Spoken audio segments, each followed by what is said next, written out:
I wonder if you guys can even hear me right now. That is the question. Can I hear myself? If you guys can even. Yep, I can hear myself. Okay. That's at least one step down. Why is this thing not firing up?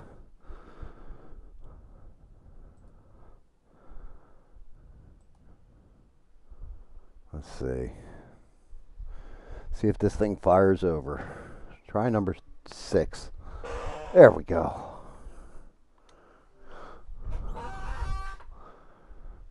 Oh, dear Lord.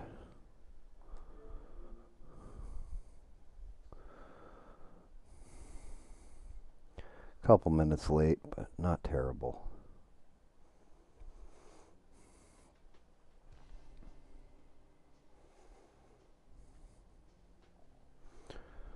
Oh, I think we're at the pizzeria.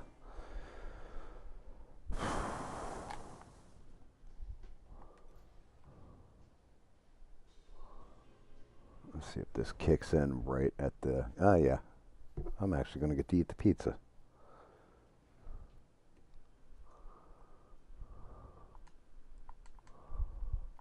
Right where I left off.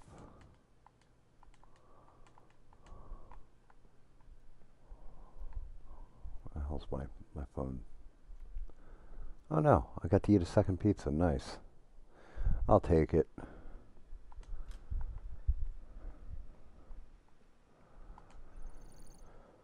Oh, dear Lord. She won 13-7. Jesus Christ.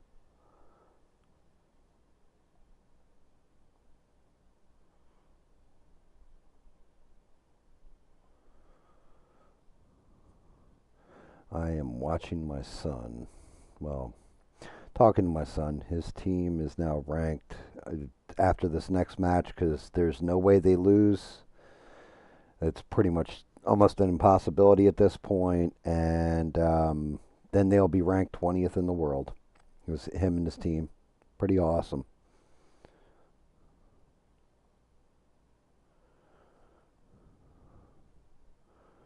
My daughter-in-law just won.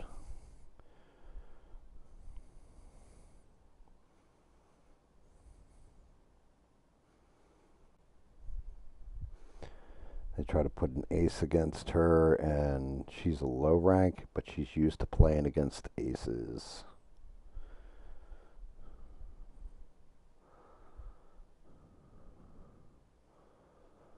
That's amazing. Amazing, amazing, amazing. What's up, Stranded? How goes it? Yeah, my day was kind of rough. I'm like whooped, and that's why I'm not even trying to paint. I will be screwing up everything if I try to paint, so I figure the easiest thing to do is just play this silly game, clean up after the mob, and take it kind of easy. I am. I'm beat up. I took a little siesta there for like an hour. Woke up, and then my son doesn't get nervous or any of this kind of stuff. It's the first time he's gotten jitters, and I was like, "Oh God, tell me it didn't happen during the match." He's like, "No." So I've made no secret of this. Where I grew up, New Jersey, all that, shooting pool. I've shot against some really good people. Shot against some really terrible people, but I've definitely shot against people that were underrated and all that kind of stuff and cheat and keep their rating low. And my son always practices against me, but he also knows because his mother's from New Jersey, I'm from New Jersey, and where we're from in New Jersey, smack talk is a thing. So they're playing against a team out of New York, and when I play my son, I'm like I'll talk a little smack, get him angry on the table, see what he can do, stuff like this. But I never get disrespectful. The guy he was playing got disrespectful with him while they were playing, and that was the fucking no-no because he told my son like, hey, like as good as you think you are, you can't defense me and beat me that way. There's no way a 5 could beat me in that manner. And my son was basically like, hold my beer, and just whooped his ass. Like he said he was down on points till that point in the match and then just came back and walloped the guy, and the whole tide of the game switched at that point. So I was dead. I was laughing. I thought that was funny. Like, yep. And then the guy, of course, after the match was respectful of him. And I was like, yeah, I've always told you that's how it works up north. Like, it's not like down south. People are kind of nice and polite. But up north, you run your mouth. Um, like, and somebody knocks you on your ass, you buy them a beer afterwards, say, yeah, I was being a dick there, and move forward with life, and you usually become friends. And he just proved me right. Because that's exactly what happened. Just bad move. Bad move. My son is pretty much like Ferdinand the Bull, like real gentle and, kind, but if you piss him off, especially when it comes to something like where, because he's a skill based player, and I have to reinforce it to him. My game, I'm a glass cannon. I play very fast, very loose. I see the angles, I take the shot, no hesitation. I don't fuck around. He'll sit there and study a table and look at the best way of blocking somebody out, all that kind of bit. And I keep telling him, the way he plays and the way I play are exact opposite, but his way is a better way of playing. And that's why he's going to be a better pool player than me. As time goes on, he'll be double my rank, like he'll be one of the best in the world. And the reason why is because he plays very, very skillful, where I play skillful and can see angles that nobody else sees. I'm unorthodox in that way, but I'm lucky as fuck too. In a lot of cases, I don't rely on that luck, but it seems to kick in for me quite a bit, and it's 110% like he's got to play his game. He can't play my game. If he tries to play my game, he's going to lose every time. But if he plays his game, he's going to be a monster. And he's already doing it, and I'm so proud of him because he's going to excel way past. He's already excelling past where I was, and that's what you should always want for your children is for them to kick the shit out of you in every aspect of life.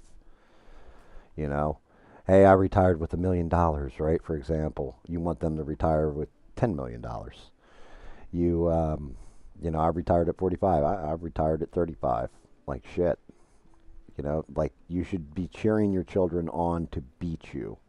You shouldn't want to live vicarious through them either. That's just my opinion on it. Some people have a different opinion. They want to make their kid into or relive their glory. I don't want to relive my glory through my son. I want him to have his own glory, his own reward, and he's doing it. He's fucking doing it, and I'm so so proud. What's up, bub? Yeah, bub. The boy. Well, I mean, come on now. Jersey attitude. Two parents that are Jersey attitude, and you're gonna pull some shit with them where you're gonna try and trash talk on the table. You're gonna try and beat them in that manner. It isn't gonna happen.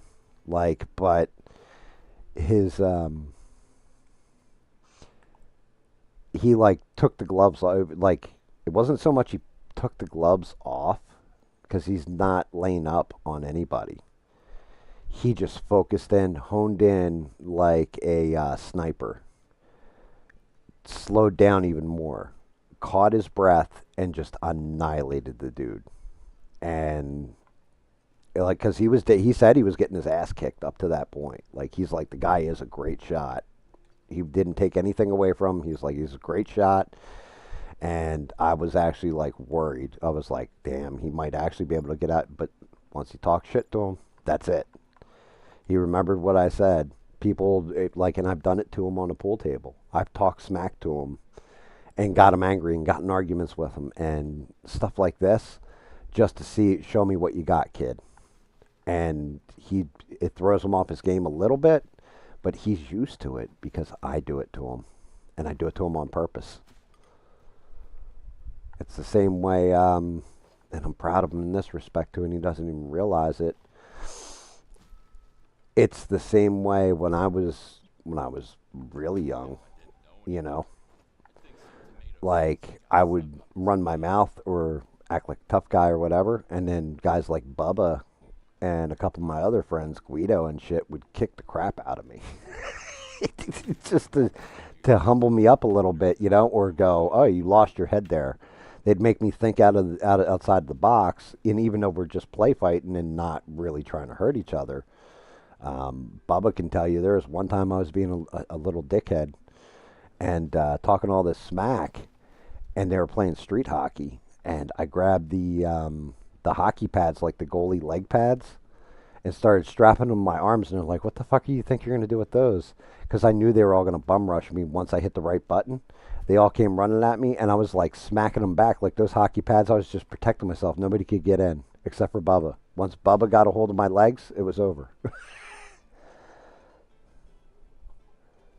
What's up, Eugene?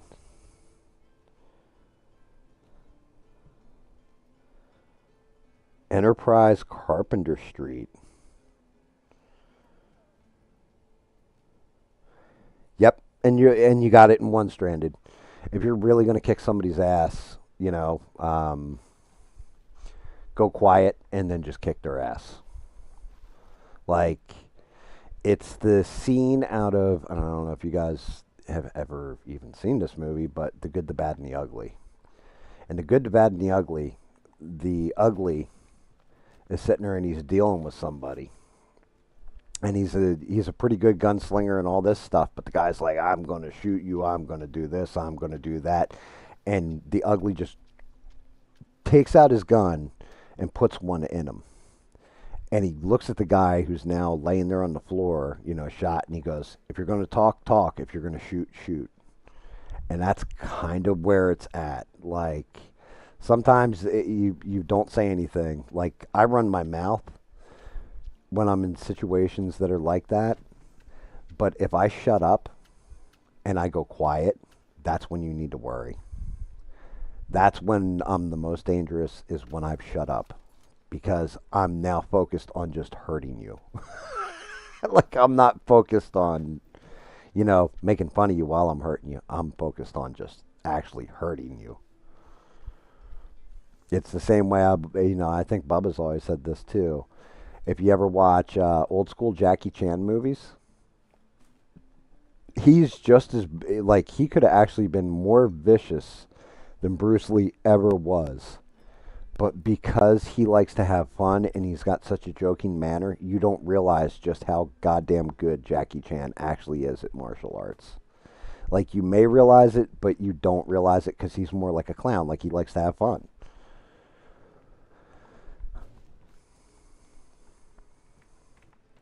But shit like that, it's like when this clown stops joking, that's when you have to worry.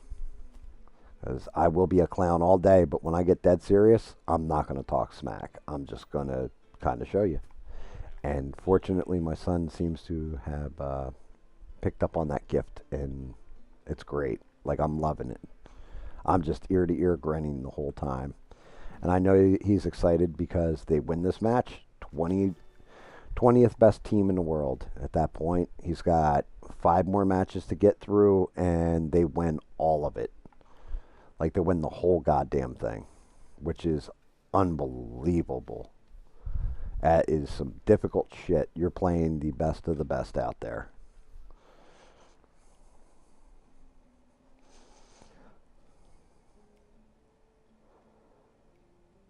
Oh, Eugene, I remember that episode. Little punk Adam. Yeah. I mean, hey, you know something? My mouth ran, but goddamn, if shit ever broke free, I always backed it up. I mean, even if there was times where I got my ass whooped, I still always backed up my mouth. I think that's the right way to do it.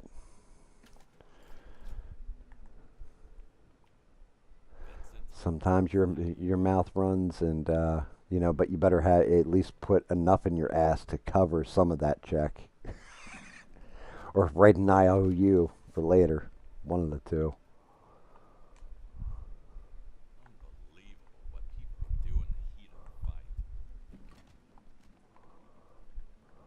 God damn, I got shit everywhere.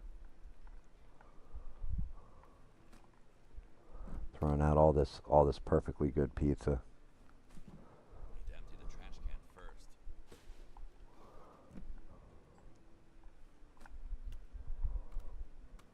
Bastards. Running this perfectly good pie. What the hell's wrong with everybody? What's wrong? Doesn't the mob have standards anymore? Yeah, I do like the I don't know. It's not when they go back in time. There's one where isn't it like the Paul telling her story, and it's like her grandmother or something like that ends up stuck on Earth for an extended period of time, and her grandmother like invents Velcro. Isn't that an episode? Am I misremembering? And she's like stuck back in the 30s, but then she's hustling everybody at pool, and she gets enough money to put the one kid through college.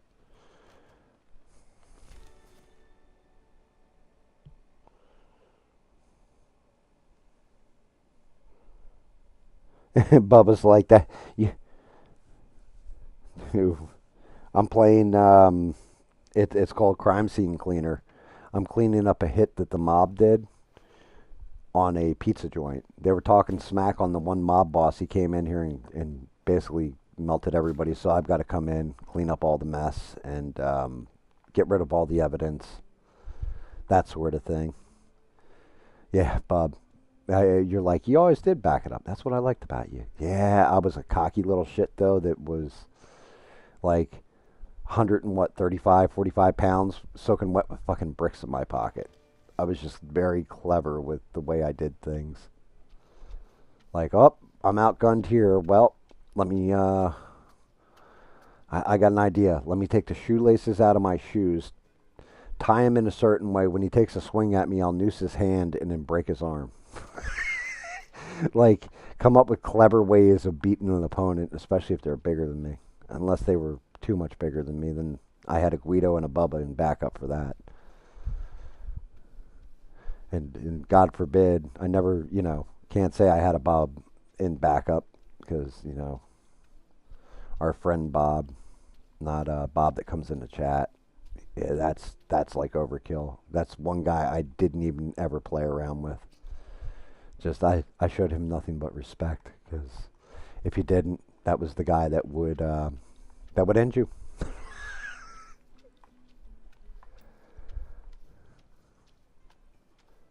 Everybody else I could kind of screw around with. Everybody but him.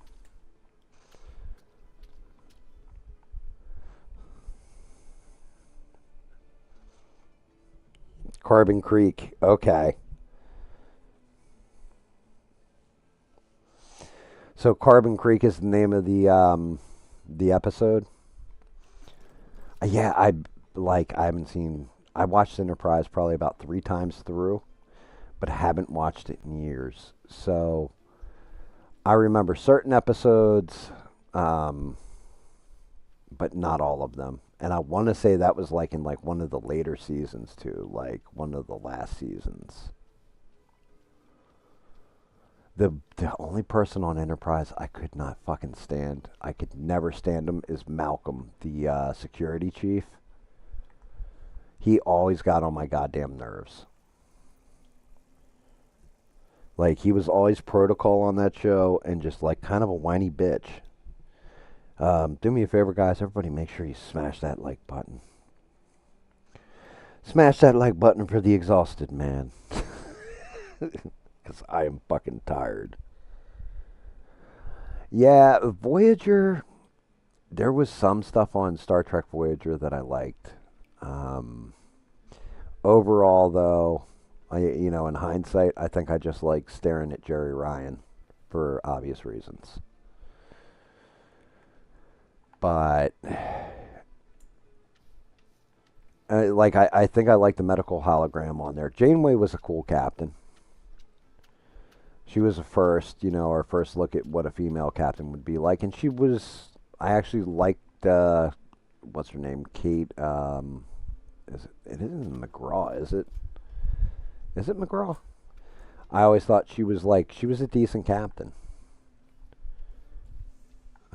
She was clever. She had to think through things and come up with solutions outside the box. What ruined that show for me was really the one chick, Tess, I think her name is, where she was like a psychic and all this stuff, and all of a sudden she started developing power. I don't know what it was. I didn't really like that. Tuvok, he was all right. He was just like, okay, another Vulcan on a Starfleet ship. Great. I think T'Pol was a more interesting Vulcan because at first she like really did not like the humans. She couldn't stand the fact she was stationed with humans. It was a more interesting character to watch her develop over seasons. Of course, the greatest of all Vulcans, the most Vulcan of all Vulcans, Spock. He'll always be my favorite. It's funny though because when I was a kid, I'm watching Next Generation or whatever, and then I'll never forget seeing what's her name, Myrna Sirtis or whatever, Counselor Troy, and going like, I know that chick before from somewhere, and I could not think of where it was, and then eventually I realized it was Death Wish 3. It was like she was the one guy's wife or whatever that the gang gets a hold of. I was like, that's right, that was her.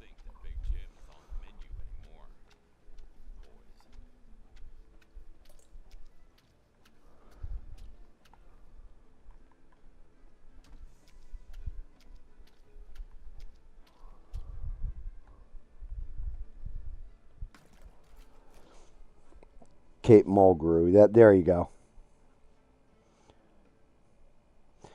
Yeah, well, and that's just it. Um, yeah, yep, he was. He was in space. We ain't found shit. We ain't found shit. Um, yeah, and you're not wrong, Bubba. Like that's the whole thing is.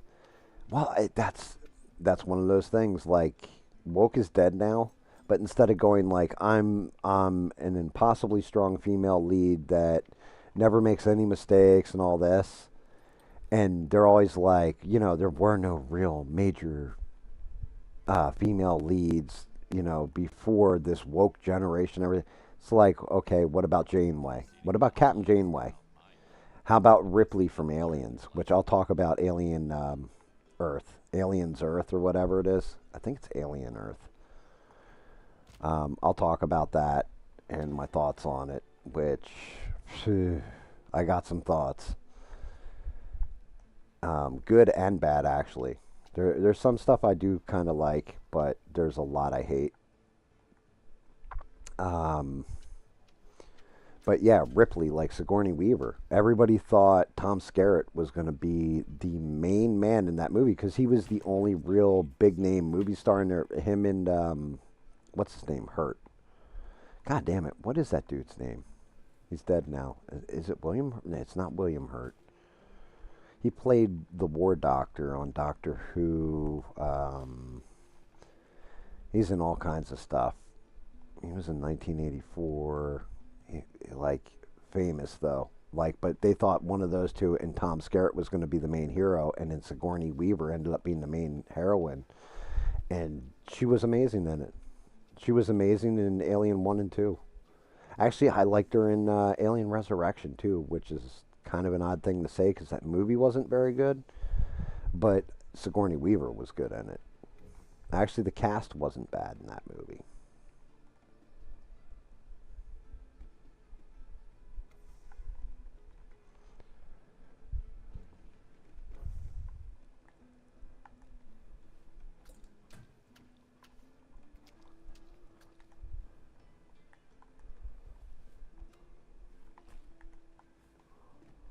Jesus, I might want to wait to do these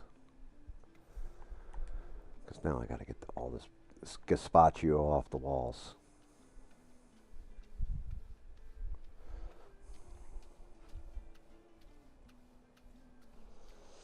Um, Denise Crosby. Well, I'll get into that in a minute. But yeah, Myrna Sirtis or Marina Sirtis, however you say her name. She does actually expose her top half in Death Wish 3 because the gang gets her and, yeah, assaults her. That's the best way of saying that. They assault her in that movie, and when they do, they rip her shirt open.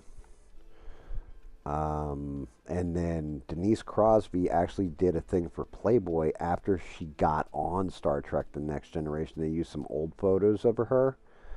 But the thing that got her in massive, major trouble with it, if I remember correctly, was that she wore the Star Trek, like the top half of it in one of those photos.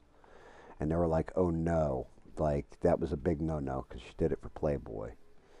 And they're like, yeah, you're kind of fired. They brought her back later, though. She played like her daughter or something, if I remember. Or like wasn't she like half daughter, half daughter, half Klingon or something like that, and they brought her in. I do know that Tasha Yar, the character, they had that one episode where everybody gets infected by some kind of bacteria and they're all drunk, and her and Data do the naughty. Yep, Lucy Lawless is Xena. Yep. How about we go back a little bit further to Bridget Nielsen as Red Sonja? She's literally sword fighting against basically Schwarzenegger, who wasn't Conan but was playing a Conan type character. Half Romulan. There you go. Yeah, I knew somebody would out nerd me on this stuff, and you're just the person for it, Stranded. God bless you. Um, yeah, see, like that, her posing nude for in Playboy in '79. I don't know about. That shit was while Star Trek: The Next Gen was on.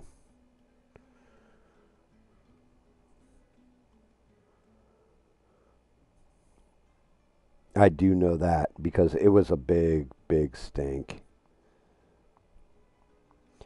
It's William. It's John Hurt. It's John Hurt. Yeah, that's his name. He was on like Jim Henson's A Storyteller or whatever.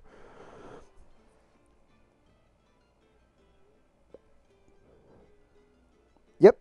Scenes in Superman were filmed in Cleveland, Ohio. Actually, funny enough, down the street from my house, there's these train tracks, right? They filmed the scenes where they're walking the terminus on Walking Dead. They were filmed down here and on those train tracks, which I was like, no way, really?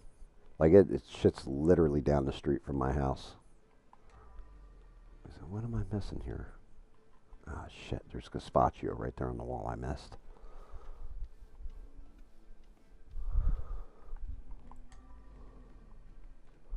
Some up on top. Oh, god damn it. What the? That shit blends right in. Okay. Right at the Mateo. Right on that A. Get that off the walls. Yeah, so Alien Earth. Oof. Hulu, which I've heard, and I don't know a whole ton about this, so I'm not going to go too deep into it. But I think Disney Plus is absorbing Hulu, so it's all going to be Disney Plus now or something like this. I had heard, but Hulu put out a show. It's called Alien Earth, and they put out the first two episodes. I watched them. I watched one and a half. Shit. That can I might have to. There it goes. I was gonna say I can't believe I just dropped a chair on top of this. So all these go over here. Um, but yeah, Alien Earth, and the premise is kind of interesting, although it pisses me off. So my big issue with them doing these past tense I guess is the best way of putting it. Like, hey, we're going to go back to the past and bring the aliens in and all this and use the same corporations, everything else. My big fucking problem with it is that up until the original Alien, supposedly nobody had ever seen the alien, had interaction with it, any of this stuff until the first Alien movie. This shit is set way before it on Earth, and Weyland Yutani, the evil corporation from the Alien movies, is they're basically like transporting a zoo back. So they have the face hugger on there. They have this like little eyeball alien with tentacles. It looks like picture an octopus, but the head is an eyeball, and it's real tiny. It's like it could fit in the palm of your hand. And they have these. They look like weird bugs, but they're actually like ticks. They suck the blood out of you.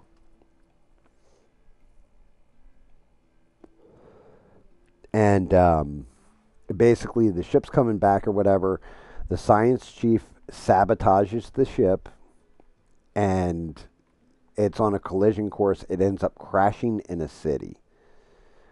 And this rescue team gets sent in and all this.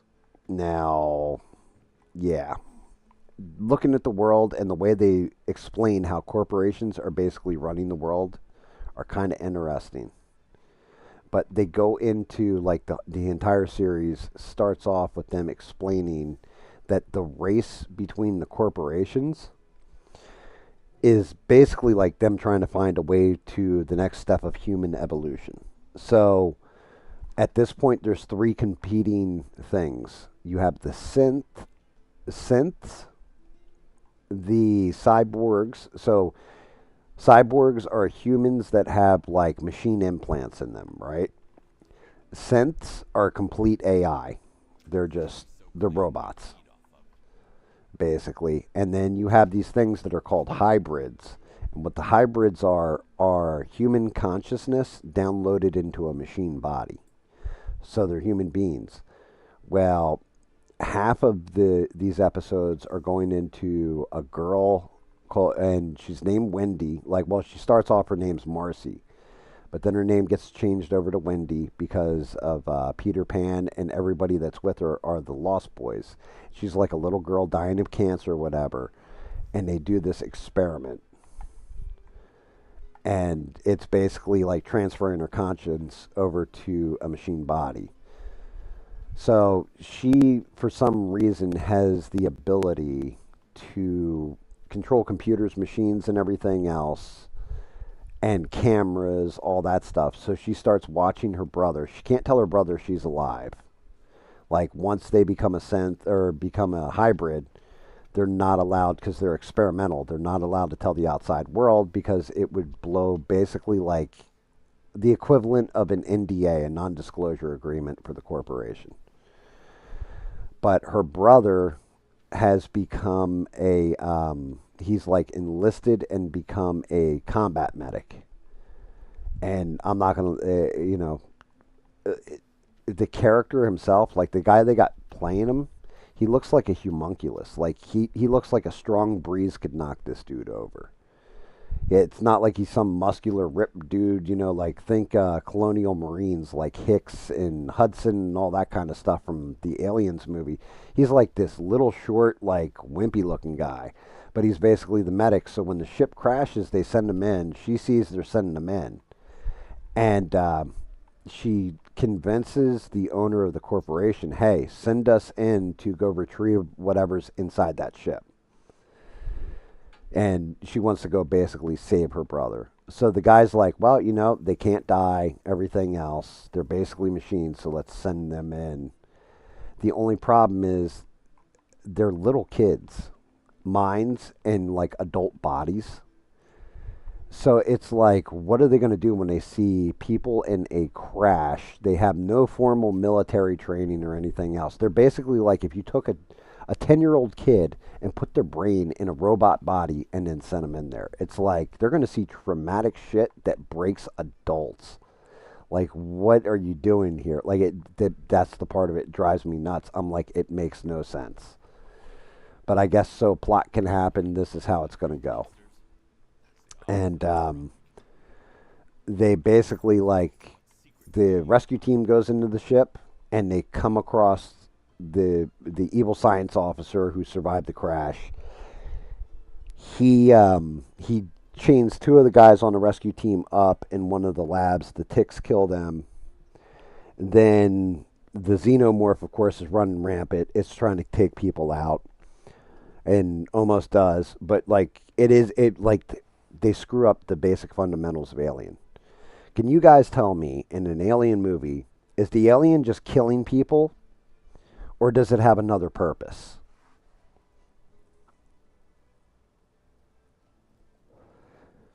Do you guys like in the first Alien movie it was by itself and it was taking down the crew and stuff like that. But in the movie Aliens, what did they do to everybody? Do you guys remember? So if there's like another purpose. So exactly. And that other purpose is, can anybody tell me? Especially if they have eggs laying around or like other face huggers in jars and stuff like this, what do they do?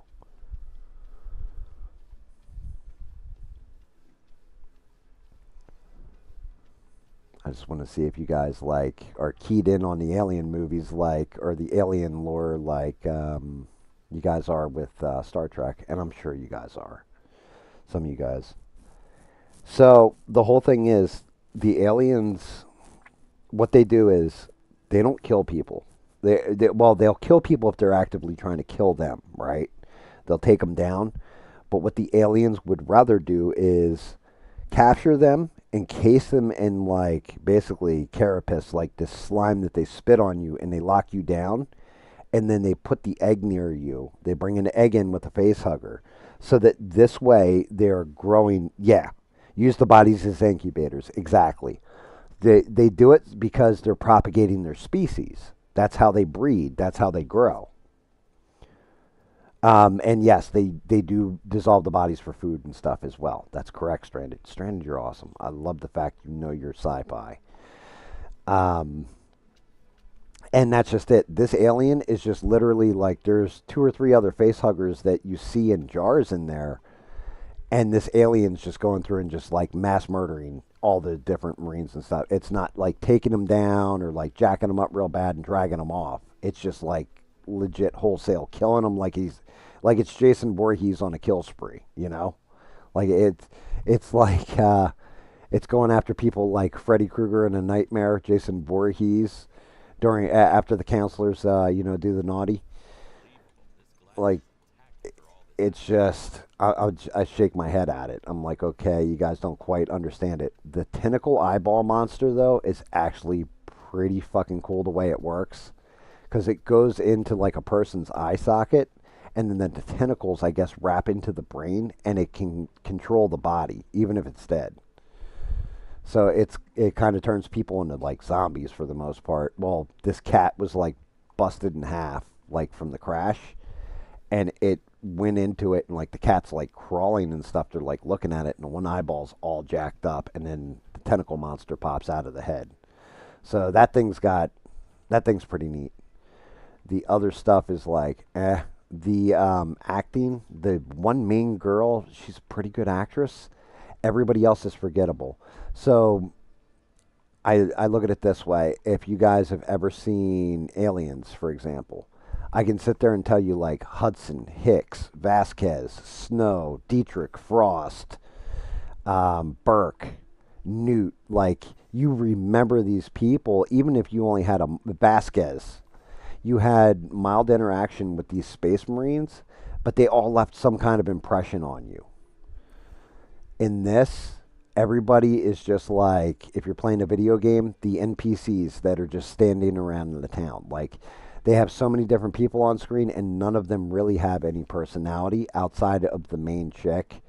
And the character, what's his name? Timothy Oliphant plays a synth that's like basically leading the kids into, or well, the kids, the hybrids into the crashed spaceship, and he's kind of memorable. Everybody else outside of that is completely forgettable. Wow, really? You've never seen an Alien movie? Okay, so my advice to you is watch Alien 1, and then Aliens is actually Alien 2, and then just stop watching. The rest of the movies, like Alien Resurrection, has some fun to it. Alien 3, Fox Studio got involved while they were making it, and they screwed the whole damn movie up. Like, apparently, it was supposed to be a lot better, and the studio interference ruined the movie. So skip that one. Alien Resurrection is all right, but they had promised a completely original alien monster at the end of the movie, and when you see it, it ruins the entire movie. Like the rest of the movie's not bad up until the very last end of the movie, and they show the monster, and then it gets terrible.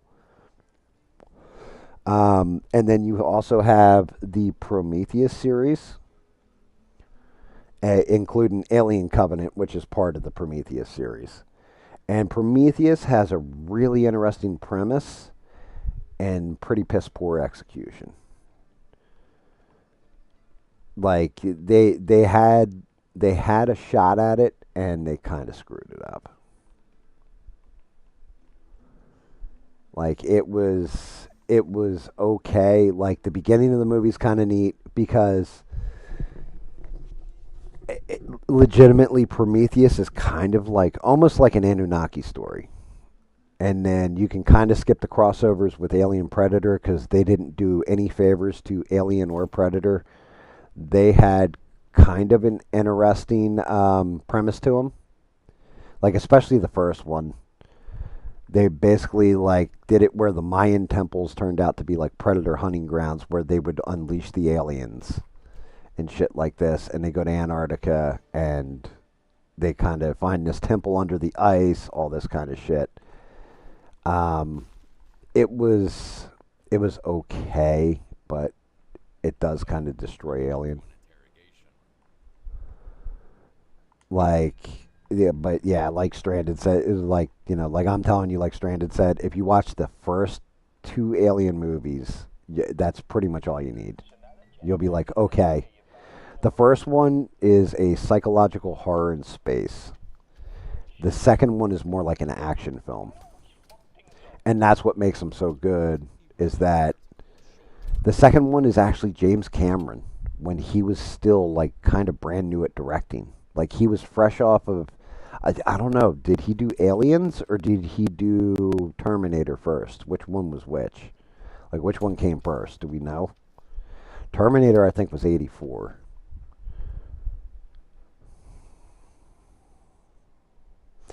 Um I have no idea.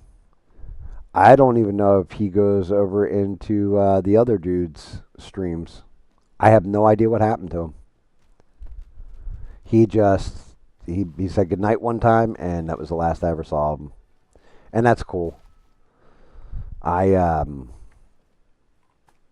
I thought his theories on stuff were interesting, but like most things, it lacks a lot of evidence.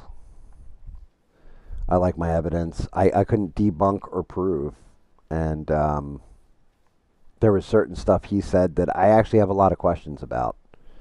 Because he said when he was a kid, he actually handled and read the tablets and everything. And that's impossible. He could have gone to a museum and seen them behind glass, but he couldn't, or had replicas, but he couldn't handle the actual tablets. Those things have been locked behind glass for a very long time.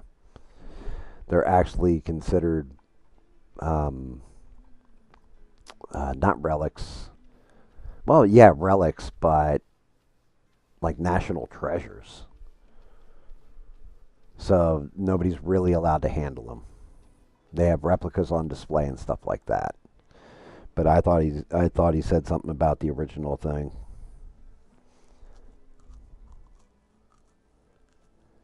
Jesus Christ, Eugene, you've never seen Predator? Okay, so Predator, you can watch the first one and stop. That's all you need to watch with Predator is the first movie with Arnold Schwarzenegger. Arnold Schwarzenegger. That is a fantastic movie, and then you can just not watch the others because they never get better than the first one. So yeah, the first two Alien movies and one of the Predator movies. I mean, you could watch the other ones if you really like the creature design stuff like this. But the first one in the Predator series is amazing. Like it's just classic action movie. They everybody in that movie is fantastic.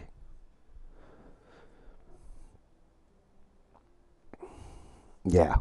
And then after that, actually to tell you the truth, I can't I can't sleep on Prey. Prey surprised me because it's like I was like, "Oh Christ, they're going to do a Native American girl. It's going to be like this. It's going to be some woke bullshit. She's going to be better than all the male warriors." And they didn't do it that way. She legit is weaker than all the male warriors, but she uses her intelligence and her speed to like get ahead. You'd have to watch it, but yeah, Prey was actually really good. So watch the first Predator and then watch Prey. But yeah, those would be my recommendations for the Predator movies. The second one had Danny Glover in it. It was okay. It wasn't great though. Actually has Gary Busey in there too. And it was all right. Um, it just wasn't the original. The original was is a classic, like insta classic. I'll never forget seeing that in the movie theater when I was a kid and being blown away. Matter of fact, our some of our military technology in the late '90s, early 2000s is modeled after the Predator's ability to vanish in plain sight, which is nuts. Like there was a general who saw that movie and was like, "How come we don't have this?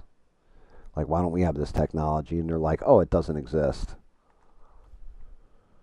And it's like he's like, "Well, I want it developed," and they've developed it for tanks and all kinds of stuff. It's really neat how they did it.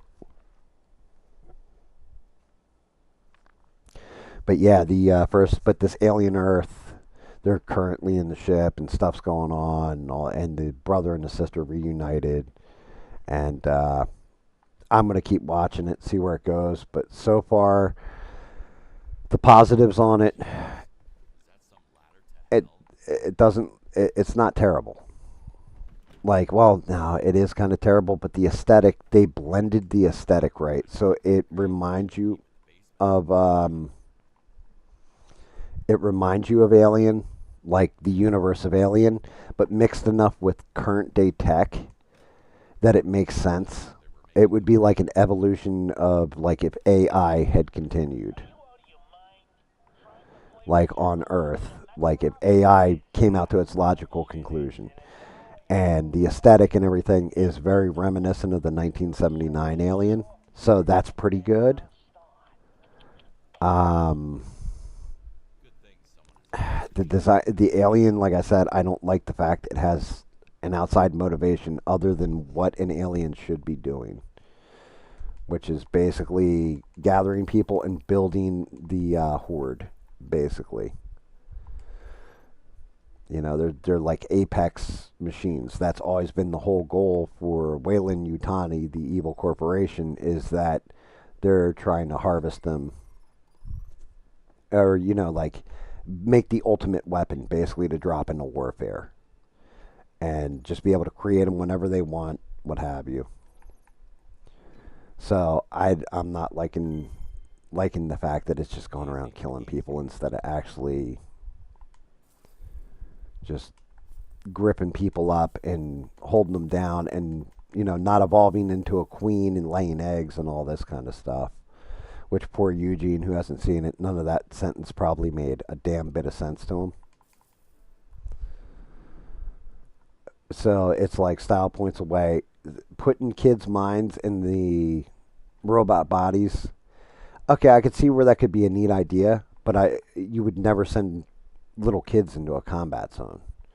It's the equivalent of I don't want to say it's, where is it? Is it South America where they have the child soldiers? Like they, is it Africa? I don't know.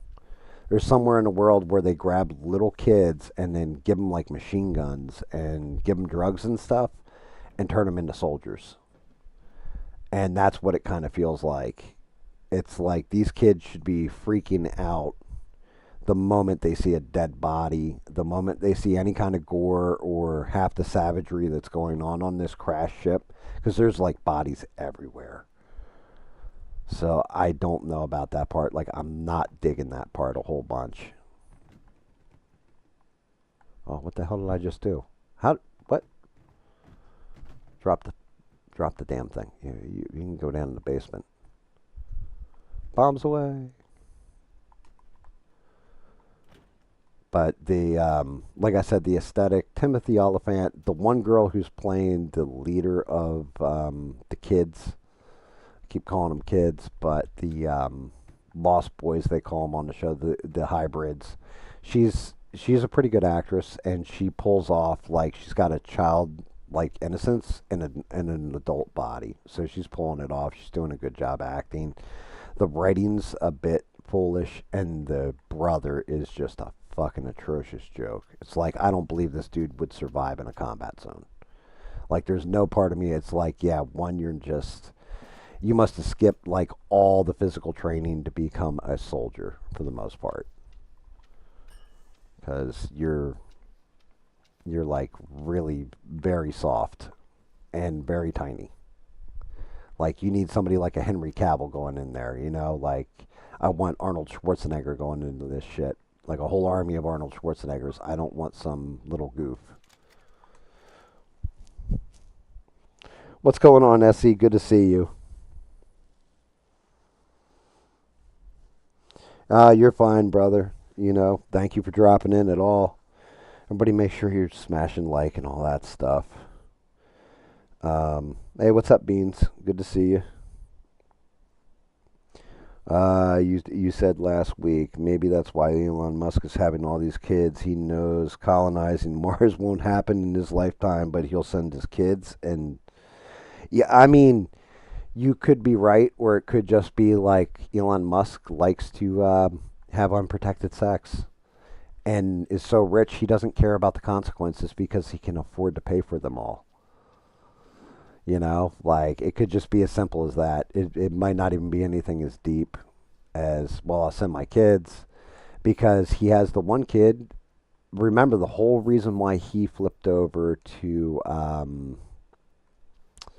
Trump was because his one child is transgender and changed their name and everything else. And he's like, I understand now. He gave an interview and he said it. He was like, I understand now why they call it dead naming because my child is dead to me.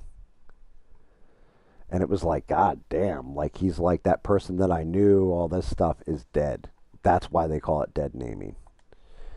Like, I remember specifically seeing that in an interview.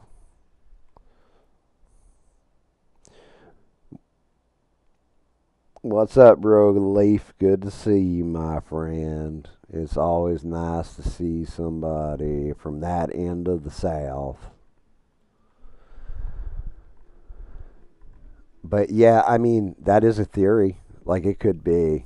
Elon Musk could go to Mars, but we have a bigger threat that realistically, oh, God damn it, all the world government should be working on right now, and that is interstellar objects that are coming close to Earth. There's one, I want to say it's Apothecrus. I can't remember what it's called. It's like, it starts with an A. It's like Aprosis. I'm going to have to look it up. It's going to drive me nuts if I don't. But basically, this thing is, there was a chance it could have hit the gravity well and then end up crashing into Earth. It's going to come real close. It's going to just miss us, pass between us and the sun, everything else, and it's like 4 miles wide. I need to put more drawl and talk a bit slower like I got molasses coming out my mouth. Is that what you're saying, Rogue? Um, yeah, I'm tired anyway, buddy. Like I was not even planning on streaming tonight, and I was like, the hell with it. I'll pull it off. I don't know how I'll pull it off, but I'll pull it off. Fired it up. I was like, I can't paint anything. There's no way. I'd end up painting my fingernails or some shit tonight because I'm just off my game. Is this more trash on the ground? Gotta clean that shit up. Knock the chair over while I'm at it. Um, this is the second object that's like this too. That has come close. Like we had the other one. What was it like? Ornitorosaurus or some ridiculous name, and they people were like it's cigar shaped. Everybody thought it was a. Everybody was like the one guy was speculating on Rogan. He's like, oh, it's a spaceship. It's an alien spaceship because it's thrusting and all this, and we now know that what happens is when part of an asteroid is broken free like that, as it gets closer to the sun reflecting off of it, it heats the gases inside and they escape, and it basically gives the object thrust. And it can bump left, right, or whatever. Yes, bub. That's the one I'm talking about. It's actually got a name though. It's like some evil fucking name too. Let me see. I got to look it up.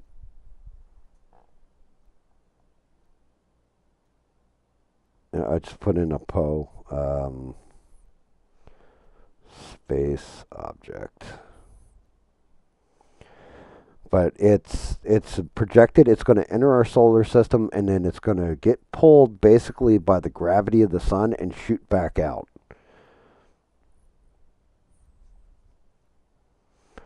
Uh, Oumuamua was the first one. That was the Apophis. That's what it's called. Is Apophis. Apophis. Apophis. Let me see if it. Yeah, Apophis. And here you go. Here's the Google AI summary. Apophis is a near-Earth asteroid classified as a potentially hazardous object due to its size and close approaches to Earth. While initially raising concerns about a potential impact, current calculations indicate it will safely pass by Earth in 2029 at a distance closer than many geostationary satellites. So it's going to come close enough to our atmosphere that it's closer than the satellites that we currently have orbiting Earth. Space agencies are preparing to study Apophis during this close approach to learn more about its composition and behavior. Um, it was discovered in 2004. It has a small but non-zero chance of impacting Earth in 2029, 2036, or 2068.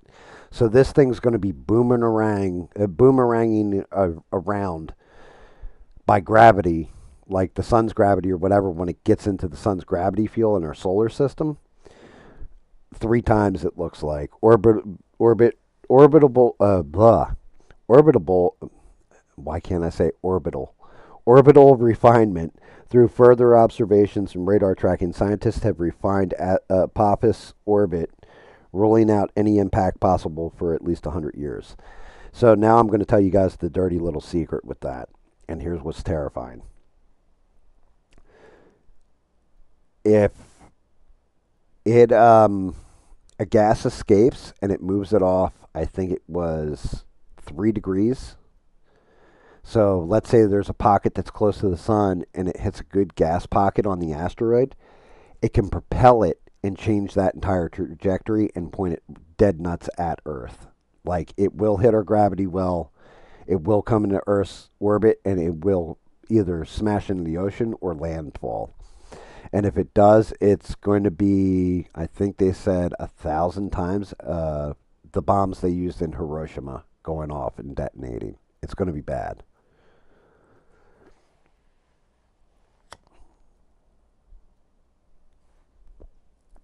Yep. So, funny enough, that is something that they have done. Apparently, China, I think it's China. I could be wrong. Could be NASA. I want to say it's China though for some odd reason. They actually took a pair of satellites, one flew behind the other to film it, and they crashed it into a smaller asteroid to see if they could change the trajectory on the asteroid. They hit it, it blew chunks out of the asteroid because apparently asteroids are loosely packed together debris. It wasn't like super solid. And it pushed its trajectory off and moved it way further than they thought. So technically a nuke, like how they did on that movie. Oh God, what the hell's the name of the movie? Um, I keep wanting to call it Deep Impact. It's not Deep Impact. Armageddon. Armageddon is Armageddon. The theory behind it actually does work. I mean, now I say we sacrifice Bruce Willis since he's already got Parkinson's. It'll be all right. Maybe send Ben Affleck up there too, because he got back together with J Lo. We could use J Lo's butt. All she's got to do is twerk on the top of that asteroid. I bet she throws it off center and just pushes it out like 5, 6 degrees to the left. We'll be all right. But yeah, we really need to work on a defense against asteroids and interstellar objects like that. That's the fact that we don't have something already is not good. The fact that we don't have some kind of defense is not good. It's actually very worrisome because even our detection in outer space, we can't detect objects coming in until they're maybe a week away in some cases, and they look like a comet streaking through the sky. We've had it where they've actually hit us. That's what the one event in Russia was. One meteor hit our atmosphere and blew up and leveled a whole chunk of fucking woods or whatever. It blew up over an unpopulated area in Russia, but that shit looked like a nuclear bomb went off. So it's like if we don't start looking up and protecting ourselves and coming up with an early detection system, some kind of countermeasure to it, we're leaving ourselves open to get like it's all good. Oh well, it's going to miss us. Well, the next one may not. And we're basically like, I'm trying to think what the best way of saying it is. It's the equivalent of walking through like an 8-lane highway. I think this is how it was said. It's the equivalent of putting on a blindfold and running across an 8-lane highway and hoping not to get hit by a truck every time we pass through one of those fields because there's super like ginormous objects that we simply can't see because the sun blinds us. And the closest I think we have to a telescope won't be up there till like 2036, if I remember correctly, if I'm remembering facts correctly. I think it was like 2036. They're putting up some kind of new telescope that can see thermal, so it'll or see through the sun's thermal, and we'll be able to see the objects that are out there. That shit's terrifying. Terrifying. I'm pretty sure that's what wrecked the dinosaurs. If not, and you don't believe in the dinosaurs like some people I know, then, that's fine, that's good. But then explain the Younger Dryas and the flooding and the impact craters and everything else. Something large has hit us before. So when you look at all the flooding and everything, even if you want to say God threw the asteroid at us, it was an asteroid that hit us. The microdiamonds, everything that comes with an asteroid, the rare earth materials in the crater, the whole 9 yards.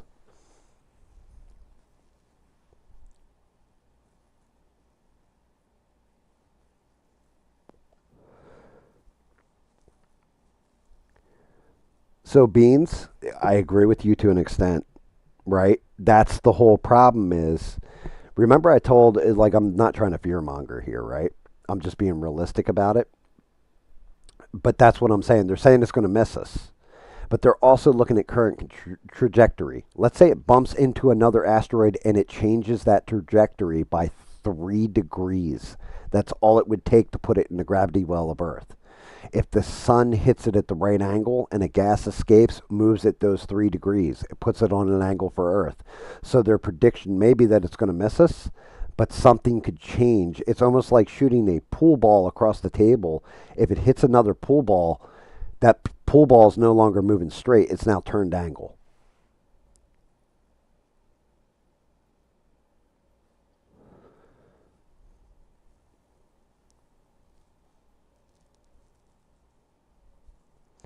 So yeah, space is huge and all that, and I think it's worth studying.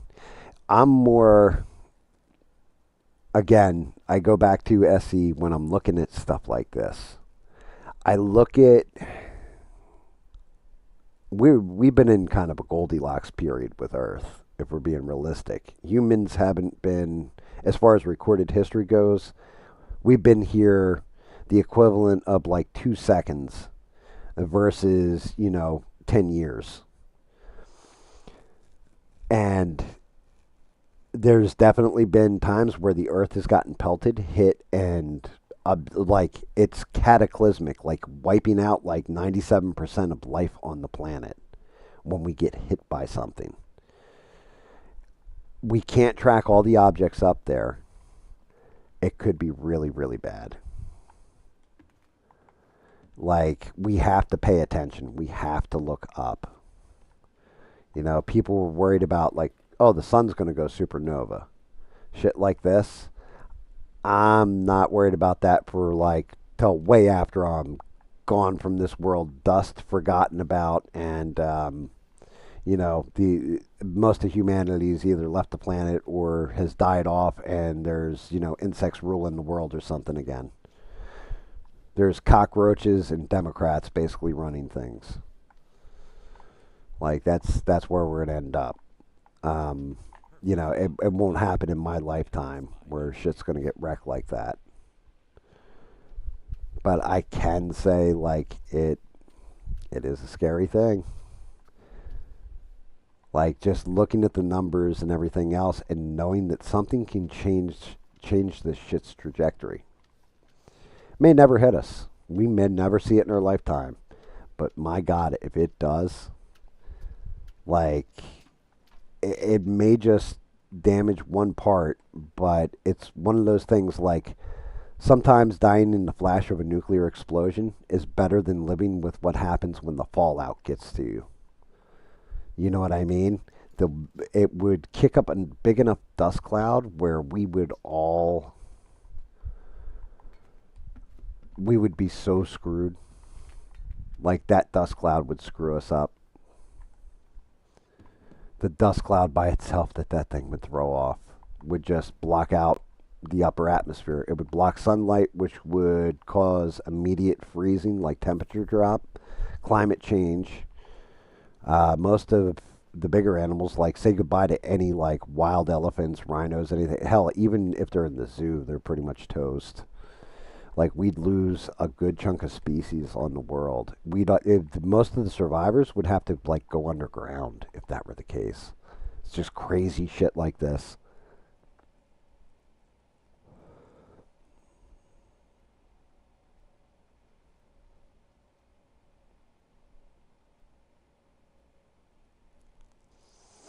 I mean, Eugene, you should care what happens after your lifetime. Well, actually, no, I can't say that. Um, I don't. I don't know if you've got like nephews that you love, nieces, children, anything like this. That's when you worry. Like, I want to leave my kids in a better spot than I am. I want them to be better people than I am.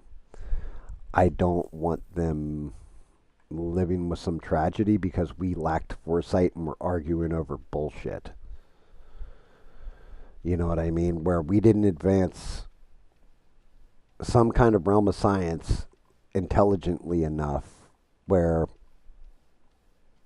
we we left them in a better spot. I don't want to leave them like Jesus Christ. We look at what the boomers are kind of leaving us, and trillions of dollars in debt, all that kind of shit. To kind of clean up that mess or try to clean it up, we're not going to be able to clean it up. Something's got to happen. We either got to default on debt eventually, something, but there's no way we're cleaning up the mess that's been made. And it's like eventually you got to default. I think even Trump said that at one point. Like eventually there will be a default. Something will have to happen. Somehow we have to reset our dollar, whatever.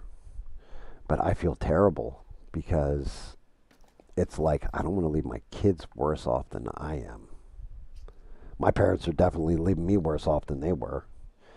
I had I'm in a better spot and I've earned more for myself, but at the same point in time, it also seems to me the better technology gets, the dumber people get.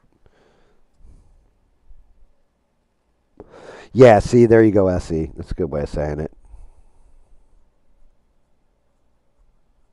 I agree with that too, Eugene. You can't, you can't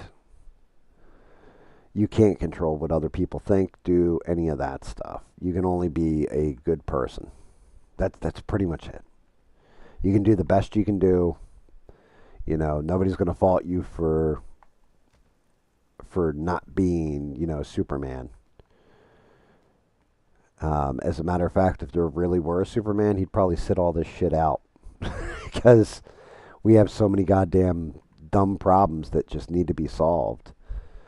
But I'm legitimately like, there was a point in time where I thought Elon Musk might have the solutions, and the more time goes on, I think that Elon Musk is going to add to the problems. I think he's coming up with some severely intelligent and brilliant things like, reusable rockets, for example, sending stuff into space, that kind of bit.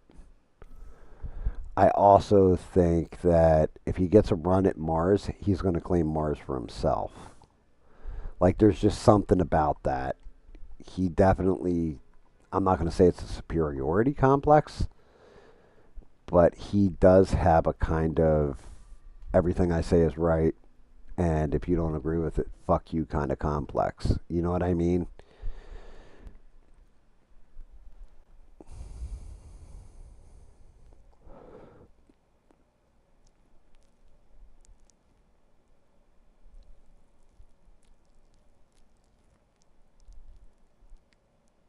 Yeah, I mean, we do need to fix what's going on down here. I don't disagree with that. I also think we need to look up, too. It's saying something like that is like telling me, yeah, you always got to watch out for the quiet ones, but you don't look out for the maniac with a chainsaw.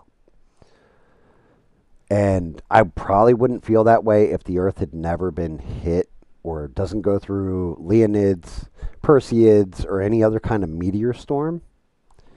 But the fact we get hit all the time, I mean all the time, that's where it makes me like, all it takes is that one oopsie, and it may not hit us today, 10 years from now, 20, but it's coming. And we're going to have to do something at that point, and if we're not prepared for it, it's like, I don't know if you guys keep an oh shit fund. Like the wife keeps a bail fund for me. There's a couple funds we keep in my house. We have the oh shit fund, right? Then we have the GAM's bail fund. That's in case something goes wrong and I get into it with somebody and really hurt them and go to jail. It's to bail me out. But she always keeps a bail fund for me on hand because I'm quiet and I live a quiet life and I stay to myself and everything. But all it takes is that one person to, come onto my property, hurt one of my animals, my family, my house, something like this. And yeah, I'm probably, you know, going to go to jail. Like, it just is what it is. I'm going to defend the things I love to the most extreme that I have to go to. And that can get costly, unfortunately, in legal fees.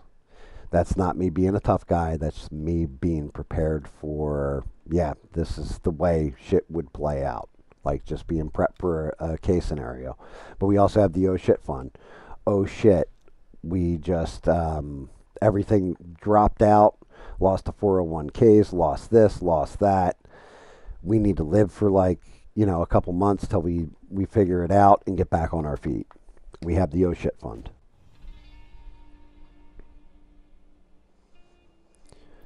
Yeah, you're not wrong. Allegedly, Rogue. You forgot to add allegedly in that one.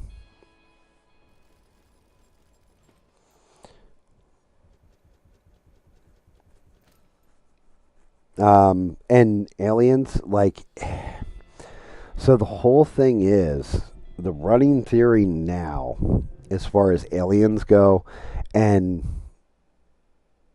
I can't say I'm sold on aliens 100%. I have certain evidence that predates certain inventions that we have nowadays that I look at it and I say that's compelling. It's very compelling, right? I also know how far advanced some of the stuff in our military is, and it makes it a little less compelling, but like the 1960s kind of shit and before that, it's more compelling to me than the more modern day or when you had, and the guy's name's going to escape me, but he went and spread a whole bunch of disinformation about aliens, and a lot of people bought the hell into it. Um, but the big theory on aliens now is that they are interdimensional. So they're not from outer space, it's actually a different dimension, which I don't know, could be. I need to see it with my own eyes. I'm one of those.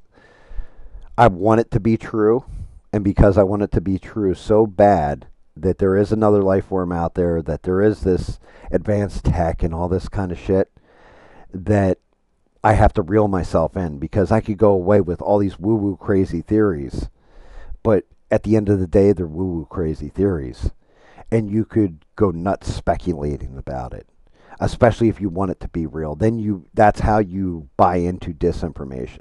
You need to like remove that part of yourself and just look at it as a whole and objectively and outside of the box.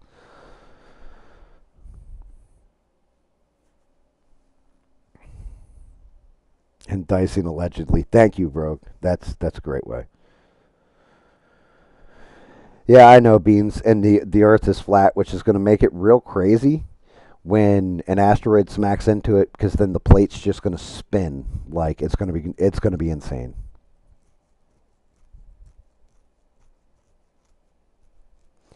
I mean, I always counter this argument because I do think there are shady elements to our government.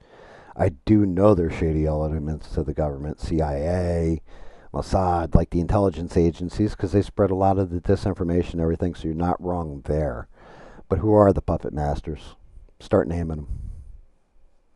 Show me the evidence and name them. Show me the people that are exposing them. And make sure they're not like nuts. Make sure they actually are sound. But I'd love to debunk you. Maybe you're right. Maybe they are. Maybe you're wrong. Maybe they're not. Um, yes, Eugene. Well, that's just it. Extra dimensional or interdimensional would be demons, right? Demonic. You could call them aliens. You could call them demons. You could call them. I mean, alien just means foreign, right? I mean, granted, if a real alien showed up, then we'd have to call it like an undocumented a person of space. That's how we'd have to label it in the woke days. Bubba is the puppet master. Dude, I love Event Horizon. Holy shit. The science behind it is legit. where they use a gravity drive to basically bend time space between 2 points and then travel through. They just didn't realize that they had to travel through another dimension when they popped that hole, and it turns out it's hell. Well, fucking brilliant. Brilliant! Extraterrestrial, just the name just means that they are outside of Earth. So, yeah, that's a correct statement, too. I don't know where they'd be from either. I mean, what's the closest star that they found life supporting planets on? What, Andromeda? Oh God, what's the other? Alpha Centauri, maybe, maybe from like that area of space. It would take them a while to get here unless they had some kind of either warp drive or faster than light drive. Because traveling at the speed of light, I think it's still like 20,000 years, right? Isn't it like 20,000 light years away? So you're looking at, you would have to have some kind of stasis or some way of traveling multiples of light to get from point A to point B. If you could open a, theoretically, if you could open a hole in a pocket dimension that was, everything was smaller in that dimension, like distance wise, you could technically move between 2 points in almost an instance. You could cover that space in an instance, but it's all theoretical. They don't have actual factual because they've never punched through to another dimension like that. E.T. the Extra Testicle, yeah. Yeah, I think that was the adult film they made in the 80s based on that.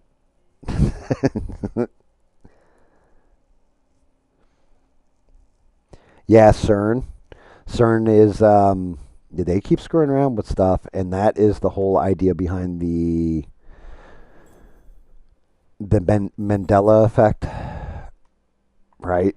That the Mandela effect really kicked in when CERN fired up their super collider and found the God particles, the quarks, and all that kind of shit, and the what is it? The Boson Higgs, I think it is particle, the God particle. That something with that thing firing up is what created like us slipping in different, well, some people slipping in different dimensions, some people remaining in one dimension, and then because things are like close but not the same, as you remember, that goes into, like I said, that's all the Mandela effects, like, Sex in the City or Sex and the City, Fruit Loops with two O's, Fruit Loops with a UI, the Berenstein Bears or the Berenstain Bears. Proxima Centauri, Kepler 452b is considered one of the most promising. So is actually, they said it's freezing or whatever, but might have life underneath the permafrost or whatever. Is one of the moons of, I want to say it was like Saturn, or was it Neptune? It's one of the moons. I think it's Saturn. It's like either Io or something like that. But they said that might have life there. Proof that, like Mars, they found basically coral there. So there was definitely water, and they said that the planet had an atmosphere at one point. That's interesting. But they have one of the Mars explorers in a giant ass crater. It's like a 265-mile crater or kilometer crater. I can't remember if it's miles or kilometers right now, but they found basically space coral, which is interesting.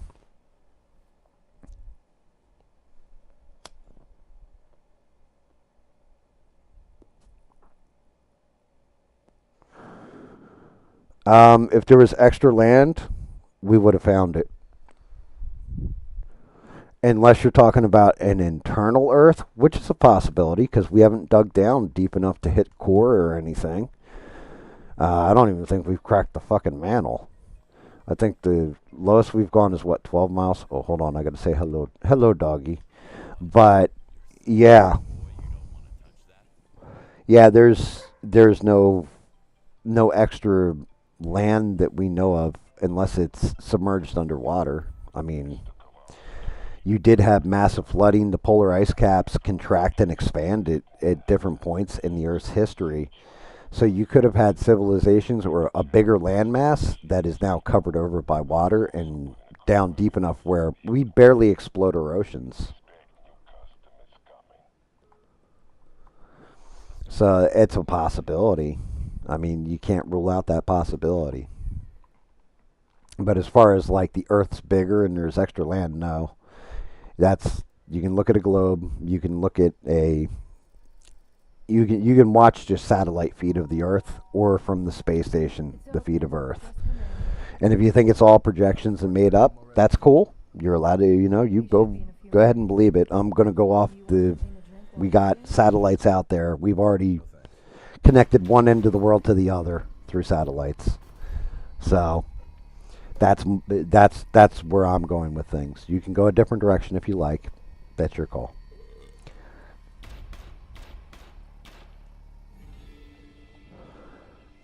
I mean, What are those noises down there? scientists, geologists, archaeologists, um, basically any kind of ologist you can name, scientist. If you're talking about satellites, that could be anybody from a private consumer with enough money.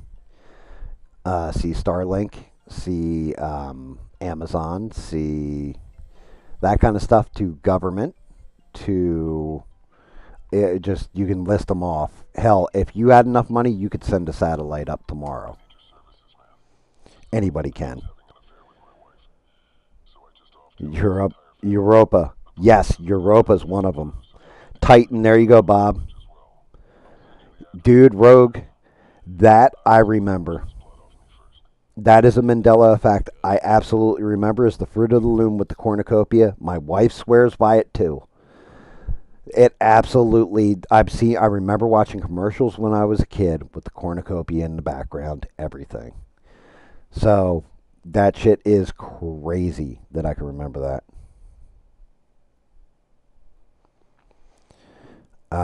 And we didn't dig. Russia dug. I think they got 8 or 12 miles. I can't remember how far down before they started. It was like pointless. The hole kept collapsing on itself. And there's still we don't know about the oceans. Yeah, dude, the oceans are probably one of the first places we really need to start. We haven't even gotten to the bottom of the Mediterranean or Mediterraneous. What's it called? The trench, the big ass trench in the Pacific where the Titanic's laying. We haven't even gotten to the bottom of that thing yet because of crush depth on everything. I would think that we would have auto sub drones basically that could go down deep enough to go take a look around. And they keep finding new species too down in the bottom of the ocean. Like the deeper they go, it's like, oh shit, should all be dead down there? No, there's stuff that thrives down there. It's terrifying.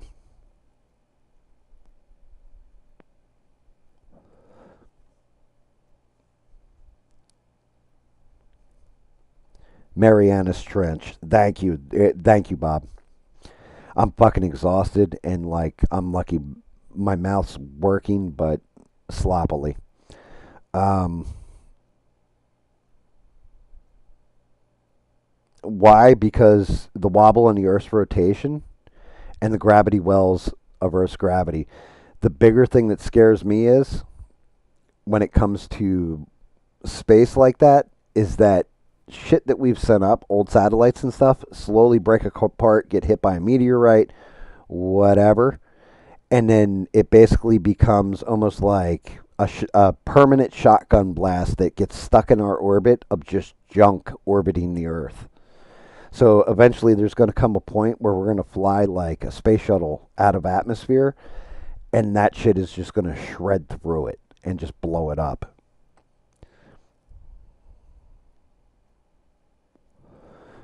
Why does your signal? Because signals can only okay. So let's kind of explain the internet here. That's actually an electronics question. I kind of wish Mister was here for it because he can explain it as well. So signal can only travel through the medium of air so far before it dissipates. It doesn't go permanently. Eventually, the particles, depending on the density and the intensity at which you focus them, break apart. It's just the way it works. So you need, in the old days, when it came to the internet, every 180 yards, I want to say it was, you needed a repeating signal. Now, granted, as technology has improved, we've increased the strength of the signal, so you need less repeaters in the line. But there was a point in time where just cable internet by itself to get from like area A to area B could take up to 120 repeaters, which is what your TCP/IP address is all about. That long, strain of numbers that you type in. Matter of fact, if you look at your home network, it's going to be, it's like one, two, three, four of them, four sets of numbers, and depending, the last one's always your device number. But you needed repeaters because your signal gets weaker. It's all about power and what have you. If we were on Crisis on Infinite Earths, so Crisis on Infinite Earths was all about all the DC universes in the multiverse converging into one. And it was a way for them to kind of rewrite DC history, kill off old characters, reinforce newer characters, what have you, and combine all the timelines. So, like Earth 2 would crash into Earth 1, Earth 3 would crash into Earth 1, what have you. Marvel did the same storyline, actually. That was Secret Wars. The new Secret Wars, we'll end up seeing that in the MCU. That's what Secret Wars is kind of about. Mary Anus.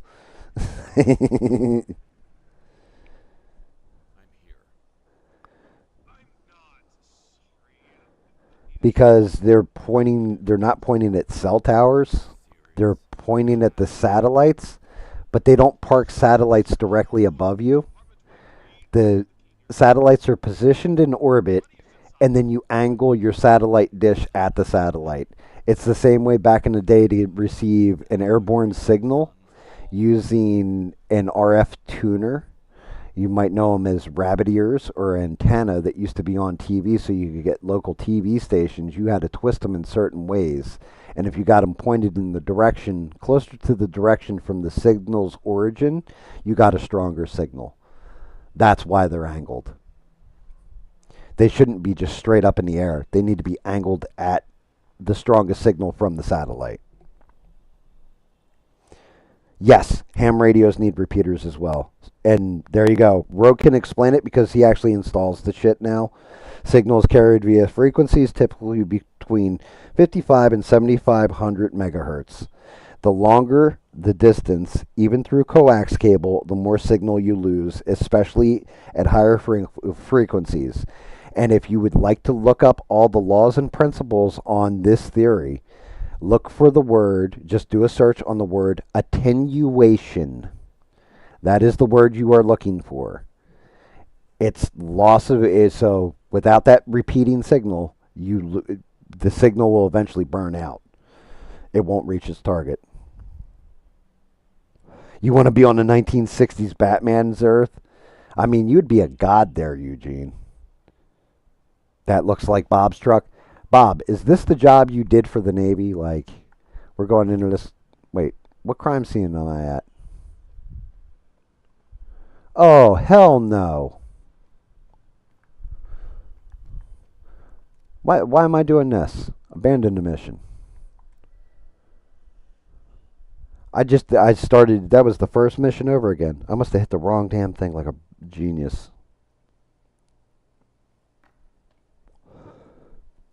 Yep, fiber cables are buried underground. Cables connecting continents under our oceans. You can question it, but I mean, there are answers to that. Like, I've legit watched them run all the fiber optic cable here. I forgot to grab the damn mission. That's why it took me to Tyler's apartment. Fuck. I'm like, why did that start me at the square ones?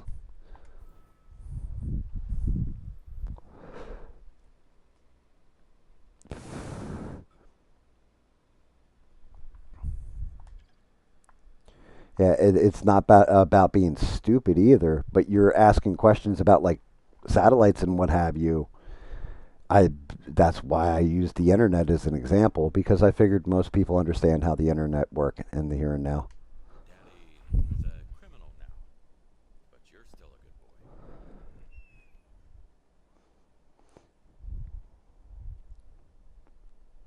Yes. So the other thing is sonar. Like with sonar, the reason why it works well underwater, you do have air radar. You need a much stronger signal through the air versus sonar in the water. Reason being is because of the transmedium. So sound moves faster through a solid object than it does a less dense object. So in a gas state, which our air is, it spreads out faster and it doesn't have the same density. When water is right in the middle, what just happened? My game, I think, just shut down. What the fuck is going on with my game? Did I like break the game or something? Let me see if that puts me on that mission. I'm gonna be pissed. What is going on with this?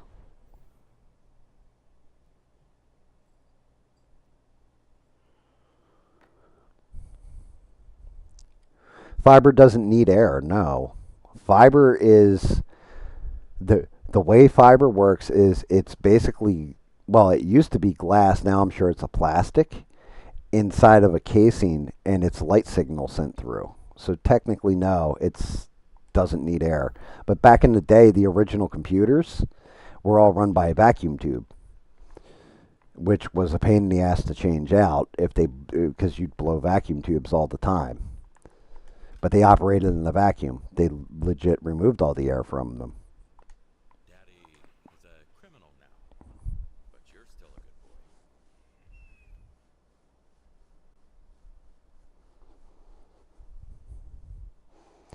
Yeah.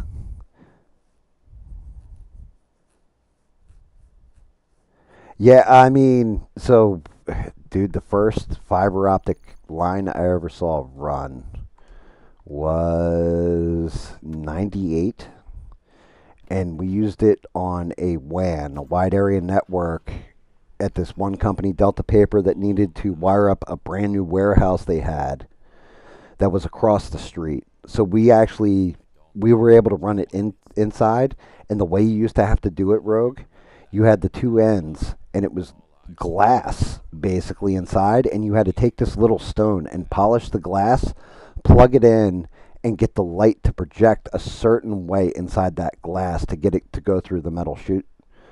What the yo, guys, it isn't me, right? That shit just shut down on its own again.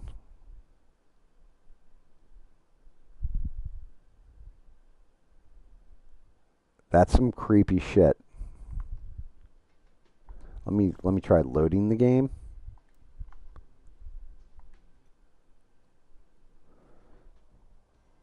Hopefully it puts me at the crime scene. I don't know what's going on with this.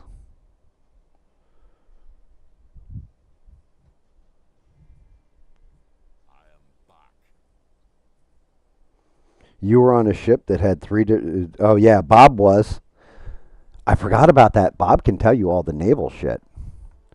Oh, this is one of the most fucked up ones. This is the party that has gone wrong out in the woods. Essie will like this level. Or no, this is the family that shot themselves. That's right. Never mind. Or got, not shot themselves. How do we put it in general terms, Sheree? Got themselves eliminated from life. I think that's a good way of phrasing it. Turn that on, drain this pool. Holy fuck. A bloodbath. Dear Lord. No, I thought this was the one where the kids were partying and you walk up and people are all wrecked. People are all like, whoa.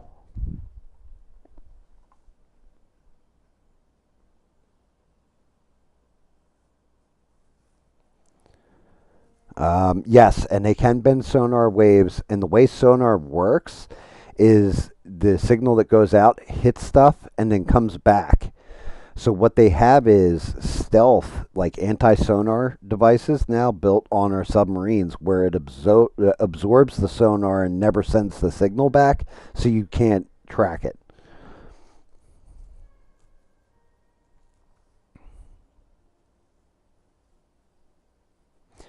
Yeah, I think you're right. I think it's just like light, SE, refraction. I think that's what it's called.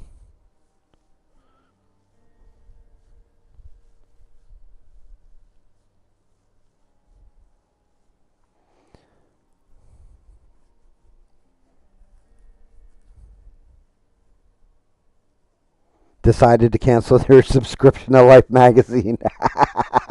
I love that one. That's great.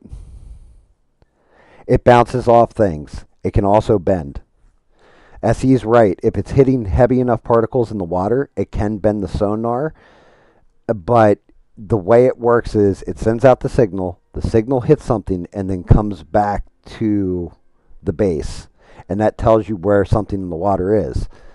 But they have, it's like a skin that goes on the submarines now that is anti sonar, which makes them more difficult to detect.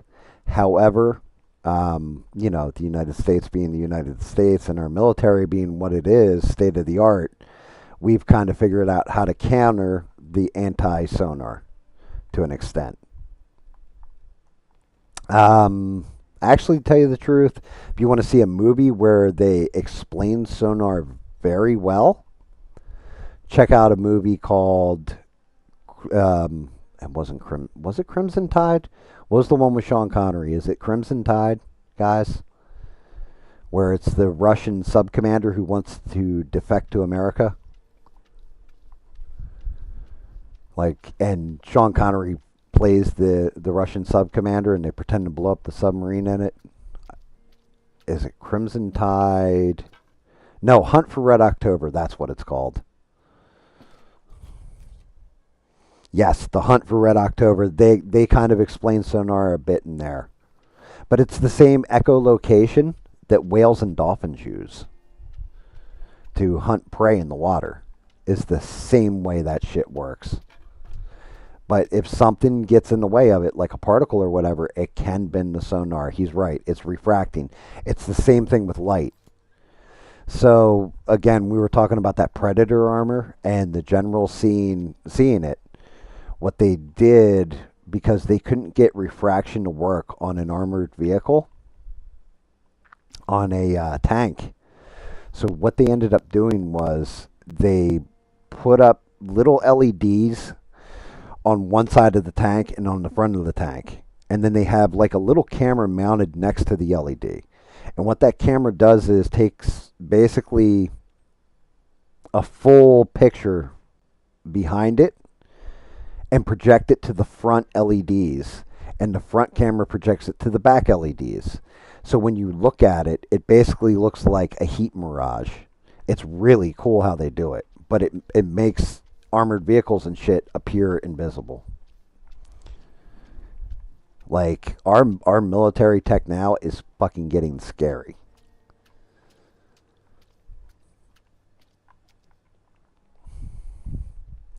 Like it really is. Yeah, Connery and Alec Baldwin. Yeah, well, I mean, you're obviously not checking science for facts either, then, because you can watch a Hollywood movie and they kind of explain shit to you a lot easier than if you were like I just explained that to you about how it goes out and comes back, and then you still had questions. I'm telling you that they go over the actual technology because it's a I want to say, is it Tom Clancy who wrote it? But he's got privy knowledge on a lot of the military stuff. Like he actually works with well, when he was still an author and still alive, he would talk to all the different like military commanders, shit like this, to get the inspirations for his books.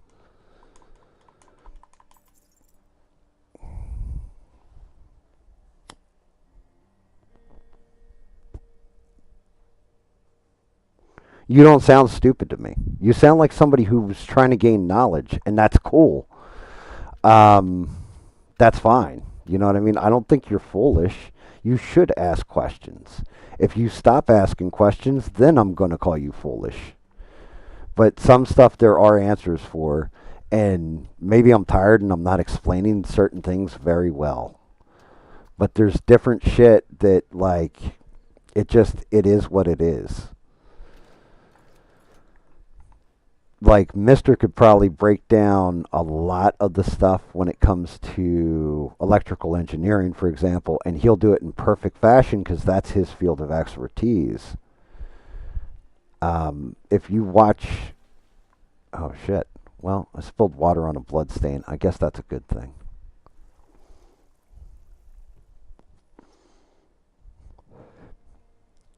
Yeah, dolphins use sonar. Yeah, it's echolocation. It's the same way bats find themselves away. They let off that. It's basically like a sonar that lets them know, like, hey, there's prey in the air. I'm getting close to this or I'm getting close to that. But underwater, that shit's super effective, and whales and dolphins use it to hunt smaller fish. And it's crazy, but that is how we base some of our technology is actually just ripped directly from natural elements.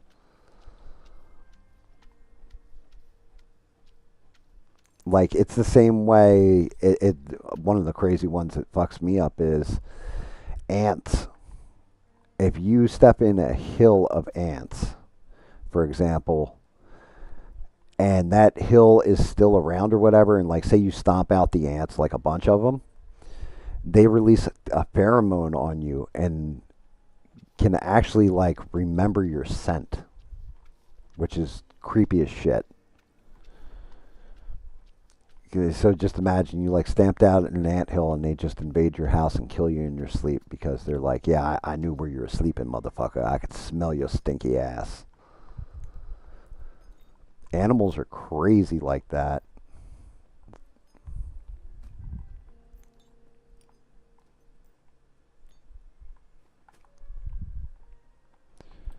But yeah, attenuation is definitely something for signal. If you want to know about signal, that's a good way of looking it up.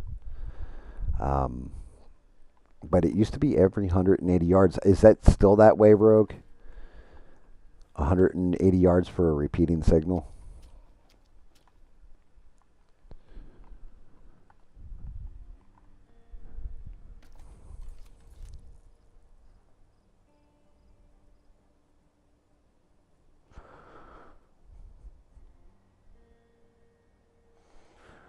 Well, I mean, yeah, we got to steal ideas from animals. Animals are smarter than us in a lot of ways. She was a Lieutenant Jag. Wow.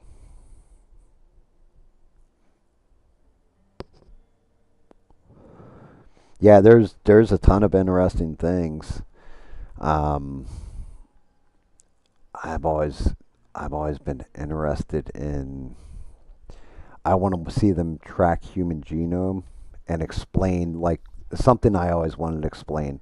Why does it look like somebody genetically is spliced, um, 26 in our genetic code, and that's the one that shortens our lifespans where our cells start degrading at a certain age. Like it's a genetic marker that if it was basically turned to on all the time, we wouldn't age anymore. Like our bodies would perpetually keep reproducing cells and everything like we're in our 20s. We would be adults at 20 and stay adults at 20. But scientists and geneticists can't figure out why that shit is. That's the way they're saying it. It looks like somebody went in and did a genetic edit on our genetic codes or on our genes or chromosomes. It's fucking weird. I want somebody to explain that shit to me. Like, if so, then who did that editing? Like, who made it where we can't be immortal or live for thousands of years? because, getting old sucks.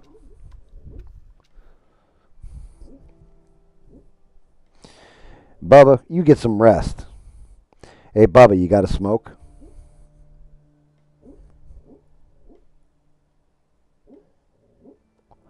Oh, yeah, fiber optic cables. Yeah, I can see where that wouldn't make sense.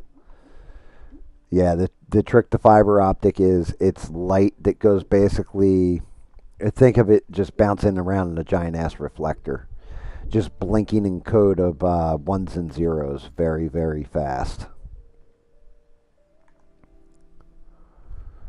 Like cable, coax cable is electrical signal. Fiber optic is light.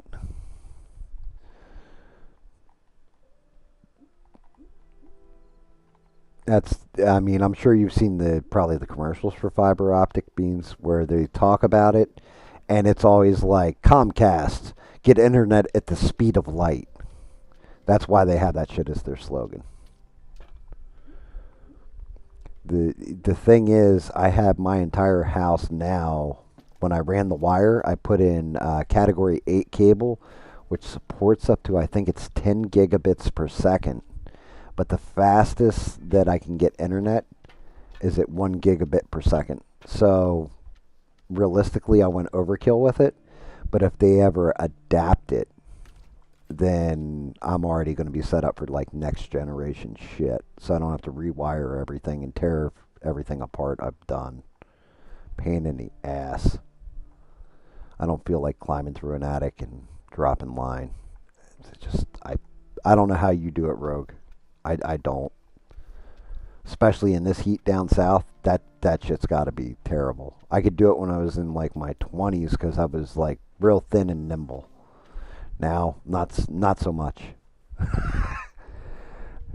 The one part of my attic I like can't even get over to because I'm afraid my ass will get stuck halfway through like Winnie the Pooh, and I'll have to wait till like winter and starve myself till I can get like Kate Moss thing to sneak out.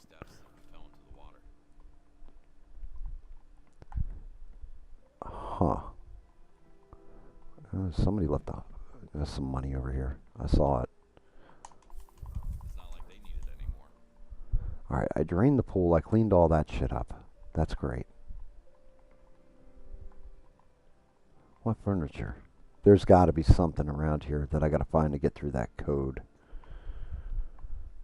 Alright, there's a chair in the water. I saw that. Find a way into the villa. Dispose of garbage bags. Reset fuses. Oh, okay. So there's a fuse box I got to mess with. You know what? I did find a key earlier. I'm guessing that door that I passed will do it. Let me see. Am I missing another chair over here? No. Deck chairs, maybe? What's out of place?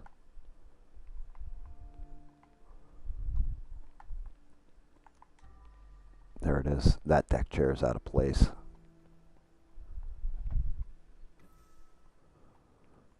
And evidence. I got one more piece of evidence out here somewhere to find. Trash bag's fine. I'll drag that back later. Yeah, there we go. Work shed key. Ah, there's the evidence. Mr. Castle, can I talk to you for a second? And fuses. You and Should be able to get in the house now. I saw you two last night. Even took some photos. But your wife I wonder if I hit this, will it fill back up? not here. Let's go inside. Nah, doesn't work. Actually, wait. I might be able to fill that pool back up. Oh, cool. It's all nice. Now I can go for a swim after I'm done cleaning up all the blood.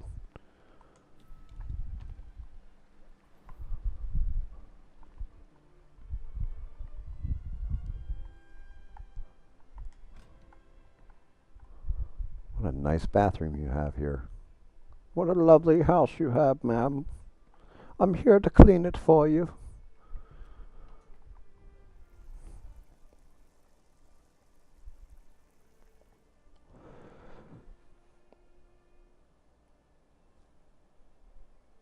Yes. There you go, Rogue.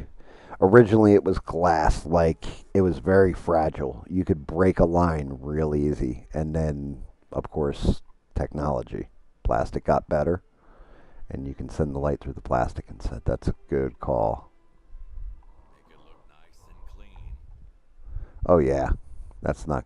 It's not a pretty scene here. Ooh, stuff to steal. Thank you. I will take all of that. What else do I have in here? Anything I can yank? Ooh, ooh, piece of candy. Some nice music running in the background. Hopefully I don't get dinged for it. It's classical music, guys. Cut me some slack here. Come on, come on.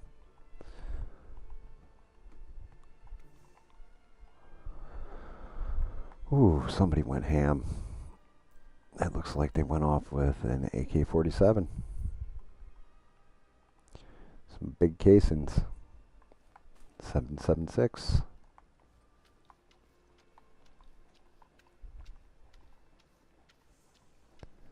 I need to boost the rate at which my mop gets dirty because this kind of sucks. I'm barely getting clean before this mop's getting wrecked. Let's see, do I have skill points? 13 of them. Okay. Let's see. Cleaning. So we got increases resistance, 25% slower. I'll take it. I'll take another 25% slower. What's this? Self-cleaning attachment. Yeah, I'll actually take that. 5 points left. Let's see. Pressure washer. Pressure washer. Water. The bucket. Increase the bucket size. 2 detergents and additional bucket. Okay, that works. I can deal with that. I can throw down 2 buckets.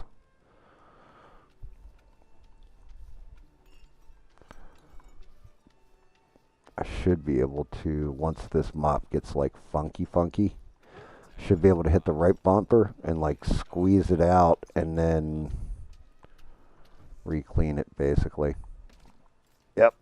So I get 2 uses out of the mop now before I gotta dip it.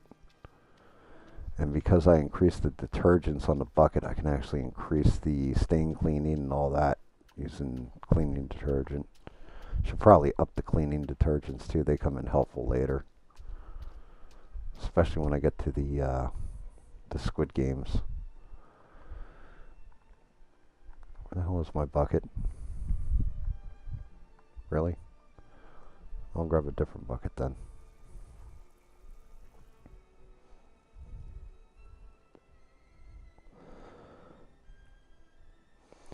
I mean, why couldn't you eat? I'm sure after a while, if you were a cop, Sheree, you'd probably get used to it. Like a medical examiner, definitely. Like they've got some of the strongest stomachs. Actually, to tell you the truth, I have a game. I The only problem is there's nudity, and I'd have to look and see if there's a setting to turn off the nudity on it. But it's called Autopsy Simulator. Can't make that one up, guys. You legitimately are doing autopsies on people that have passed away to see what's up, and you have to empty the contents of their stomach, do slices off their brain, like all kinds of stuff.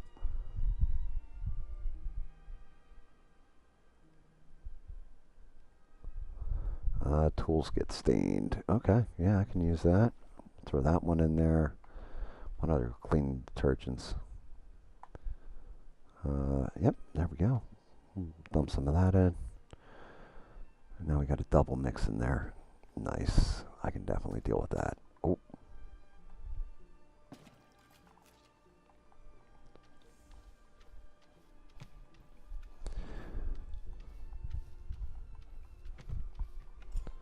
Just knock this crap around. Excuse me, ma'am. Excuse me. I don't know what you did wrong, but you probably deserved it. I'm not saying you were a bad person, but you obviously weren't a good person or you wouldn't have been gazpachioed all over my kitchen. Nice girls don't end up in places like this usually. Multiple gunshot wounds. The attacker clearly went off the deep end. Did he blame her for her husband's behavior? I don't know, but she definitely ate a few.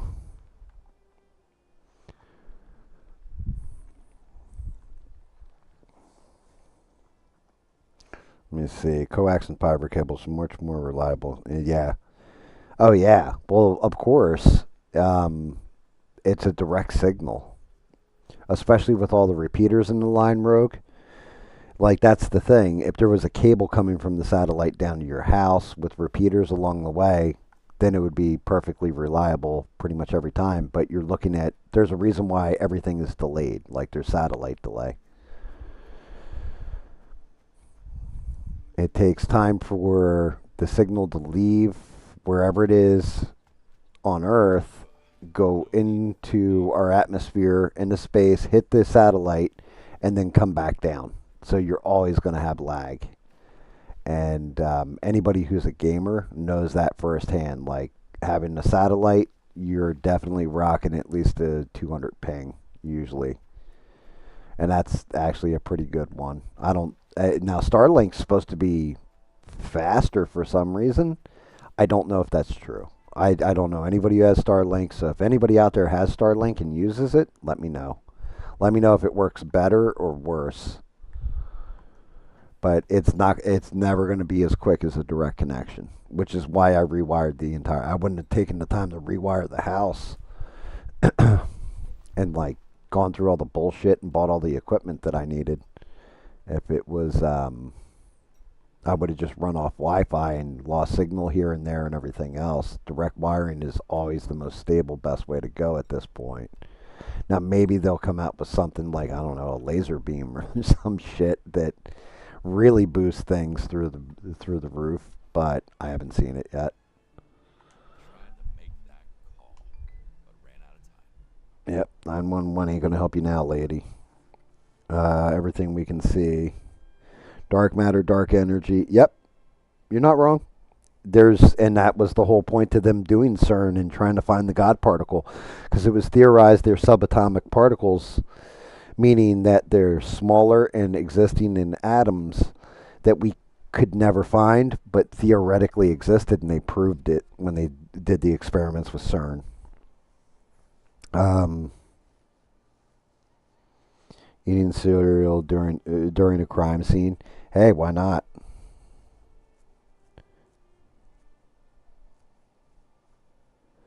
Oh, that sucks, SE. Yeah, I mean, I understand. I can say I understand, but that does suck because forensic pathologists make a good chunk of change because not everybody has the stomach for it.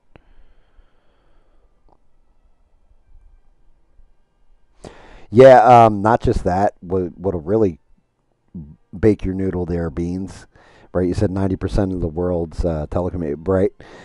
So up until what 5 years ago, Rogue? 4 years ago? 3 years ago? I don't know. I was still running off of old AT&T phone lines for my internet. Like it was DSL, but yeah,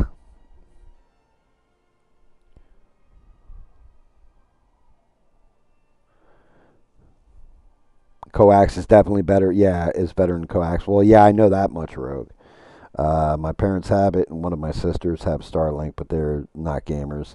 Well, Rogue is actually a gamer, SE, and he's saying like, yeah, Starlink isn't close to coax because Rogue had coax at one point before he bought his house.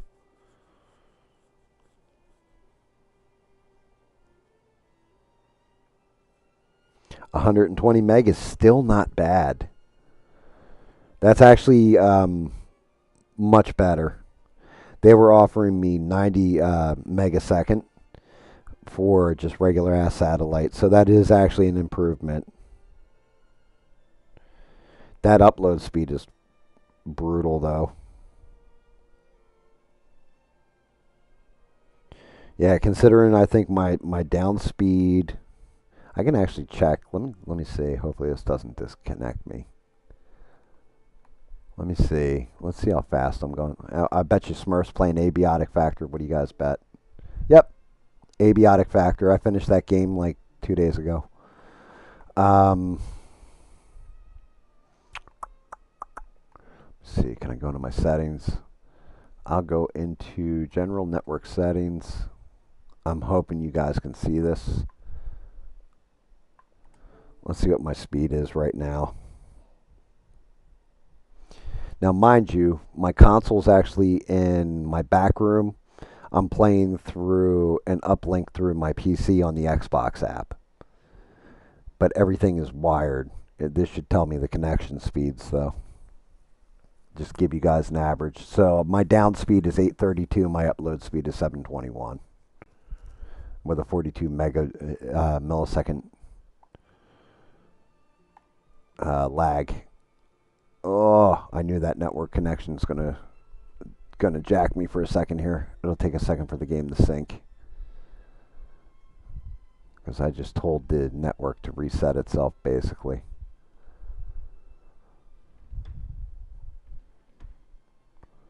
Oh, you got a handprint on there.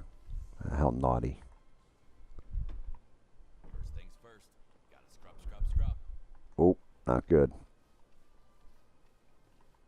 Oh, come on. Tell me, is it on the other side of the glass? There it goes.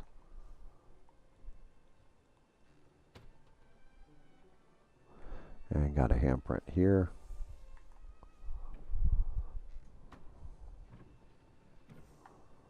Put that thing away.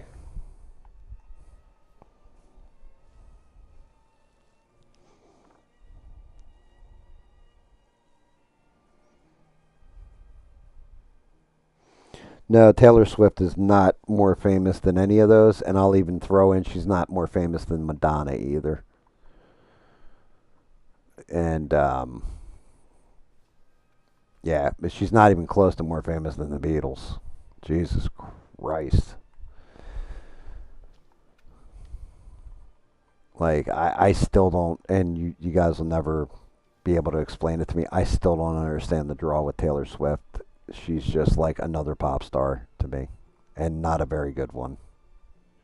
She just has bad choices in men, and then gets screwed over and sings about it. I kind of, I guess I can understand the appeal to like younger girls that have failed relationships. I can't understand for like adult women and stuff. I think the only Taylor Swift song I can even think of off the top of my head would be Shake It Off. So, yeah, I think I can name quite a few for the Beatles, quite a few for Michael Jackson, quite a few for. Who else did you say, Eugene? She said she was bigger than? Elvis? Yeah, I can definitely name quite a few. It's just music nowadays kind of sucks. And if that's the standard that this is the greatest shit out there, we're in trouble. I would rather listen to MC Hammer than I would Taylor Swift. Like, please, Hammer, don't hurt him.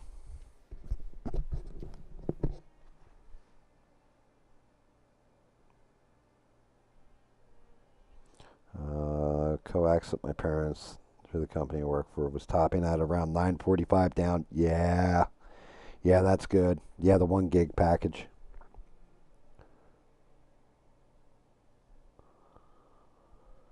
Yeah, Starlink, and that's what I'm saying too. Se, I think Starlink is a major step up from like DirecTV, that kind of satellite internet. Yeah, I think they're 100% right because what Rogue just cited is way better than the speeds they were offering me if I had gotten satellite instead of going. Actually, my DSL was more reliable, and the speeds were like comparable. So I was like, yeah, screw it, I'll stick with it.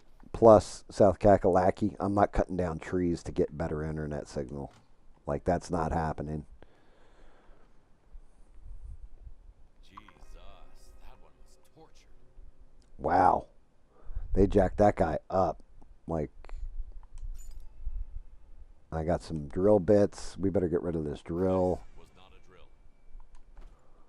They must have. Did they drill out his kneecaps? Looks like they jacked. Oh no, they drilled his hands into the bench. It looks like though. That's brutal. They went to work on him with a hammer. breaking bones. Damn, did this guy piss off Marcellus Wallace? What's going on here? A pocket knife. Pocket knives. It wasn't enough. Oh, they broke the blade off on him. Shoot. He must have really pissed him off. I didn't even see what his crime was, but he definitely pissed somebody off down A here. lot of stab wounds, some drill marks. Easy to see it was deeply personal. So that must be Mark. Hi, Mark. Dude, that's funny. Um, I don't know if you guys ever saw the movie The Room. Oh, hi, Mark. I didn't see you there. That's kind of what he was making reference to.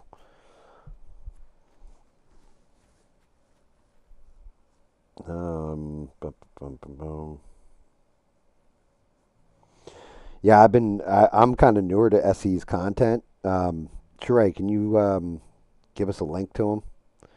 Make sure, guys, because I know there's some of you guys that probably have never met SE, never seen his content. He does a lot of outdoors content, has some really great insight. YouTube always screws me on the notification for some reason. But yeah, please go watch his stuff, subscribe to him, check him out. He's got some really cool stuff, a lot of outdoor and a lot of introspective discussion and pretty good takes, base takes on everything. So I highly recommend his channel.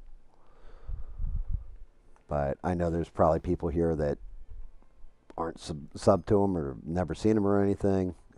SE's good dude, real good dude. And we still, I'm like, now I'm starting to get a little worried, guys, too, because it is a Thursday. He knows I stream every Thursday. Well, one, shout out to Rebel. I haven't seen him either. But I'm not seeing Steve Kerfuffle. I figured he would have been bopping in here to tell me all about Melania Trump is suing or threatened to sue James Carville. I can't remember who the other one was for like a big amount of money. And then now she threatened to sue Hunter Biden if he didn't issue a retraction for false statements, suggesting that her and Donald Trump met through Jeffrey Epstein.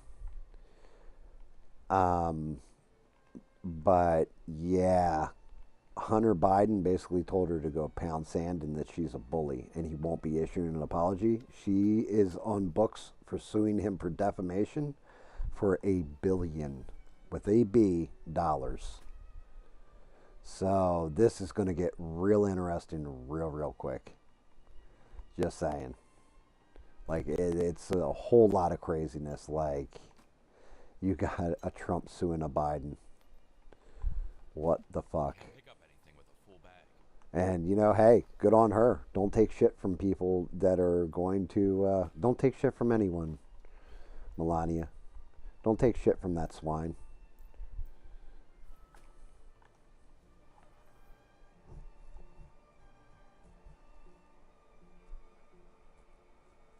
They were in ABL last night?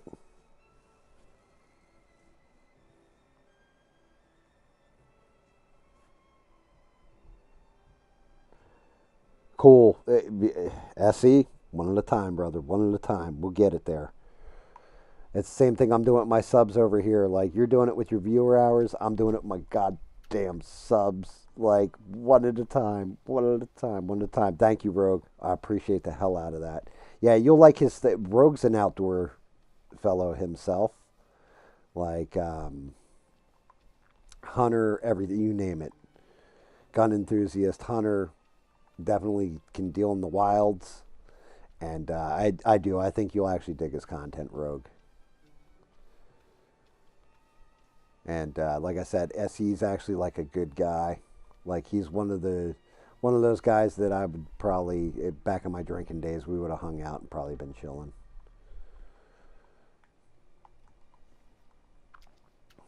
You know, now he's like me, kind of. He hates people and just wants to stay away from. But has is all right doing live streams for some reason. It's weird how that shit works. I can't explain it. I can't. I just can't explain it.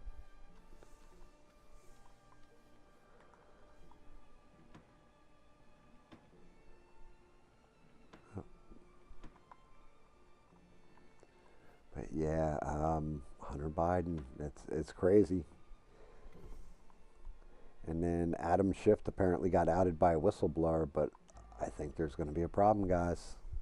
I think Joe Biden gave him a pardon back to 2014, which means that even if they bring him in, they'll be able to question him. Adam Schiff will have to answer honestly, which will expose him. He can't plead the fifth because of the pardon, but he also can't be prosecuted as long as he tells the absolute truth with that pardon running on him.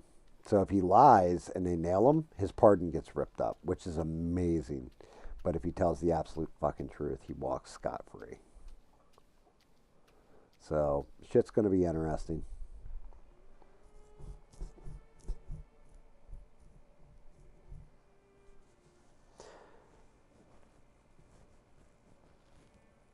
Yep. See, Eugene, that's what I'm saying. I had heard you were the one who said it. That Steve, because it was about little hat people, right, Eugene?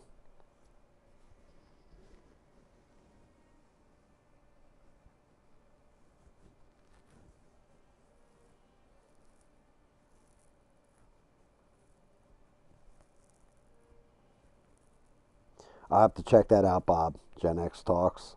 I'll have to check it out.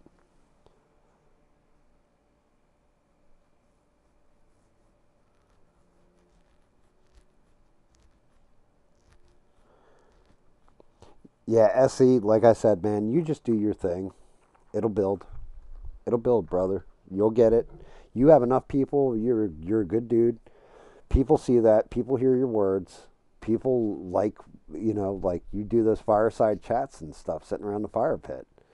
Um, you put out decent content. You've got videos, Eagle Soar, everything else. So you just keep doing that. You're going to be monetized in no time. Like me, I got probably a good 3 to 5 years before I even sniff at monetization, just on sub basis. Unless I do something that's going to be out of character and clickbaity or shady or something, which unfortunately, I'm not willing to do. But I'm all right with it too. Like, I'm not terribly worried about it, but I would love to see somebody, and I think I said this to you last night too. I would love to see somebody who's a quality person get monetization and be humble about it when they get it and appreciative and all that kind of shit. Not to me, but to these actual viewers. You know what I mean? And that's just kind of where I end on it. I don't know if I'm fucked up because of that, but it is what it is. What the hell is... Oh, shit. It's up there.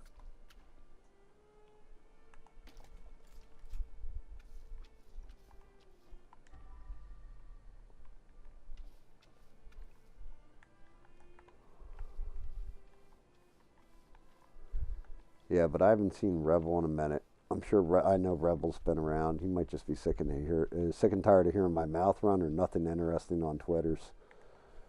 But Steve is the one I'm worried about. I appreciate that, SE. Just the fact you're in here hanging out with everybody, having fun and a good time. Honestly, fuck monetization. That's really what it should all be about. You know, if I get there, I get there. If I don't, I don't. And I'm not going to say.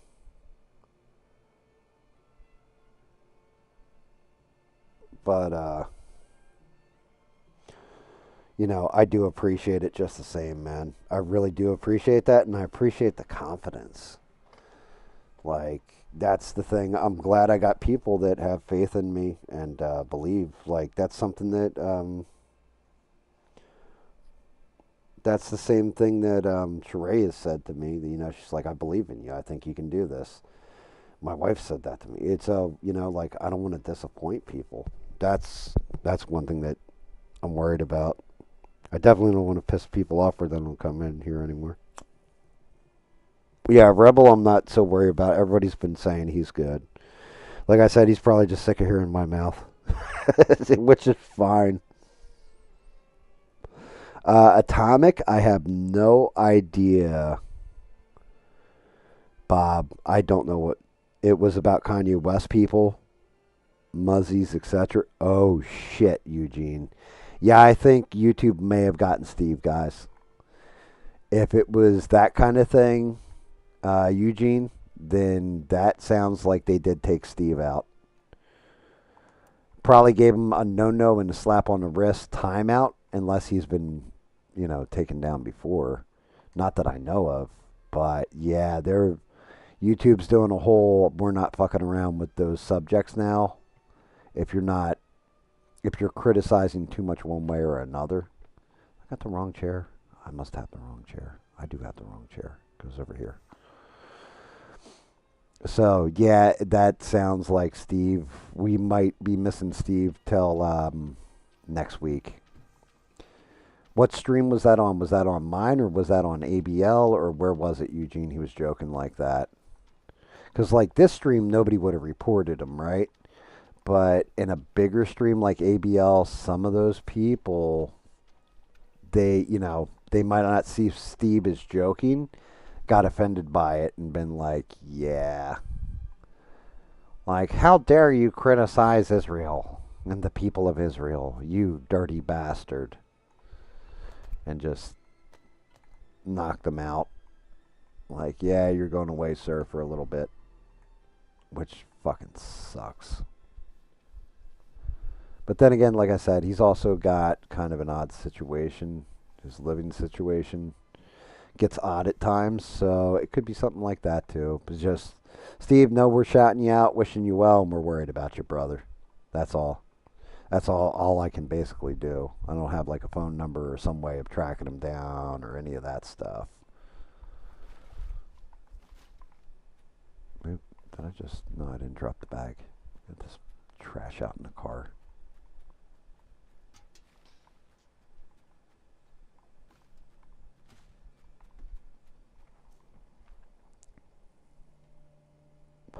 Yeah, Eugene. Well, that's just it. See, I say with Eugene to get him boosted, he's got to keep pumping music out on like a pretty consistent basis, like a song a week, a song every couple days, whatever. He's got to keep content flowing out there. Unfortunately, because music's different than like a live stream or sitting there talking to people. You know what I mean? We can change the subject to whatever. Like right now, we can talk about Legos if you want, and I'm all right with it. You know, I we'll come up with something, news or whatever, and you're talking the whole time. You're giving your opinion on stuff or perspective. With Eugene, because he's doing music, people always want to like they'll hear a song's a banger. They'll listen to it a couple times, but then he's got to have another song out that's another banger. It's difficult. It's difficult. He catches. I keep telling Eugene too. Like if I ever started doing videos again, I'd probably ask Eugene to use his music in the background. You know what I mean? Something like this to promote him and give him promotional music by Eugene or something. I come up on a splash before I go into it. Um, and I don't really like using other people's art, their music, anything like this, simply because if I piss them off and then they come back and go, okay, that's going to be, X amount of dollars for every time you play it or whatever, which I've definitely pissed people off and had them pull shit like that on me before, which is why all my artwork I own the copyright to, the music I got the copyright to, all that kind of bit. Because you kind of learn through oopsies or trusting people and then falling out with them.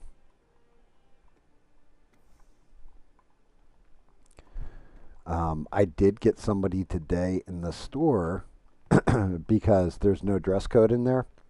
So I'm basically going to work while I'm running the store in my cargo pants and like a t-shirt. So I wore both designs of my t-shirt, like the prototypes. The one with the little thing on the front and then the wings on the back with the DTSFA on the back. I actually had somebody asking me about it today and where they could get one. I was like, that's awesome.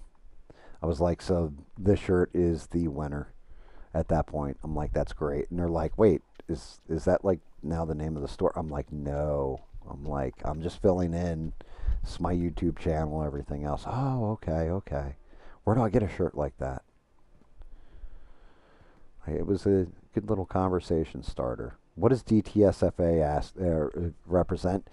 And this dude who asked me that was in his mid 60s, and I didn't know how to say it in a polite way. I was like, "Oh, it's a saying from the show. You know, it's just an acronym from the show. You'd have to watch the show to understand." Oh, okay. I don't want to tell him don't take shit from anyone because I'm helping a customer. You know, like I'm in a kind of a semi-professional capacity. Thought it would be kind of a bad look to tell a customer don't take shit from anyone.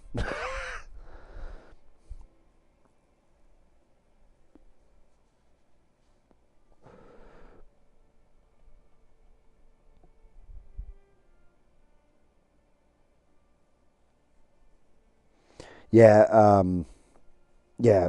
Atomic. I can take or leave. Devin's. I love Devin. Atomic. I don't think she's bad people at all, and I'm not saying anything bad on her. But Devin, I was a key factor when I was first starting up streaming, and took time out of her day and helped me out a lot. I'm not going to lie at all with my microphone. I couldn't get my microphone to work for a while.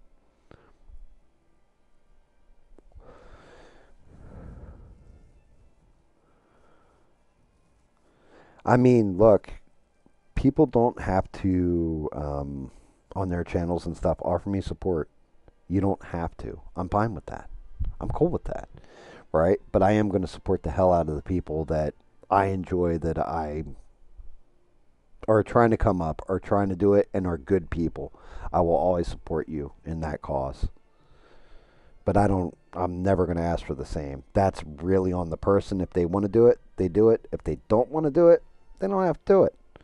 You know, that's just something that I've always done since since I don't know, since we've started this channel, guys. Have I always done that? Like try to help people get lifted a little, you know?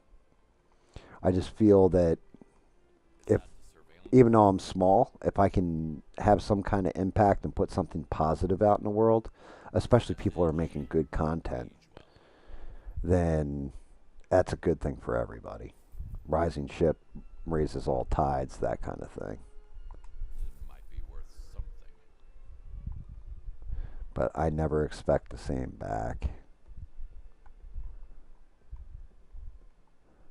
Like sometimes you can do shit to be nice and, for the right reasons. It doesn't always have to Much for be healthy living.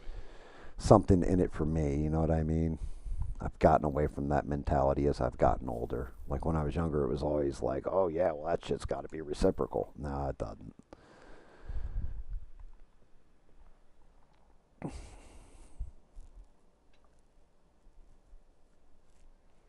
I mean, I'm not going to say all ships because never all.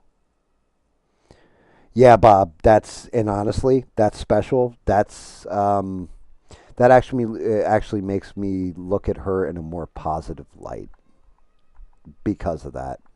I don't think, like I said, I don't think she's a bad person. I just don't agree with her on things, and she gets upset with me because I don't agree with her on things, and that's fine. She's entitled to that opinion. That whole chestnut, and I'm not going to talk bad on her, but I don't agree with her on certain things at all, and it's a shame, but it is what it is, and that's fine. Nothing but I hope she's okay.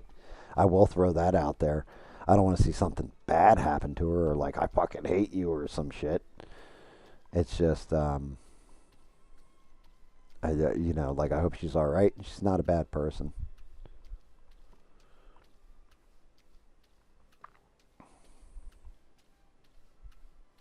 I mean, she's never directly been like a douche to me. Oh no, no, no, no! Don't, you son of a bitch! There goes my chemicals. I had this thing loaded up all nice with chemicals. Now I got to load it again. I'm going to run out of chemicals. I keep knocking my shit over.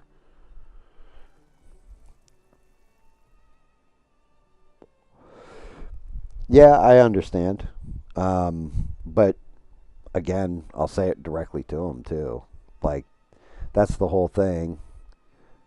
Like, you're real good about that, Beans, watching out for other people when they're not there or what have you. But like, if I'm cracking a joke on Mister, usually when Mister jumps in, I'll crack the joke directly. Like, if he were to hop in right now and I cracked a joke, I'm going to crack the same joke to Mister, and he's probably going to laugh about it. Like, now, if I'm calling him a scumbag, a douchebag, and all this kind of stuff, that's a different thing. But even people I've been not too happy with, and you know firsthand, I've always just said, that's fine. Best of luck to you, and I hope everything works out. Stuff like this. I don't have to say something nasty about them or get nasty and get childish with them. But usually, when it comes to somebody like Mister, like I said, the one thing I love about Mister is not only does he take a joke, but he throws that joke back at you a lot of times. And he'll twist it just enough where it's a good joke. And then he always says some shit like, I don't understand why people don't, or, like, you guys always laugh at my jokes. I'm shocked. And it's like, why? You're funny, dude.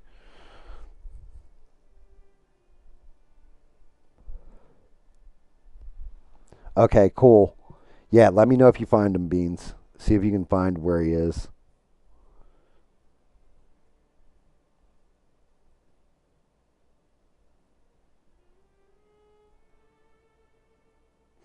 And yeah, Sheree, I haven't raised all ships. I mean, I always kind of put a bad mouth on Tim Pool. I've definitely criticized ABL.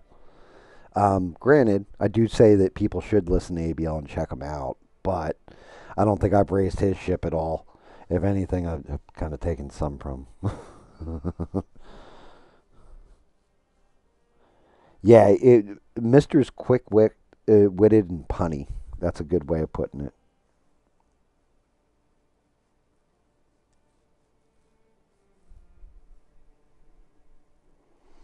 Yeah, I mean, Atomic. So, and I know this secondhand somehow. I don't know how. Maybe somebody had to have told me. But I know Atomic. Didn't she have like eye surgery recently? And then I think she had one eye done and had to get the other eye done. And like I said, this is just rumor and conjecture. I don't know for a fact, but it could have something to do with that too. She could be recovering from something that could be traumatic like that. And if she is, God bless her. Whatever God she believes in, may it bless her, and may she recover her sight completely. I wouldn't wish blindness on anybody. It sucks. I've been temporarily blinded before. I left my contacts in for my disposable contacts. You're supposed to throw out at the end of every week. When I was young, I left them in for 3 months straight. And I woke up one day. I couldn't, my eye would, it was almost like I was tripping on acid. I was like, what the fuck is going on with my eye? And then it was just in super pain. I tore the contact out, both of my contacts out. And then I couldn't even look at light. Like I was just blind trying to look at light. And went to, I guess it's an optometrist at first, and they immediately sent me over to it, like I went to the people that actually give you your glasses, and then went from there directly to an eye surgeon. And the eye surgeon, whichever one that is, a ophthalmologist, whatever, he like he did the retina scan. He looked at my eye and he said, "What happened?" And I explained everything I did with my eye, or like leaving my contacts in. He's like, "You have cut off oxygen to your cornea. If you had left it in for another hour, you would be blind now in that eye."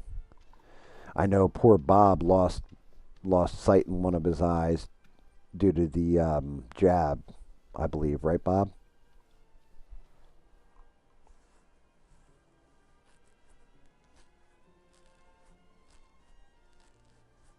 Yeah, both eyes got done. She might not be able to see, so she might not be able to type.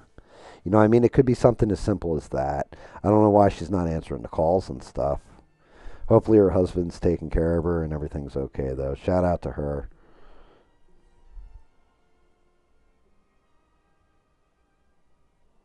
Yeah, yeah. I'm going to say the odds of ABL even knowing who the hell I am are slim to none. And I've been in his chats all the time, breaking his balls.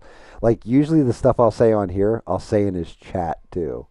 So I'm not terribly worried about it, but it's kind of hard to keep up with chat in there and break balls at with the cooldown because I refuse to get a membership so I can talk freely on that stream.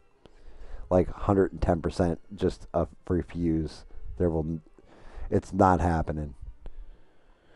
To be honest, shout out to Beans because the only time I've ever had sub or like a membership to ABL is because Beans has bought them for us.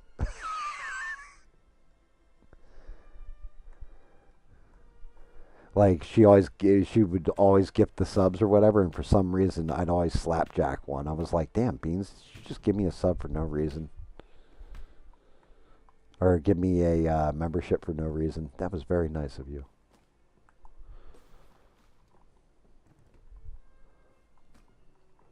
Yeah, I just that whole being a member and everything else. If I'm not getting some kind of like special content, I guess you got to for me to get membership to a channel, you got to do something really special.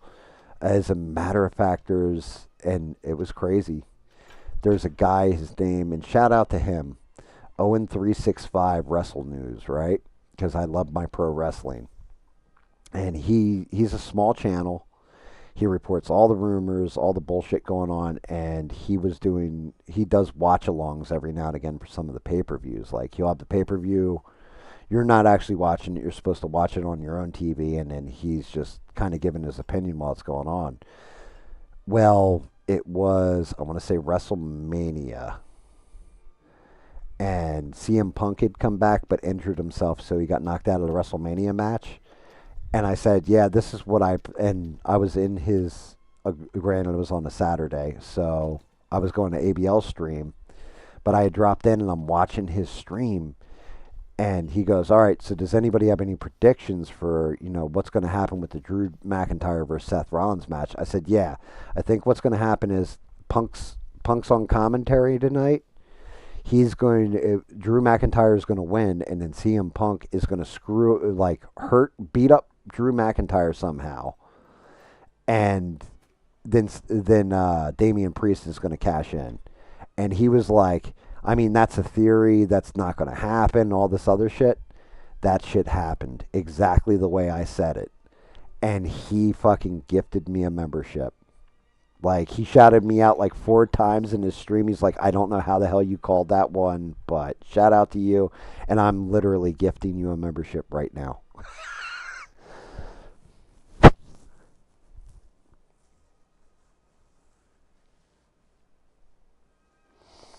Um, D-Day Cobra I like.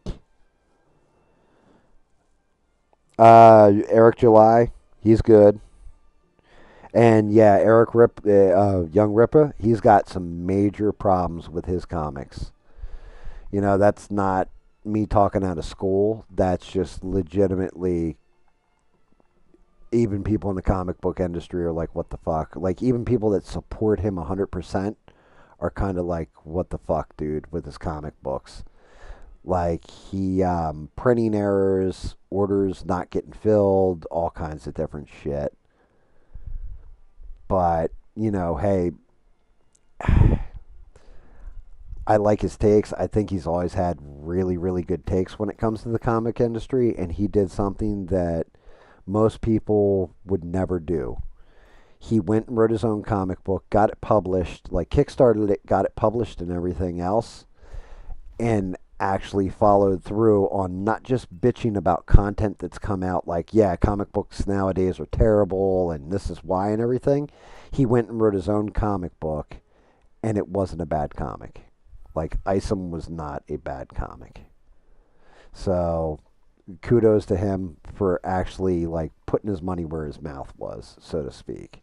Like not just bitching about things, but being part of the solution. There's a lot of people that just want to sit. I'm probably one of those people, to be honest with you. Now I'm thinking about it.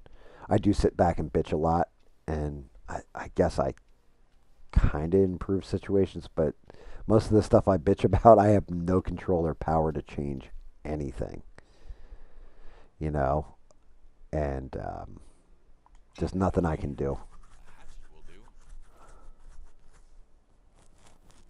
I want Ivan to come here too. Ivan would actually have a voice here. I would actually love to hear him out on certain things. I would like his take on things. I would like Shaquille Oatmeal. I've invited Shaquille Oatmeal, what, Sheree, like 4 or 5 times now to come by the channel. I said, and it literally said to him, I am personally inviting you, not because I want to rip you to shreds or something, because I actually want to hear what you have to say and actually get your take on things from a different perspective. And he never takes me up on it. I think he really does think that if he were to come here, that I would just like make fun of him or trash talk him or cut him off all the time or make fun of him, whatever. Whatever the case is, take the piss out of his argument. But I would really like to hear Shaquille Oatmeal's argument, and I think he could actually be not somebody that I would agree with, but I think I could find common ground with. And that's just it. I want somebody that's opposing like that there can be some kind of common ground. Like, okay, people with woo woo theories, right? If you can't disprove it, you can't prove it. Like you can have that argument back and forth, and it's fun to discuss things and maybe improve your knowledge on stuff, right? From both ends. When it comes to like politics and stuff, I hear a lot of either centrist or right leaning voices. Now, granted, every now and again we do get a Democrat in here. I don't even let you guys know when we get one in here, but there's definitely some people that watch this stream that have voted for Biden over Trump. Stuff like this. I just don't tell you guys about it. And usually they watch the streams where I'm not discussing politics at all. But yeah, we have had people that are staunch Dems in here that I bet you guys didn't even know. And I won't out them. I'll let them out themselves if they ever want to. But I don't mind that.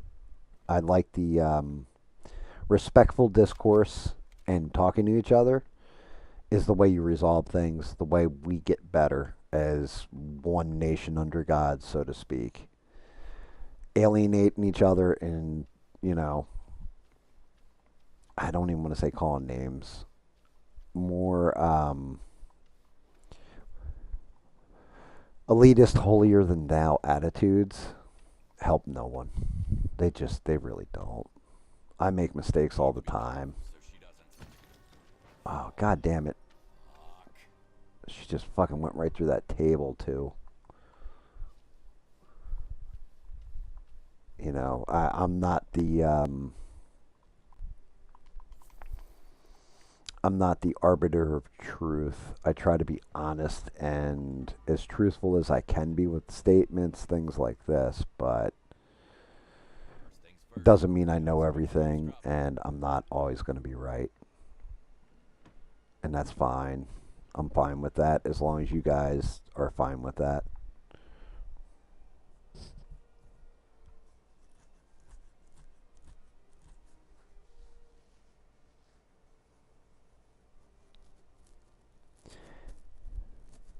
Yeah, the whole thing is I used to take the piss out of Shaquille Oatmeal all the time.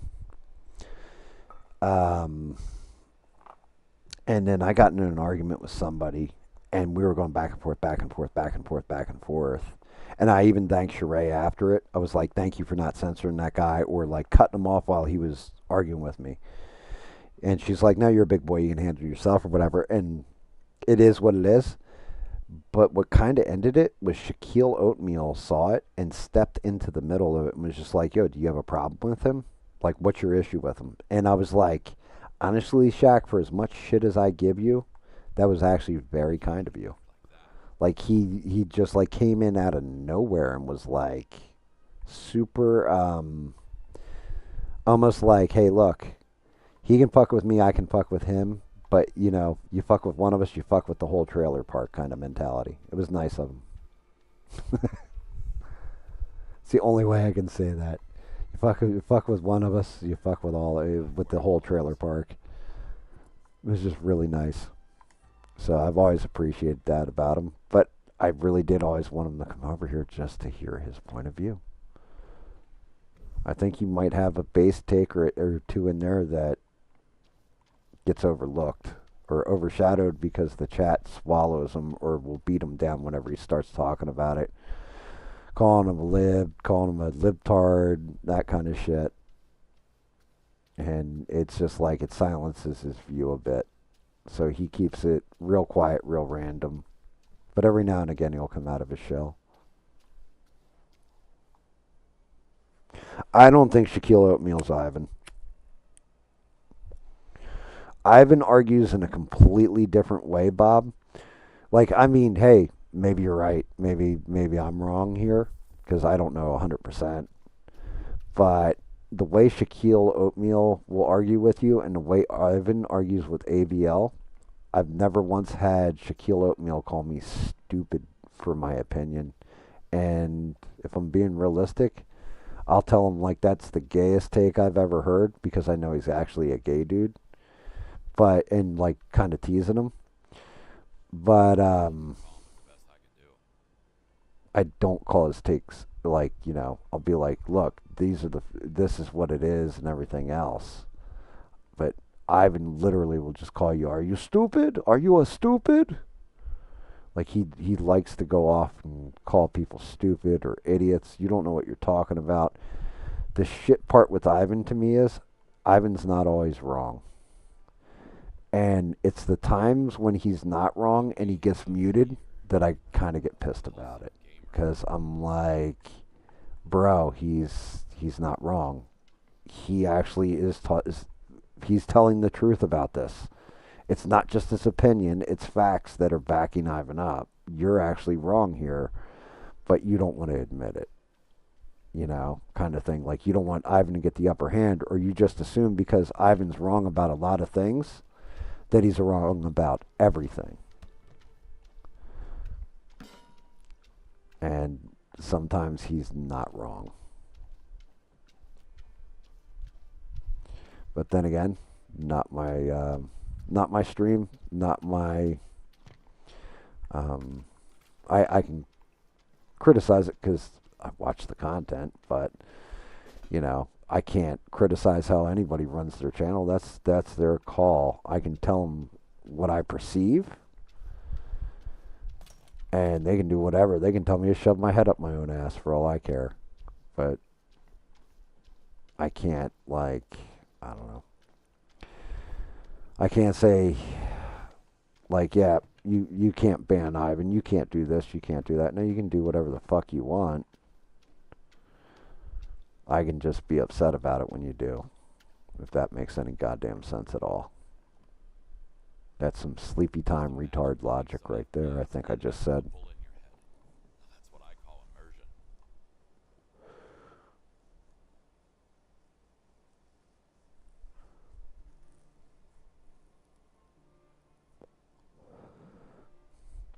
Yeah, I'm right there with you on that one too, Bob.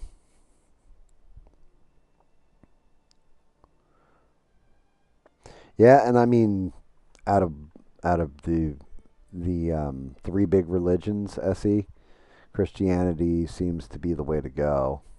It seems to be the one with the most tolerance and actually legitimacy nowadays to it too. I started reading this. God, what the hell's this shit called? The not just the Bible. The basically the unabridged edition, the Ethiopian Bible, with all the apocryphal text and all that stuff. So it's got like First Enoch in there, Book of Jubilees, where they're talking about the calendar, like all that kind of thing, right? It's supposed to be like this is all the ancient texts that they found the Dead Sea Scrolls, all that kind of bit. And it's some interesting shit. It really is. Now, it's not going to convert me to any kind of religion because, much like Bob said, I'm I'm under that same impression, Bob, of I don't believe in any set religion. I think everybody has a personal relationship with their God, and unless it's fucking some kind of evil that's hurting people, then it's up to you to determine that thing. Determine your own interpretation or your own come to bad paraphrasing, but come to Jesus moment. Like you meet with your God on your own terms and all that kind of stuff. I don't care if it's monotheistic or if it's a multi-god system, whatever. That's your business. If it's some kind of religion that nobody else worships, that's up to you. As long as you're not harming anybody with it, or like you said, thumping it down somebody's throat, like no, no, no, my way's right, everybody else is wrong. Like motherfucker, you won't know till you're dead. And unless you want me to send you to meet your God, then we're not going to know, are we? Not till we get there. Allegedly. Rogue Leaf, have yourself a good night. You have yourself one of them there, Gooden, son. Great to see you, brother. Always great to see you. I'll be streaming tomorrow night with Smurf till like probably about 1 a.m. and then I got to cut it because I got to open the store again on Saturday. So, and then all I'll have is next Tuesday, and then I'm back to my regularly scheduled laziness.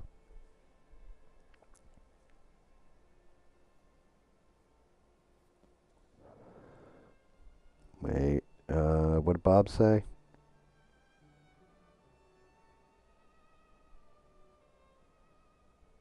I've definitely run with the devil for a time there, I see myself.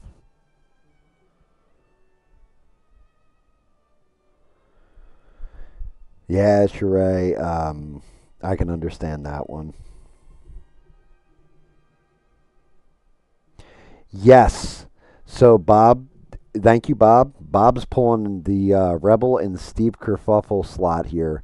So he's absolutely right. In Washington, D.C., it was like an ICE officer or somebody working with ICE, and a guy walks up with a Subway sandwich screaming at him, and then walks away from him and came back and like full on threw it right into the ICE agent's chest.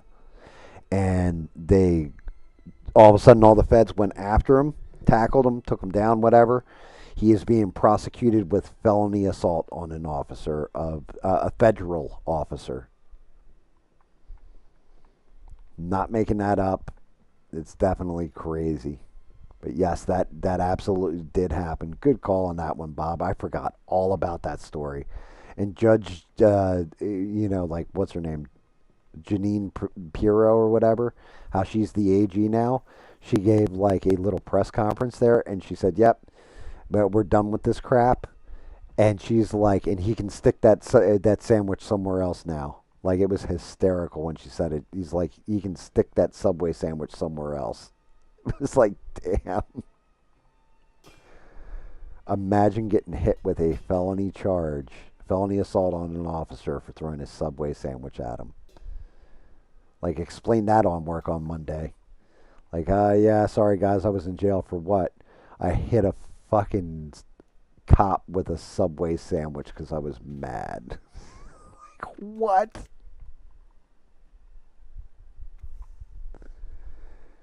Like, yeah, I got a felony. I can't work on this or that anymore. Gamers, brace yourselves.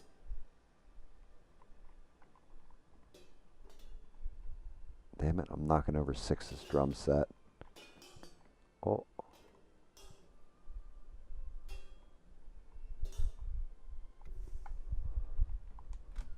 What do we got out here? Anything on the, some nice cars down there. Shit. Ooh, $100 bill. I'll take you. Ooh, $100 bill. I'll take you. Who just throws $100 bills out on the balcony? I could see if he was snorting things in there, but no. They're just laying there. Clean up this room, young man. Got messes going on. Oh my god. This guy really is a slob. Got like he's crushing like chocolate milk. Is that what all that crap is? Somebody walked over here and looked in the drawers. Oh shit. Some weeds. And some loots. Give me all that. Anything else in here?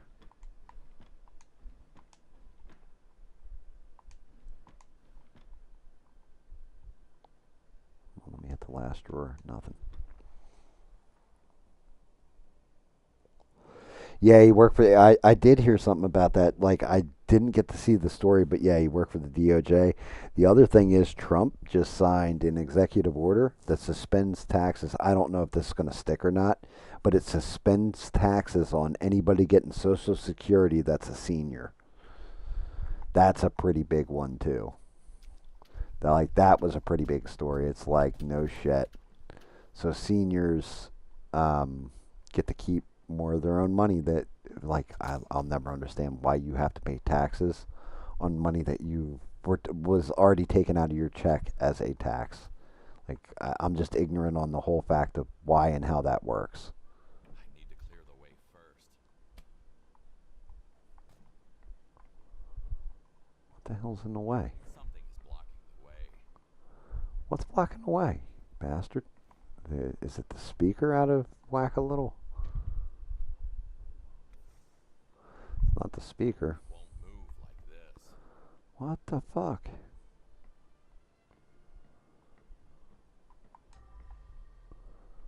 I mean, maybe this blood stain on the carpet? That's some bullshit. What do you mean you can't move it back? I need to clear the way first. God damn it. Where's the speaker? Put this thing back.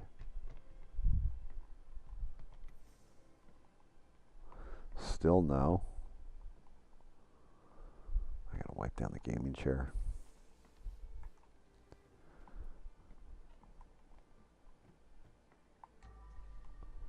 Yeah, because this goes here, but I don't think it's gonna fit. Oh no, it will.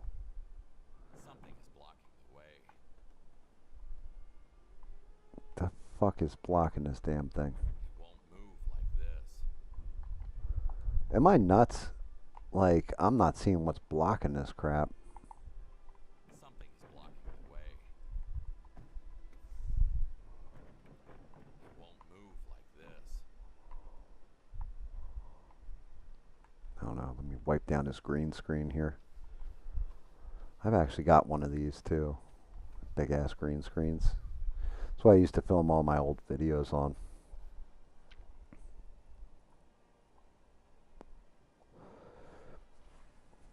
Very nice, Bob. Very nice. Get that loot.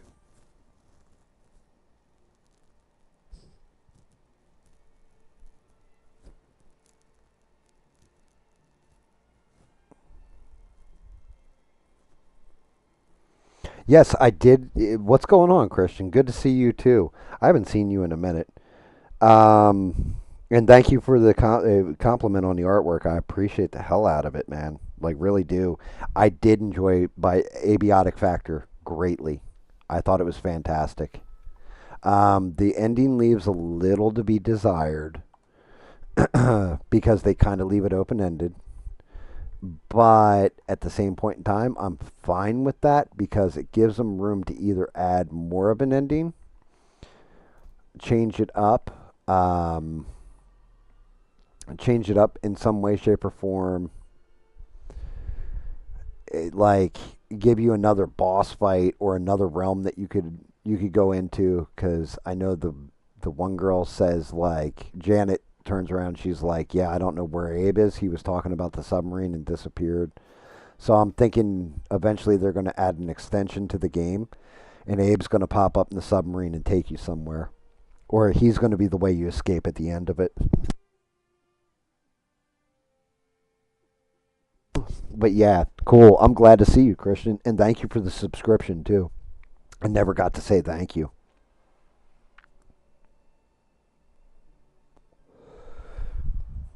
Like, definitely thank you. Normally I'd be painting tonight, but yeah, I have definitely had a long ass day.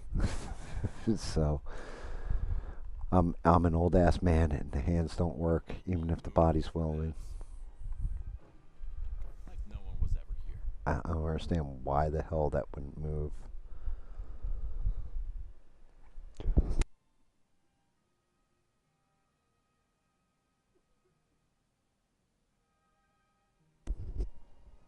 I don't even remember the ending of Mafia. I played that a long time ago. Like I didn't even play. I think I started to play the Xbox Series X version, but I played that way back when it had first come out and played through it, and I don't remember how it ended. It was a fun game. The whole 1930s gangster vibe, and then moving on towards a more modern day. I just, I don't know. It always felt like knockoff GTA to me. Which GTA 6 coming up, that's going to be interesting.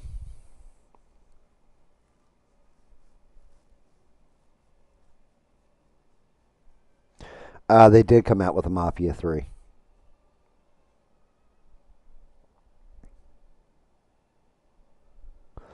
I don't remember. I don't think I played through Mafia 2. Yeah, we definitely got to warn Six about those wild parties. Knocked his drum kit over, everything else. Had to scrub it down for him. What the hell do I have out of place up here? It's saying that I need two pieces of furniture moved back. Okay, it's this chair. It's one. And I know I got two somewhere. God damn it. I need to grab a drink or something. I've talked so much smack that I've worn my throats out like a fool. Oh well, let me take this bucket downstairs. So I gotta go outside and clean up that mess. And I also got 6% blood I've got to clean up out here, and 5% blood out here, probably the body too. Let's see what we got. Oh look, Moonman and a Walkman. I think that's more like a VCR, to be honest with you. Oh shit, I missed a whole gazpacho over here.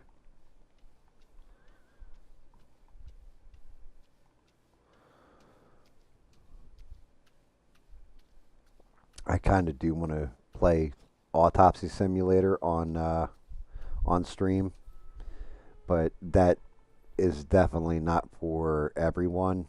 Like, I mean, the jiggle physics on the organs when you take them out of the bodies, that'll mess people up. All right, this floor is good. This floor, one more piece of furniture. Got to be something in Six's room. Let's go look at Six's room. There we go. It's the stupid metal chair I threw over here.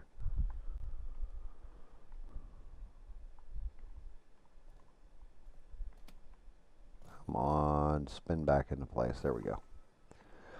Okay, so that's clear. That's clear. Did I throw both the bodies off the side? I'm trying to remember.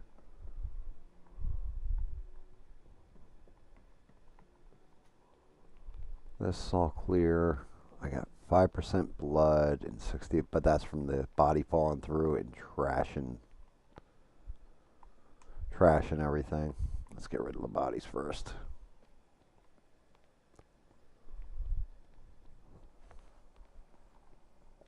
Uh, bum, bum, bum, bum, bum.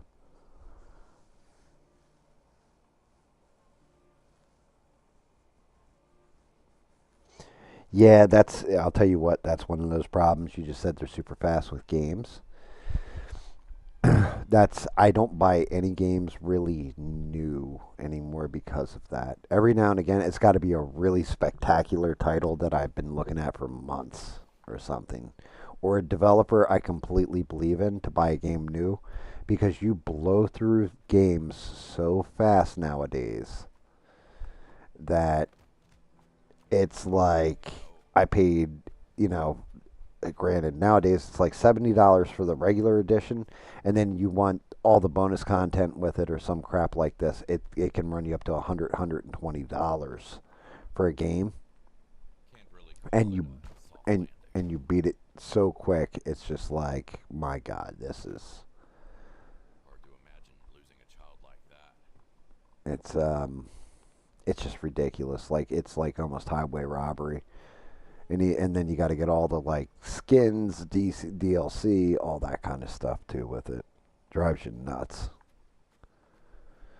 I mean, my Game Pass, I think it's like $60 for what, 3 months, to $20 a month or something. But I'm always playing something on here.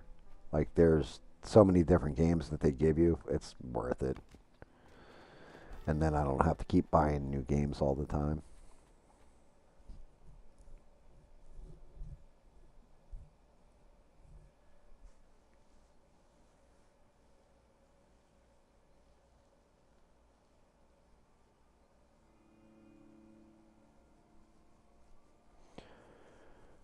I mean, Grand Theft Auto, well, yeah, they're on six now or working on six now. Grand Theft Auto 5 had a whole thing where you took psychedelics and then aliens came and abducted you. So that was always a fun level. I always got a kick out of that one. That was the old guy Michael in the story mode. You're like flying through the sky and stuff. It's all rainbow. It's just over the top ridiculous and funny. I don't know how they're going to do Grand Theft Auto this time because a lot of the shit that they mock and make fun of pretty much has come to pass. Like a lot of the stuff they do satire on is all happening. And they hit all sides too in Grand Theft Auto, so I don't know how that's going to work out.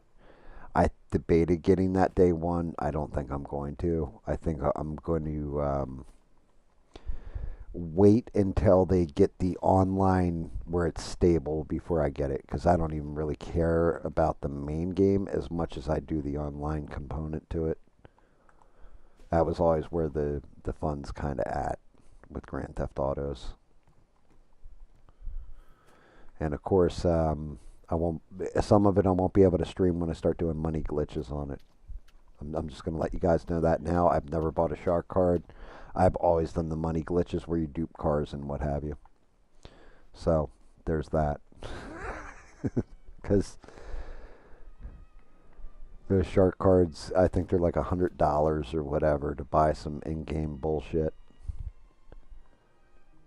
And it takes you like, well, you can play the game for 6 months straight every day for 12 hours and get one of these cars, or you can give us $100, buy the shark card.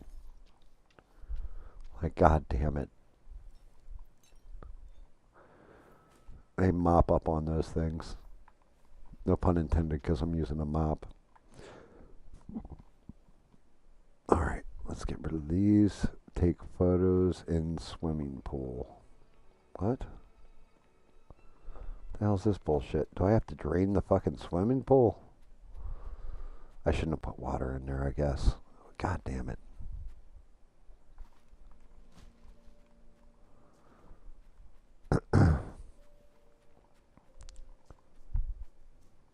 Let's see, can I take the photo from here? Okay, I guess I don't have to be, I just gotta be standing here and interact.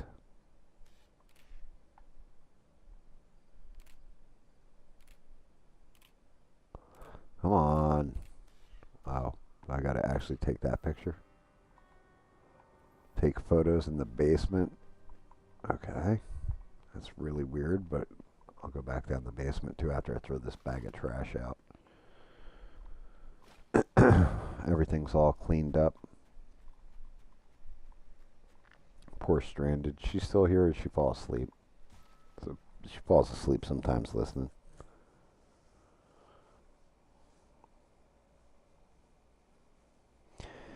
I don't know. Sure, so. I'm a little. Once you get monetized, write them up. Bob, you know what? Fucking Bob's a goddamn genius. Why didn't I think of that? If I itemize them out, because you're going to be a 1099, you you itemize that shit out as a business expense. You're not wrong, Bob.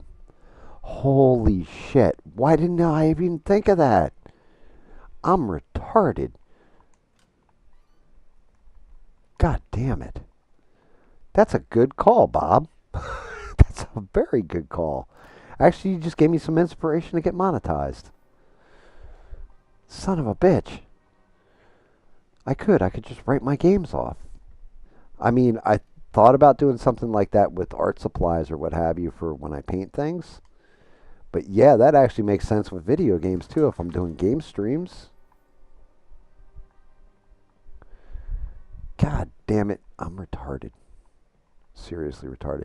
Yeah, Grand Theft Auto, Sheree, I'm the online I'm looking kind of forward to, but again, every time they come out with them,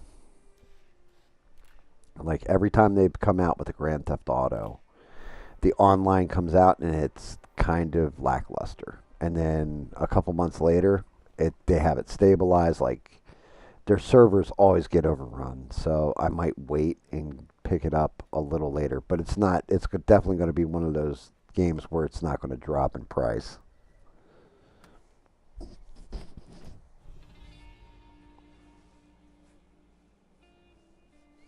What won't be enough? Dude, Bob, you do have skills, man. Way to think outside the goddamn box. What won't be enough anyway, Beans? And the oh shit, Sheree. Sheree, you had to go and say that. The only thing is if I do stream GTA 6, I don't know that I'm going to be able to turn on the soundtracks. I'm going to have to turn off the radio whenever I get in the car, stuff like that, unless I can go to the talk radio one.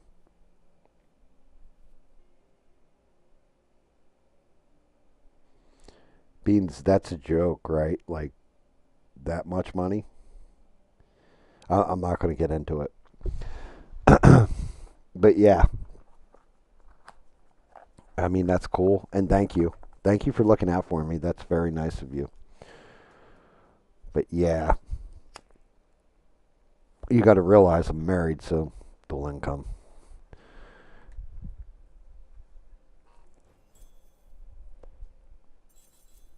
And yeah, yeah, that's wouldn't even scratch it.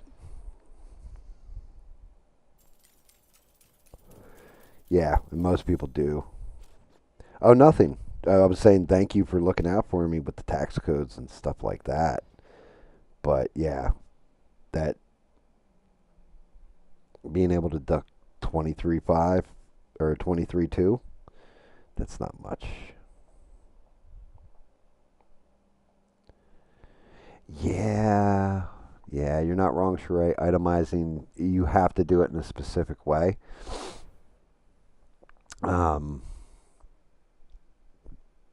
God damn it. What the hell is up with that? Is this going to do this every fucking mission now? The stream just cut out again. Well, not the stream, but the actual game. It depends. It depends on what your income status is and everything else. And what expenses you're writing off.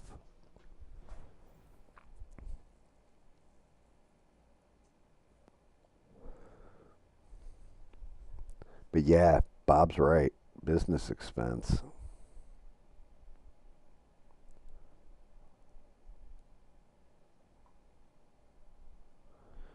Let's see, the wife just sent me over pictures of, I'm guessing, new nails. Holy shit, guys. She killed it with those. She did the Riddler, Two Face, and Robin from DC. Let me see what the other set of nails is. Other ones are Hello Kitty ones. It looks like. Oh, and she did the what was that character you were asking about? Beans, Cinema Bond or whatever. The Hello Kitty one. She did a set of those nails too. I Good boy. I can't upload this picture. I'll show you guys on next paint stream I do. If I do one on Sunday, I'll show you the picture of the nails she just sent over. But they came out really cool. Yeah, Sheree. I'm waiting for her. She's setting up like a whole bunch of different sets to advertise or whatever, pop up on the site, whatever she's going to do with that shit. And I will 110% let everybody know when she's got that up. She just loves painting nails.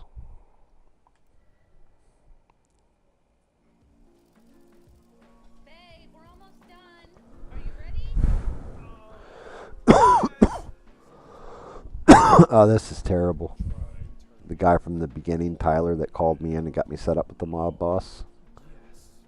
This is where, this is his new apartment that he moved into with his new girlfriend and got his life on track and everything else, and it's tragic how it ends for him. Or at least the cat doesn't die.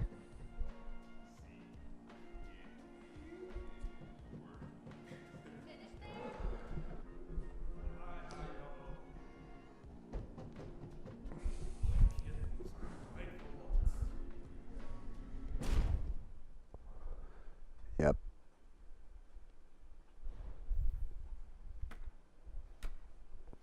Working on my daughter's room, paying off her cancer tab.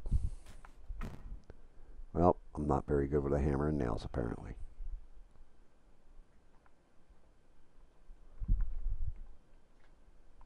Who's a good boy?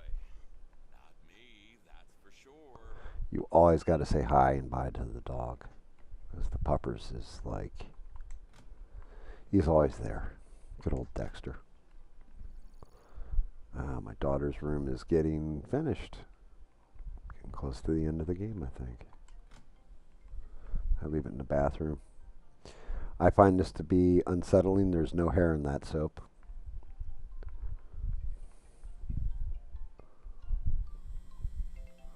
There's always one errant hair stuck in soap. Morning, Kowalski. This time I have an easy peasy job for you. You need to clean up the dead rat, Tyler. One small apartment, just a few bodies. Go to his place, tidy it up, and that's it. I mean, do you do like people's personal taxes or are you doing like business taxes? Now at least I'm done for good. I'm just curious. For fuck's sake, Tyler. You of all Because people there's should know stuff this guy in well. business taxes that are like the code's different in certain parts. If you do it right, you can kind of adjust things. I'm just curious though, because definitely my taxes are always square. Okay, let me get the mission from the computer. This is unfortunate, but I got to go to my buddy's apartment where he turned out he was a rat and he's done. They whacked him.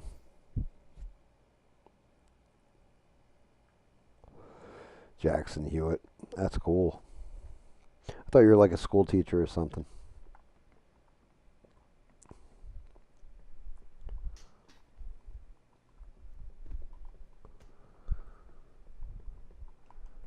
Like, weren't you like teaching art or something in a school?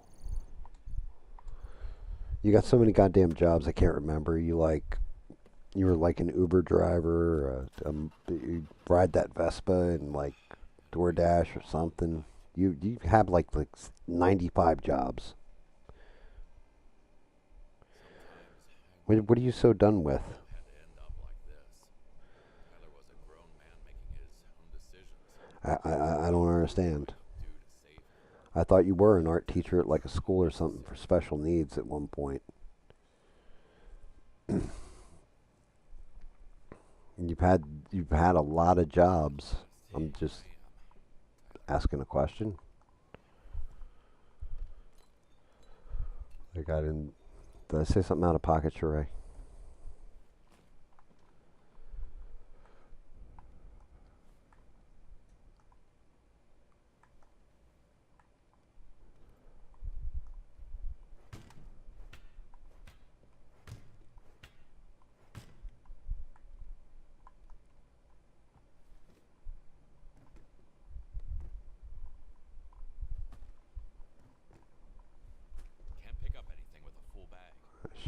Bag's full.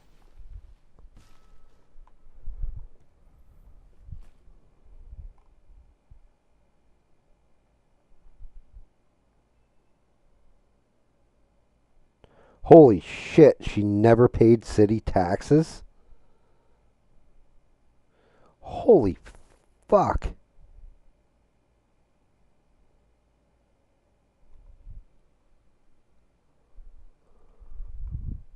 Oh my god. Um, God damn it. Yeah, I remember. That was one of the tax issues I ran into because I went for GameStop and worked over in the Philly Mall store and in the Gallery Mall for a couple nights, and my paycheck had to reflect fucking city taxes, and I'm like, what the fuck is city taxes? And people had to explain that shit to me. It was fucking brutal.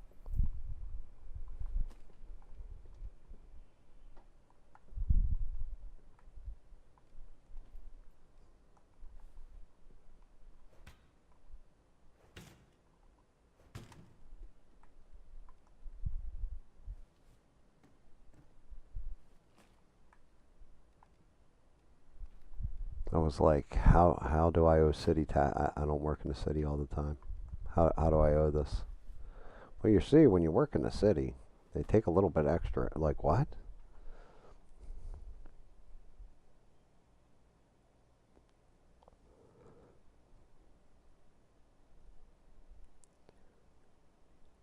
Yes, yes, Bob, and that's the whole thing. When you're running independent contractor and doing 1099, you pay quarterly. I mean, you can pay yearly, but that shit's fucking brutal.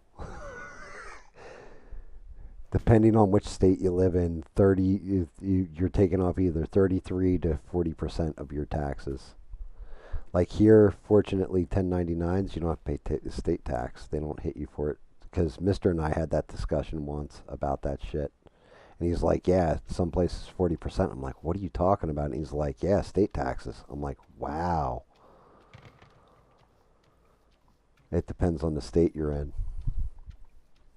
They don't nail you in this one for doing 1099 work. I'm like, oh, that's nice. So I had to look into it. Yeah, that's one of the things with YouTube. You're If you get monetized, immediate 1099. I don't think they don't. You're not technically an employee of the company. You're a self-regulating employee or a subcontractor under them, which I guess technically means they're purchasing your content, right?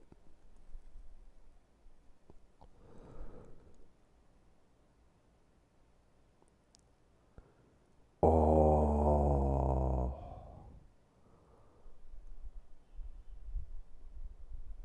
yeah, taxes. They don't fuck around. They'll take your house, everything.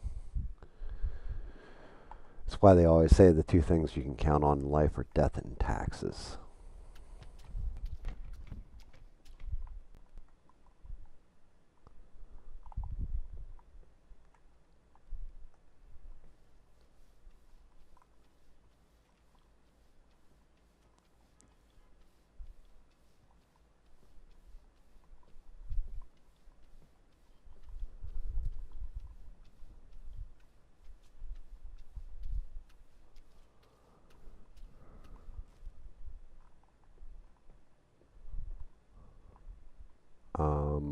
Did I not? I must not have filled the bucket.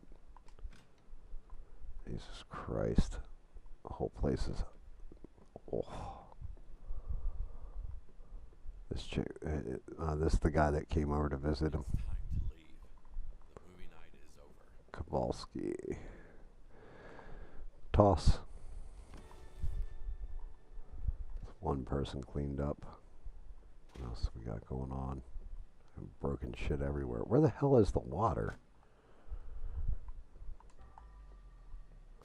God damn, I got a whole. I gotta walk through the whole fucking house to get to the water. I What a can't open mess. it from this side. Really? Oh, Jesus. Here's his It girlfriend. wasn't the best time for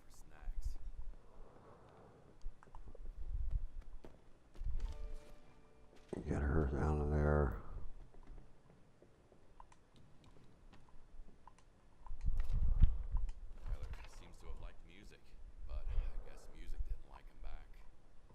Here's the girlfriend. I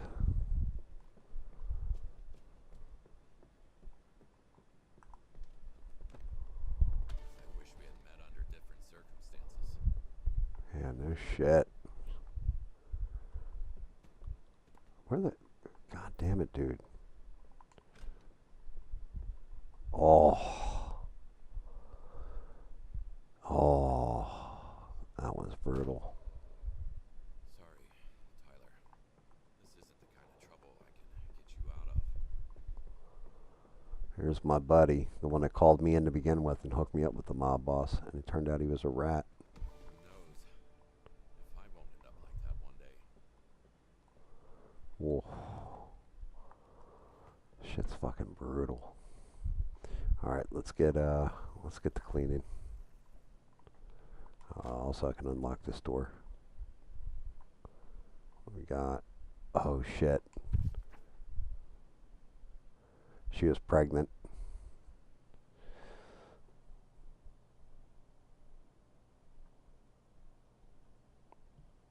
I act like I've done this before. Well, you know, I have never done anything of this sort before.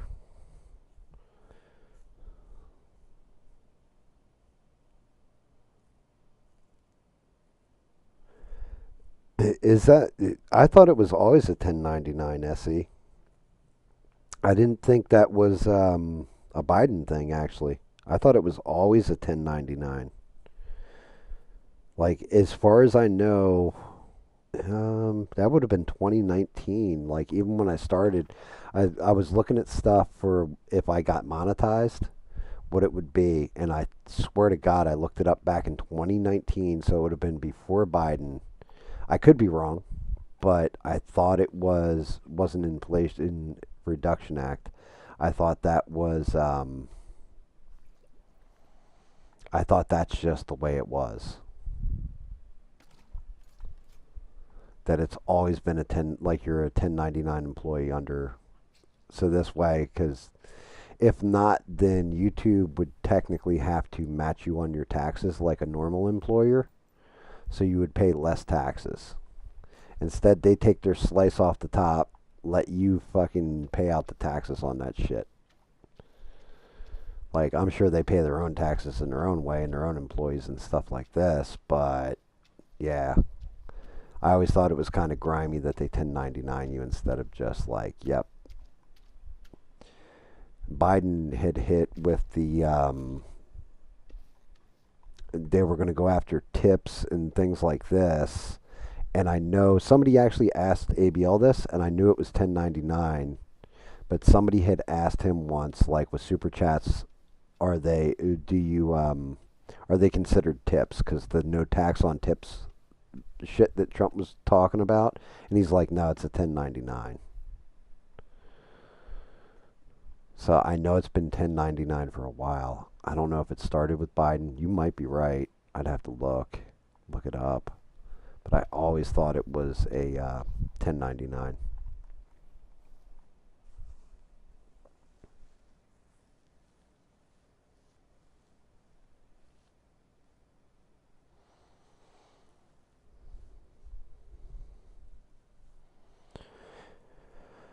Um,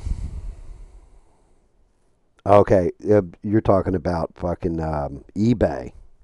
That makes sense.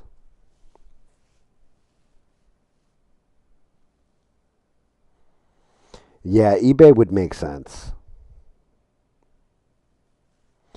YouTube, though, I think they always subcontract it out because otherwise you'd be an employee-employer relationship at that point.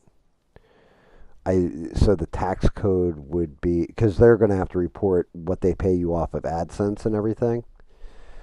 So it would make sense if they just did you as a subcontractor because you're making content for them. That's how they're gonna cut their fucking taxes back by going, oh, we subcontract out our video supply, and then their actual employees that monitor everything, all that kind of shit. Those are the ones that hit you with the Like those are the ones that they're going to cover the taxes on. Like, oh yeah, we got people that watch videos for kitty stuff in them and things like this. I could see it working like that. Who's this chick? Nowhere to run, nowhere to hide. I guess she tried hiding under the bed and he got her.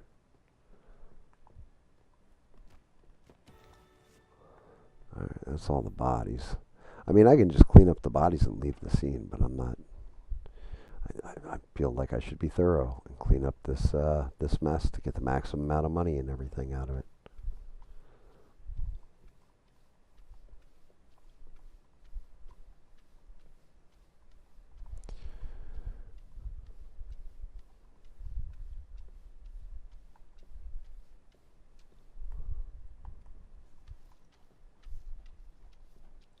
Poor cat walked through all this mess. It's hard to get used to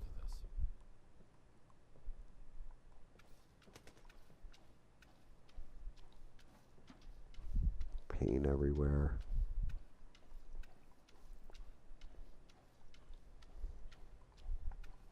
Gazpacho. It's ridiculous. When you really break down taxes, it's fucking ridiculous how much money they take off us.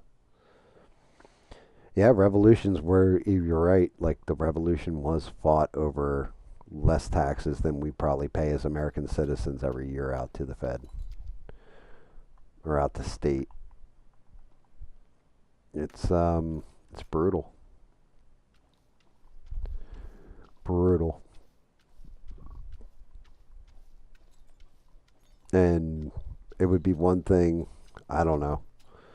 There's certain things I'm like, okay, reality is if they're going to take that much tax money off all of us, I really think what we should have to do, or what they should have to do, is have a thing where you get to decide where your taxes are going.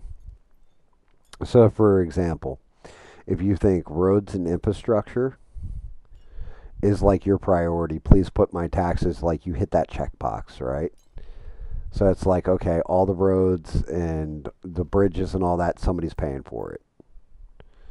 You got kids in school. You want to boost the goodness of the school system, like the educational system. All right, I want my money going towards education. You're all about the military. Okay, put that towards the military budget. You know, like you get to pick where your dollars go when you're giving it to the Fed. That's how I think it should work. I guarantee you there would be a lot of shit that never gets funded at that point. Like we would cut out so much waste. They'd be like, huh, you mean nobody wants a lesbian basket weaving statue erected in like Sao Paulo, Brazil? Like, who knew?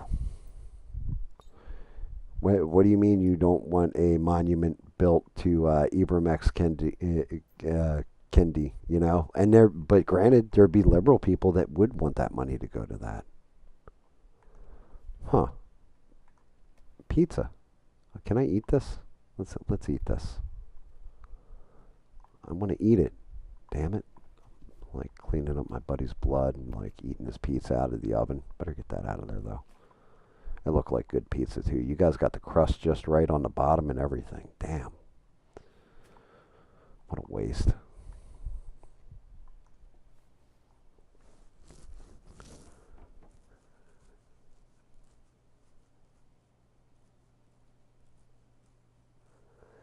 Dude, I mean, Essie, like, you're not the only one. We should all get worked up about it. You know, like it is bullshit. That's not just an SE should be pissed off about that stuff. Like I said, I really do think if they're taking as much taxes as they take off the average person, Okay, if somebody's like big thing is poverty, just imagine if like two-thirds of the budget went towards solving homelessness and poverty and stuff like this and boosting shit in disenfranchised neighborhoods because people really believed in it versus I don't know what like some passion project by some asshole that's like, yeah, you said is doing this. Like, who knows? Maybe we could actually solve shit. Like, maybe, and then, like, oh, well, we got all this money left over. What are we going to do with it? I got an idea. Let's pay down the deficit. Oh my God. You mean buy our own debt and, like, start wiping it out? Oh, what a crazy fucking concept.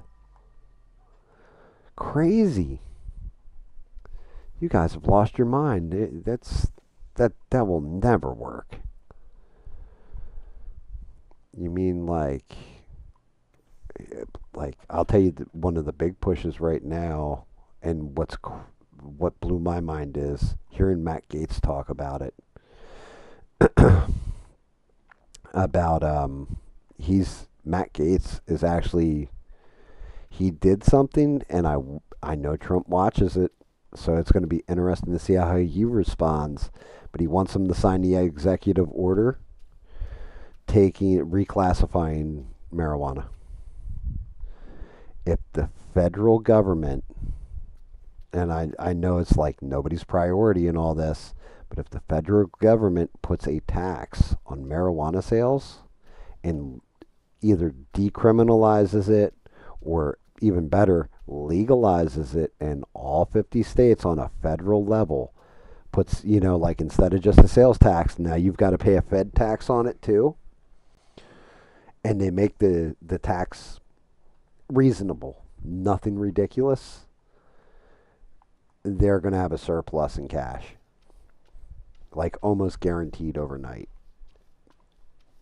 Like when Colorado first passed all their fucking laws, they legitimately at the end of the year they were able to send everybody in the state $400 back refund even if they owed taxes. They sent everybody $400 in state like just cash right to them because of the surplus that they had from the tax dollars on just them legalizing weed. And it seems like a stupid thing, but yeah, it's crazy.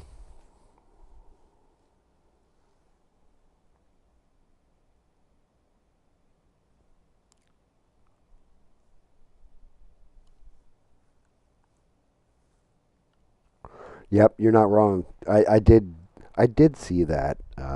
Se. Yeah. If you have a fuel efficient car, you have to pay too because your car gets better gas mileage. Good night, Eugene.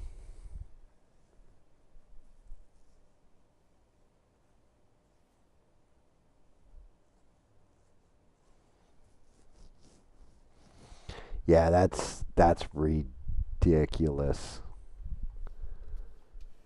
And I mean, I know you're not wrong, but that's one of those things. Like my wife, it was hysterical when she asked me, but I had never really.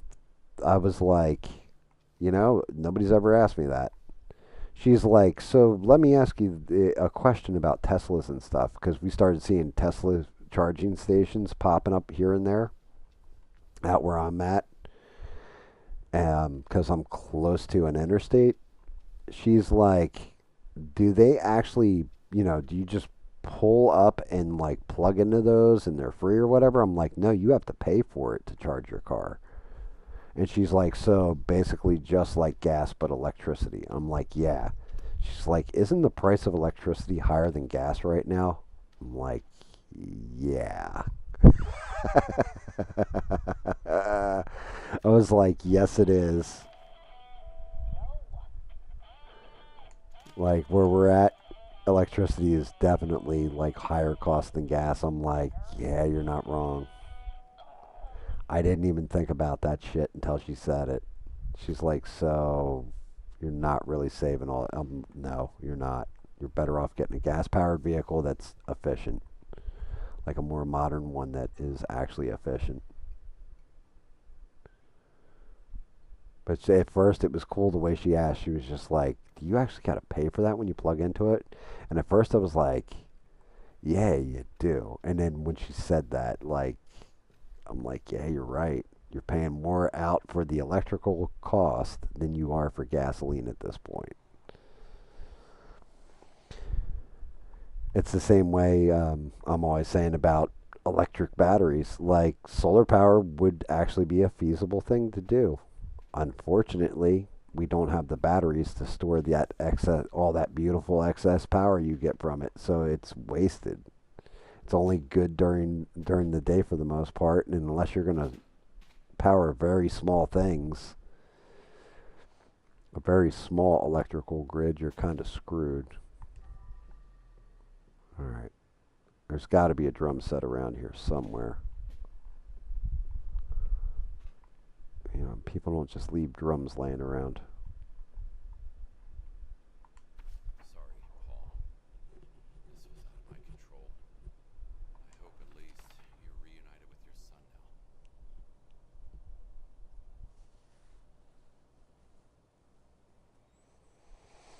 now. So it's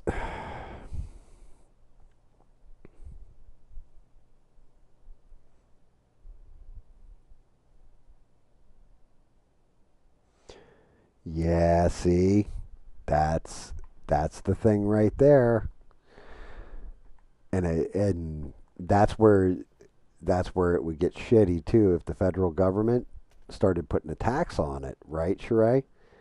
I mean, not for people that don't smoke; they don't give a fuck. But people that do smoke, like that's where it would get brutal.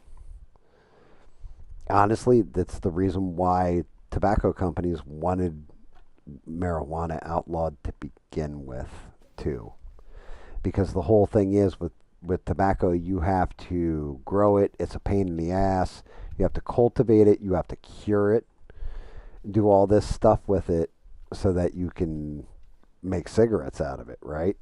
Weed, you can throw that shit on the ground where I'm at, and it's going to pop up like 10 plants. Like, it's not. You don't even have to worry about anything other than maybe a deer eating it out this way. So, like, it's going to be real hard once they do it for somebody that has some kind of botany skills, not me, and it's just like, yeah, anybody got any seeds off that plant? I do. Okay, cool. And just grows his own. Like, cause I'll just go out, I'll plant a field of that shit down the road. Like, I don't give a fuck. So I'll beat prices everywhere. I won't be able to sell it though, not without a legal license. I wouldn't risk my ass that way, but decriminalize it and everything. And you're right. You can legalize it someplace, but it's just like it's almost like a street dealer. If somebody's got the same product for a lower price, you're going to go to that street dealer. Like, why am I going to pay more? It's pretty much everything. I mean, that's just free enterprise and business, right? If you can get the same product for less money, you're golden.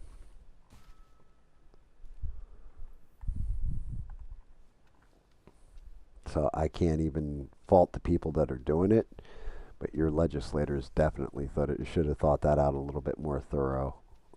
Now, wait a minute, hold on. When they passed that law, did when they passed that law, was Michigan like legal too already? Like, did you guys get legality before or after Michigan?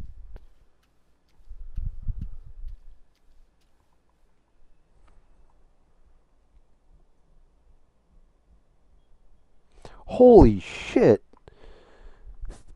Like, you're talking, 1,000% markup. What the fuck for the same? God damn, Sheree. Yeah, I think I would. It would be worth it in just gas mileage to go because I know where Smurf's at. That shit's probably about the same cost as Ohio for for what he smokes. I've asked him before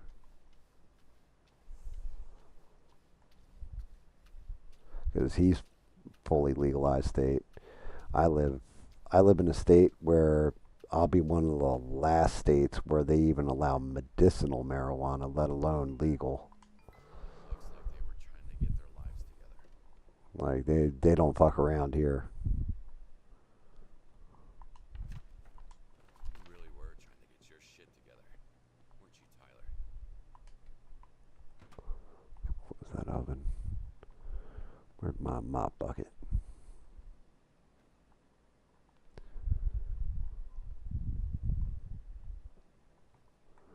I mean, that's craziness.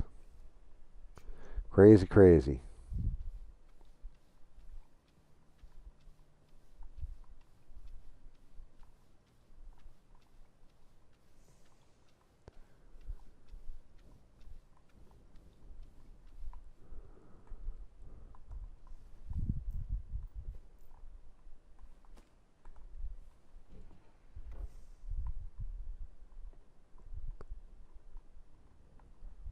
I can't put it back like that.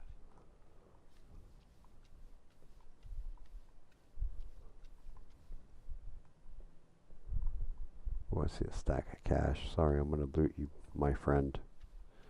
I know I've got you already in the dumpster, but I'm gonna kind of need that money. Yeah, you're not using it.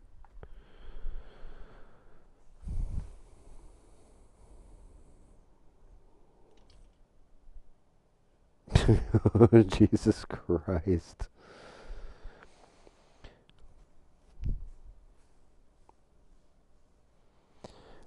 Bob, I'm happy to hear that those tough nights are getting to be fewer and fewer, brother. That's good.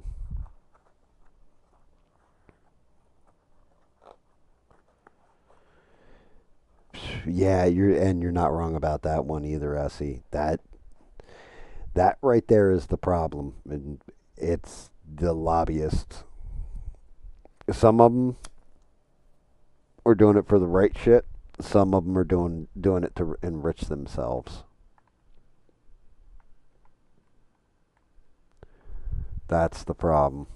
It's like, and the ones that are doing it for the right reasons are few and far between. A lot of them are trying Figure to just might. do it Cash. for themselves and make their companies money and all that kind of stuff. Well, not even just their companies. Sometimes their countries. I'll leave that right there. Well, not that bucket, but that comment.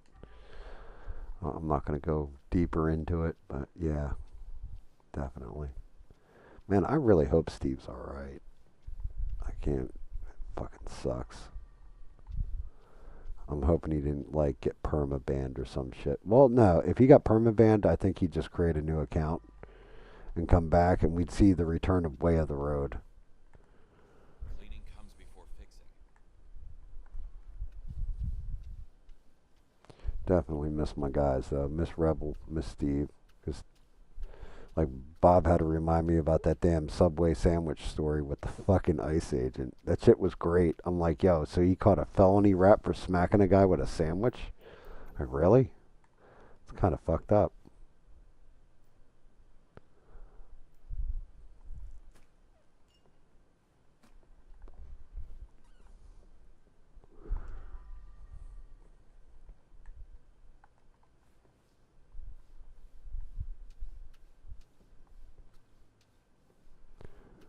Goddamn cat track prints everywhere.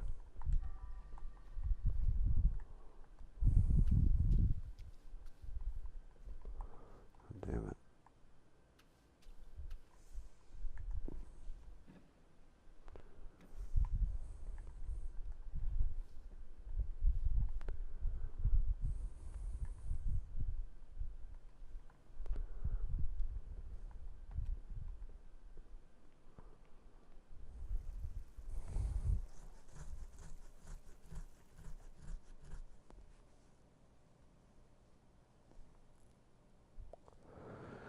Oh yeah, absolutely. I see. Well, I mean, what do they make? 130K a year or something like that, being a congressman, and they go there and they leave, and they're multi like making like having like 10 to 50 million in the bank a lot of times. Like, yeah, where's that loot coming from?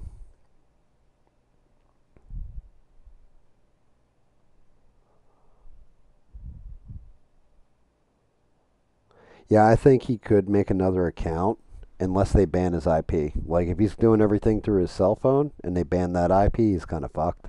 Unless he goes walking up to like a Starbucks or somewhere the other way of the road. Yeah, that would have been epic. It's like I see him pop up with that, I'll be like, "Oh, we know what happened, but that sucks, brother."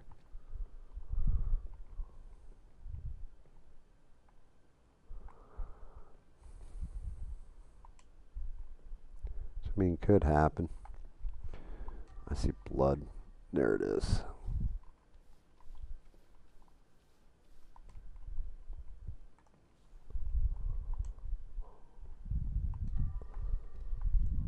Let's make this place look presentable. Shit. Still trying to figure out where that fucking drum goes.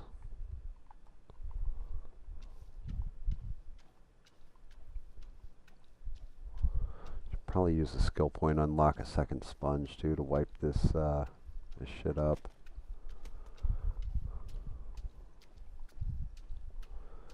I can do that shit super quick. Mysterious ways. Damn, there's a keyboard on the ground too.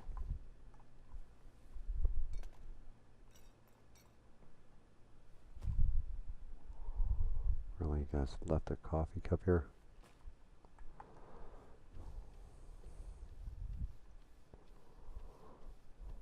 I actually thought that was painted on the wall like that. I didn't realize that was actually a mess. Alright, so there's another. There's all kinds of shit to clean up in All this nice and apartment. sparkly. So that's more Day 17 of Sudoku therapy. So, yeah, I'm solving Sudokus again. I'm kind of starting to get how it works. My therapist told me that it's good for my mind, but this shit is hard. Like, what number am I supposed to type in here? God, you better be right, Doc, because I am freaking stretching my mind here. But I think I actually feel slightly better. Sudoku therapy. Maybe you should have thought about getting a second opinion on that. yeah, no shit. Sudoku's fun.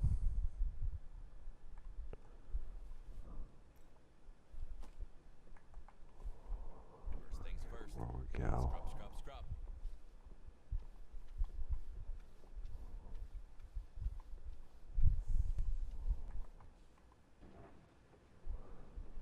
Bunk.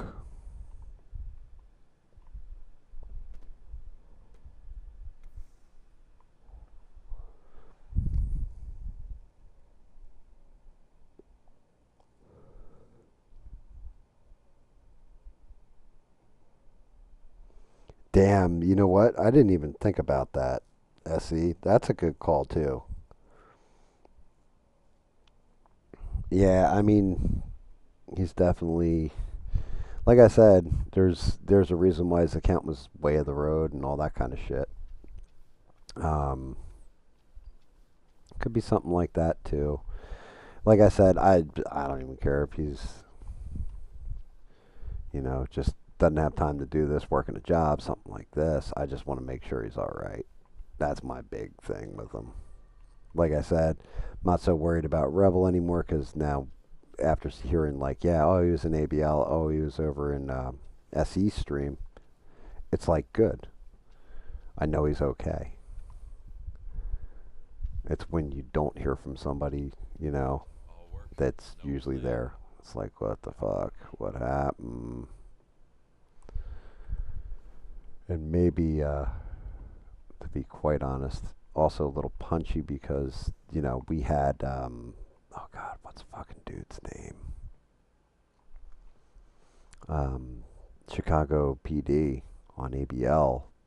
He like just didn't call in for like I think it was like 2 shows or whatever, and immediately Mister and I were both like, I'm like, yeah, I think he passed away, and everybody's like, nah, nah, nah, nah, and then Mister was like, yeah, he's like, yeah, I think you're right, because people that are older like that, they follow patterns, and when they start breaking patterns, it's like, uh oh. Yeah, he was a really good dude. Shout out to him. May rest in peace. He actually was a good man. He had some really base takes. He would give you like inside information on how Chicago, well, you know, not mocking the name, but Chicago PD functioned. He'd definitely give you that insight, and he was always fun, respectful, all that stuff. That's, but then again, he's also older. That's gonna happen. I always tell you guys, maybe one day you'll come to tune in on a Thursday and be like, "Hey, put no notification up, nothing else," and it's like, "Oh yeah, you know, GAM's dead." It's like fuck. That shit'll happen. It'll happen eventually. I'm not saying it'll happen like next week or something. I hope not. But you never know. Things happen all the time. You can't control. And the older you are, the rougher it gets.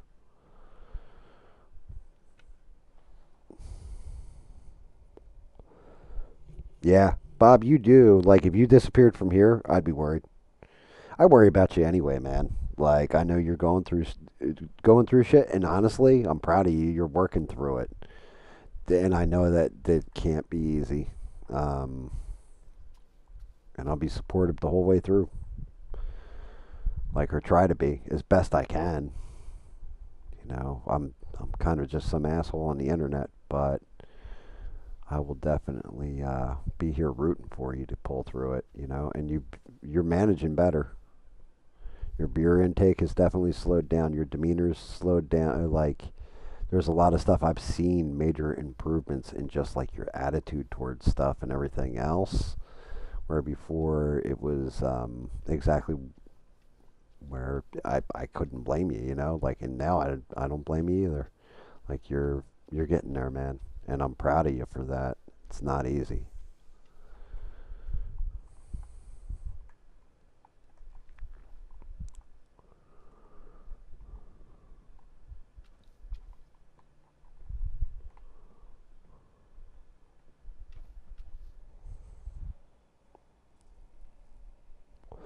I know you are, man. Yeah, yeah. Like I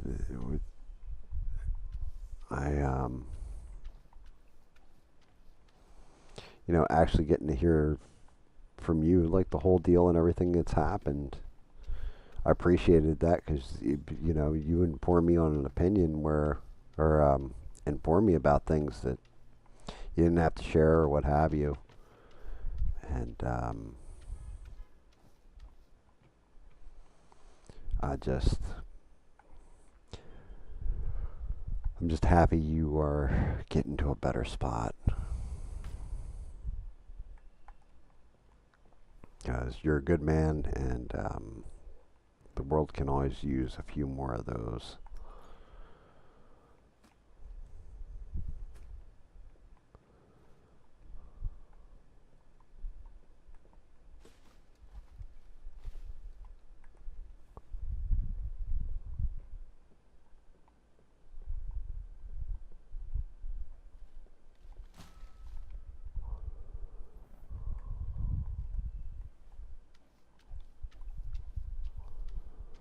Scrub, scrub, scrub, scrub, scrub, scrub, scrub. Man, I'll tell you what, if I actually did this much housework, well, then again, he is getting paid like, I think this is like a $20,000 job to clean up this mess.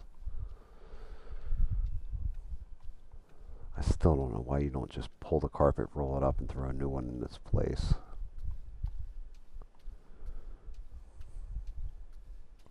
doing all this shit. Would have made more sense.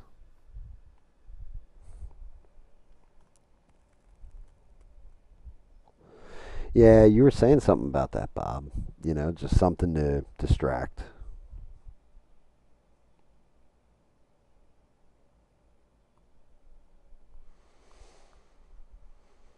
Oh, SE, you are not wrong about that one.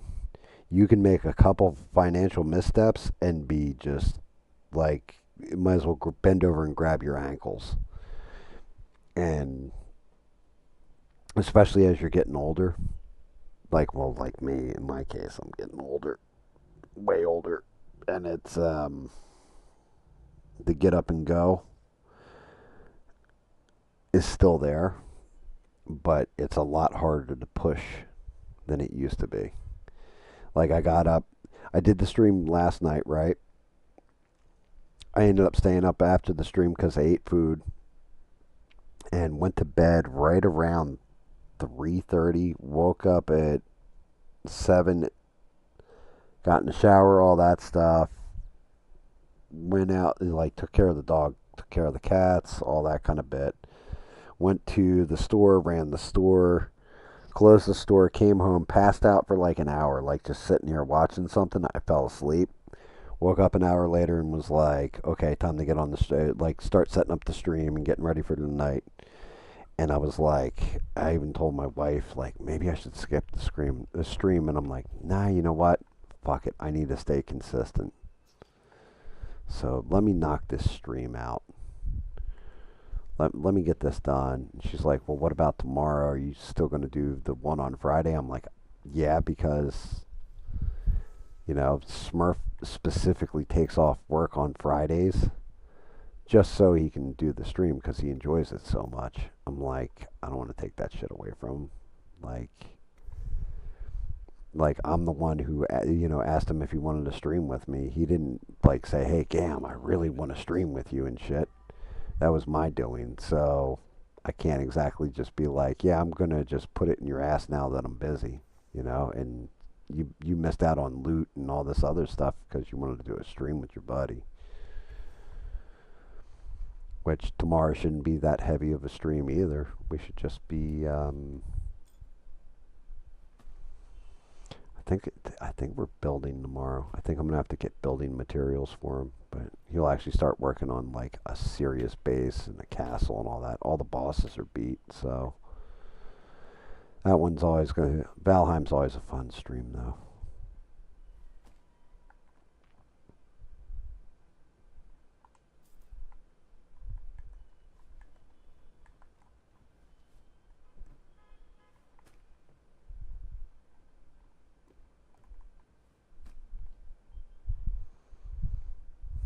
Gonna pick up these chips and throw them out? No.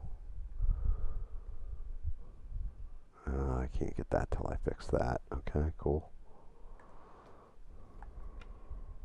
Just throw that over there for now.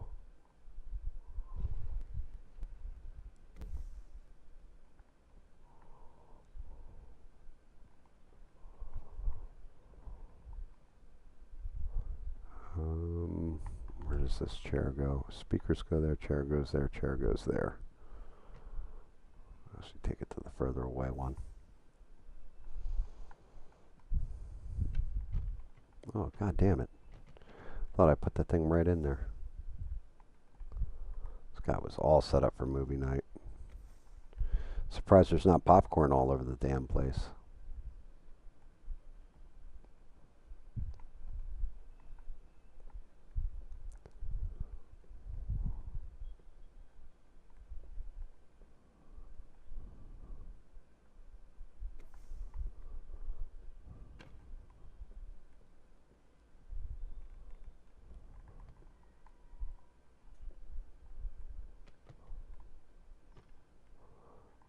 Really? Look at that thing. Knock that chair around. Knock it over, damn it. Make it stand upright. God damn. What a pain in my ass.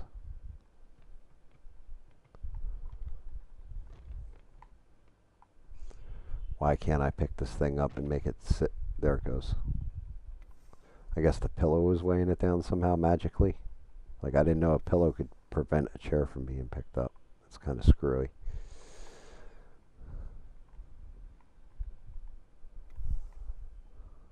That was the last pillow. Oh, there it is.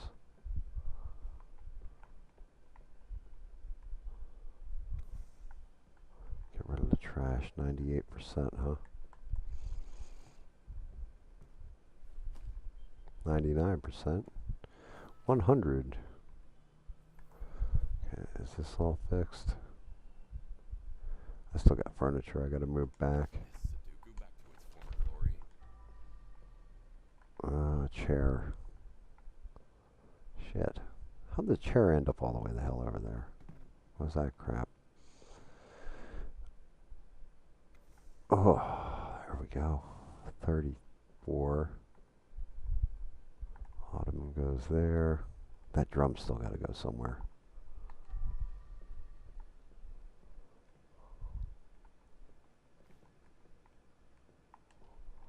It's gotta go in here somewhere. It has to. It's the whole fucking music room. How's it not?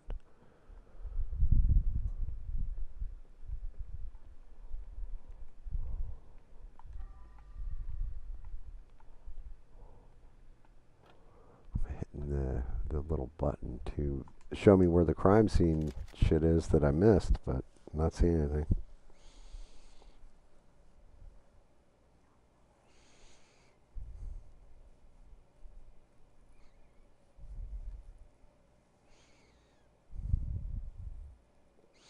Holy shit.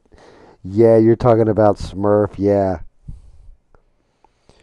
Yeah, Smurf is, he's definitely Smurf. Yeah, it was a bong, and Bob. Yeah, hysterical. And like that's just it. I because I joke about I was always joking about Smurf would be in the stream, and I would start, hey, look, everybody, Smurf's here. He's come to say hi to everybody. What's going on there, Smurf? And everybody thought I was just like fucking around doing a voice, like I do the Arnold voice sometimes, right? And everybody's kind of laughing about it. And then as soon as he got in voice chat, everybody was like, "What the fuck? That is actually what Smurf sounds like." Like he's not faking it. That's legitimately what Smurf sounds like. I'm missing a pillow. How the hell am I missing a pillow? What the fuck? Where'd this pillow go? Hey, anybody seen a pillow? Marshall. I still don't know where this damn drum goes either. Goddamn thing. Maybe over here? Nope.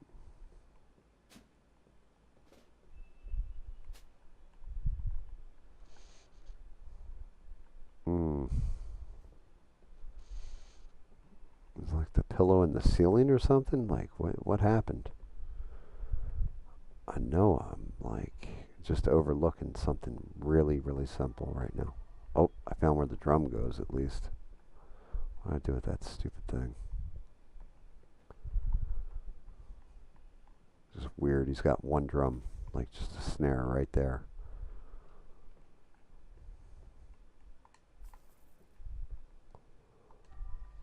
Oh, pillow.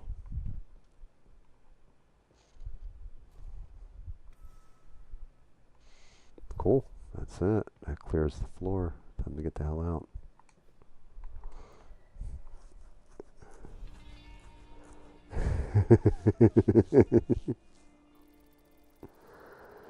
Yeah, it tickled your heart the first time you heard him. Yeah, well, because he did a voice message on the one stream, and the whole problem is Smurf just sounds like Stallone when he's talking, right? But then he goes in and tries to exaggerate it, and like he's like Rocky or whatever, and it's like, yo, you don't have to exaggerate it, just talk normal, and you sound like more like Stallone than when you're trying to impersonate Stallone. Yeah, I mean that's definitely a thing right there. He could probably make some decent side money that way.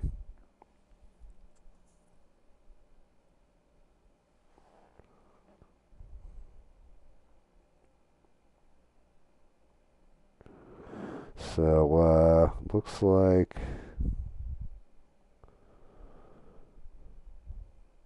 wow. My son messaged me.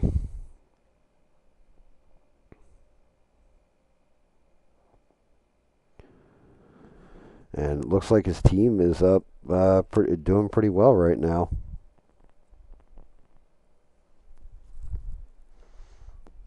And I think this is the last match of the night. He won again. Now let's see if his teammates can pull it off.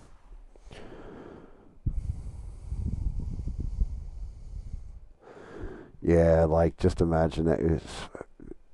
I wonder how much money Smurf could make doing something like that. Junior GAM. I just call him the boy. I always call my daughter child, and I call my son boy.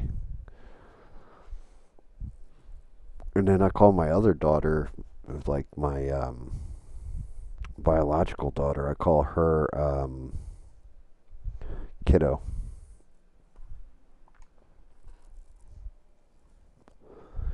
Yeah, kiddo kind of looks like Wednesday, the girl who plays Wednesday Addams on that Netflix show. Always cracks me up.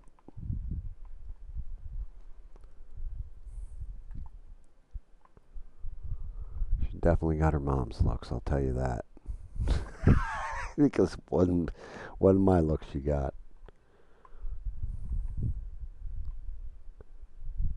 Okay, I can dig that. Increase quantity too. What's this one?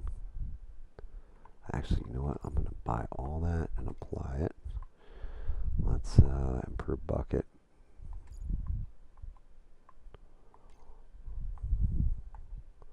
Let's see what we got for general. Cleaner sense. Reduce the cooldown on it. You can use without limits. Yeah, I want that one. Shit. How come that's not letting me go down and apply it?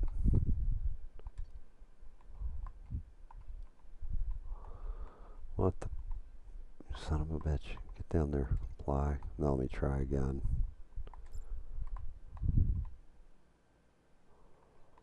I don't care about missing pieces of furniture. There it goes.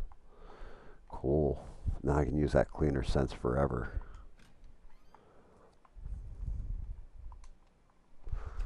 Oh, I hear a phone going off. Let's say hi to the puppy. Where's the puppy? Puppy, where you at? I gotta be careful. Every time I say that, my dog looks at me like, what? What is it? What do you want, you idiot? Why are you yelling for me? Yeah, I heard you phone. There he is. Who's a good boy? Who's not working for a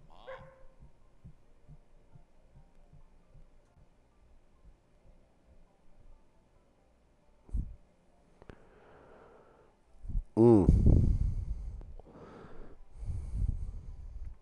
Call my daughter sweet, even though she can be very mean. Jesus.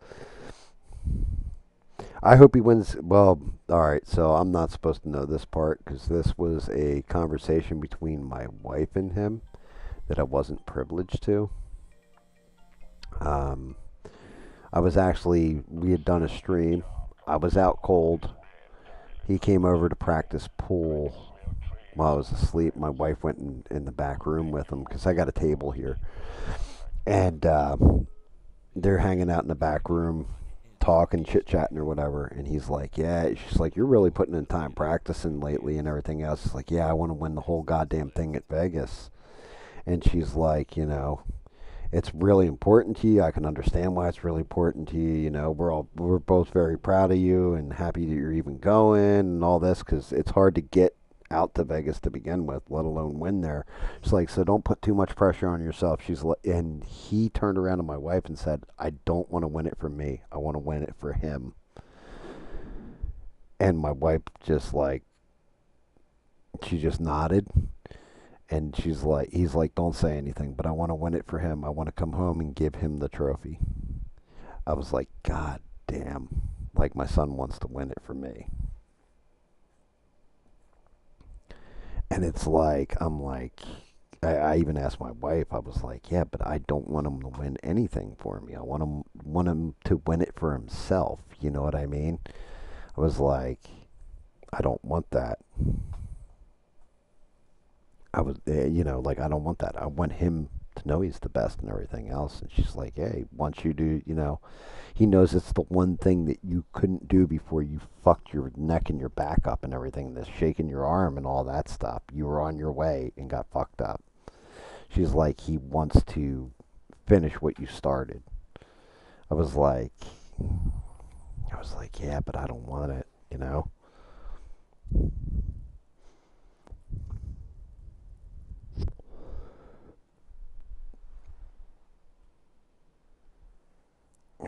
I really don't. I want him to just be his own man and all that. Like I said, the proudest I can be is the fact that not only did he go, but he did something. And you guys heard me, I think, when he told me on stream that he was going out to Vegas, right? I think I told you guys, like I even told him straight to him, like, you come over here, I'll beat that ass or whatever. But I'm proud of you, and you just accomplished something that I was never able to. It was something that always eluded me, was going to Vegas and shooting. You know, um, so I know, like, yeah, I don't know. It definitely hit me right in the feelings, though, because he didn't even start. He didn't play pool. The only reason he even picked up a stick was because of me. And I don't want. I, he enjoys it, and he's a better, like, he's a more skilled player than I could ever be. And I've told him that. But I want him to win. I want to see him take it all.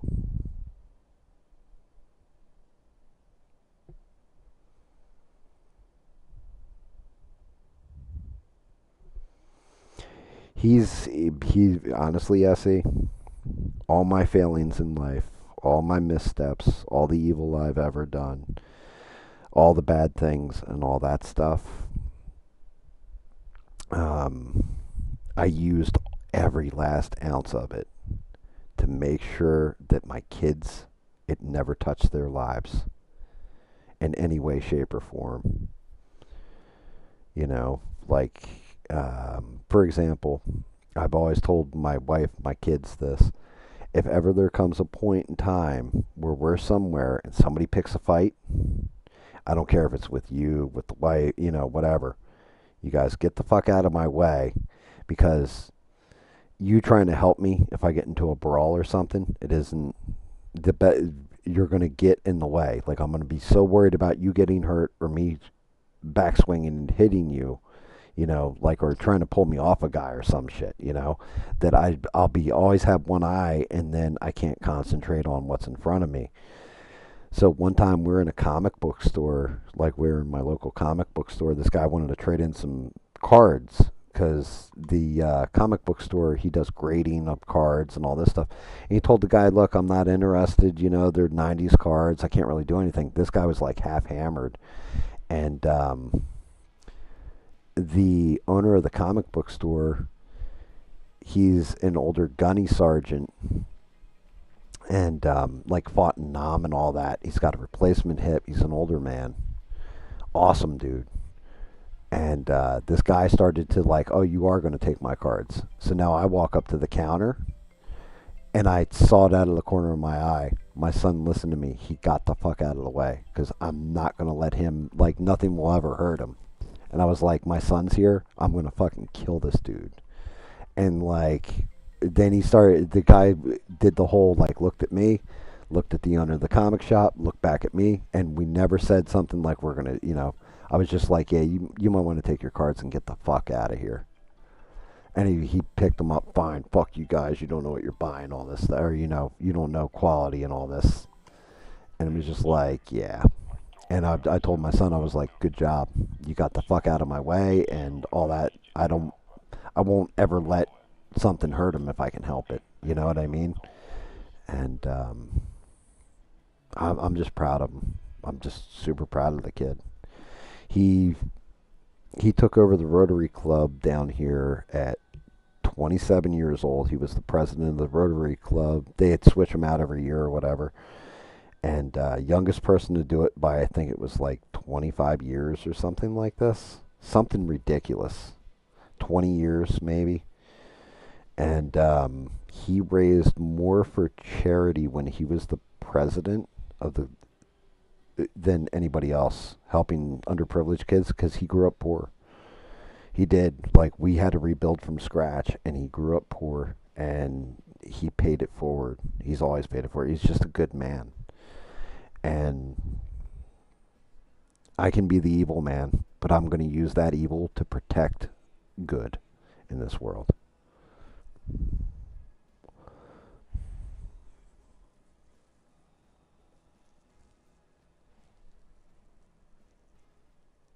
Yeah, and they're good men. Like, shout out to Rick James. I know he's a good man. I can tell you he's a good man. You know, not just from discussions I've had with you, but I've seen him take actions where he really didn't need to. In one case, anyway, Sheree, you know, which is why I call him Rick James to begin with. But he didn't need to do that. He's never had a conversation with the person he went in for. You know what I mean? And he just, like, God bless him. You know, that man's a good man.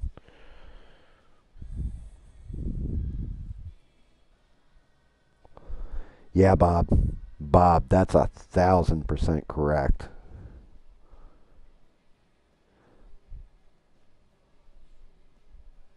Se, how old are you? I'm just out of curiosity, brother. I'm not. I'm thinking you're probably like mid 30s.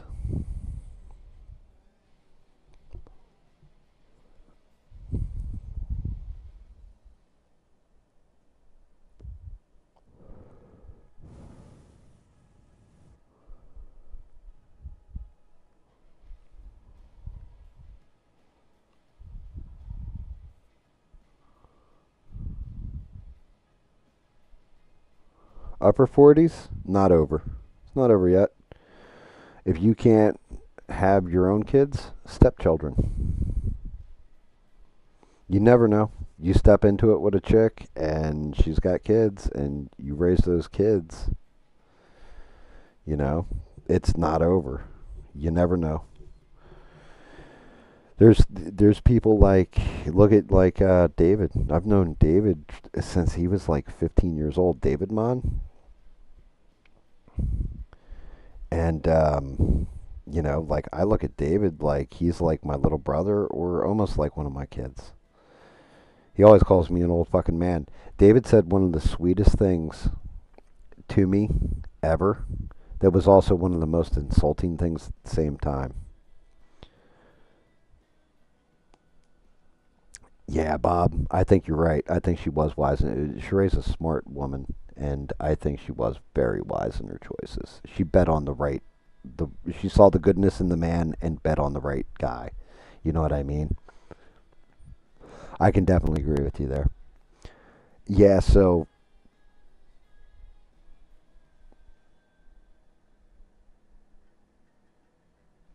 oh shit, they might move up my daughter-in-law's ranking because she whooped the hell out of somebody on the table. If she moves up, that's not going to be good for their team. It's going to hurt them. They're not going to be able to get all their high numbers out. It's going to be way more difficult. Um, what was I saying? I was talking about stepchildren. What the fuck was I talking about after that? The boy's message came through, screwed me up.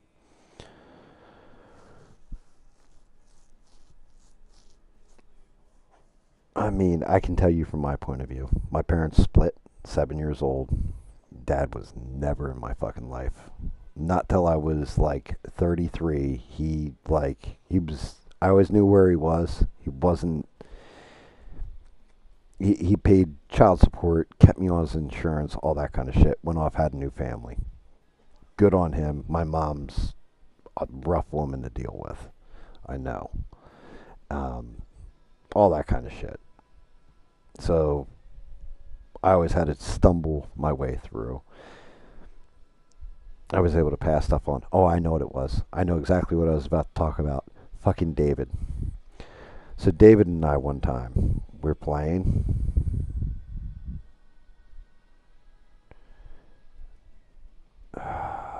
Brother, I'm fucking sorry to hear that, Wolverine. That's fucking Essie. That's heartbreaking, bro.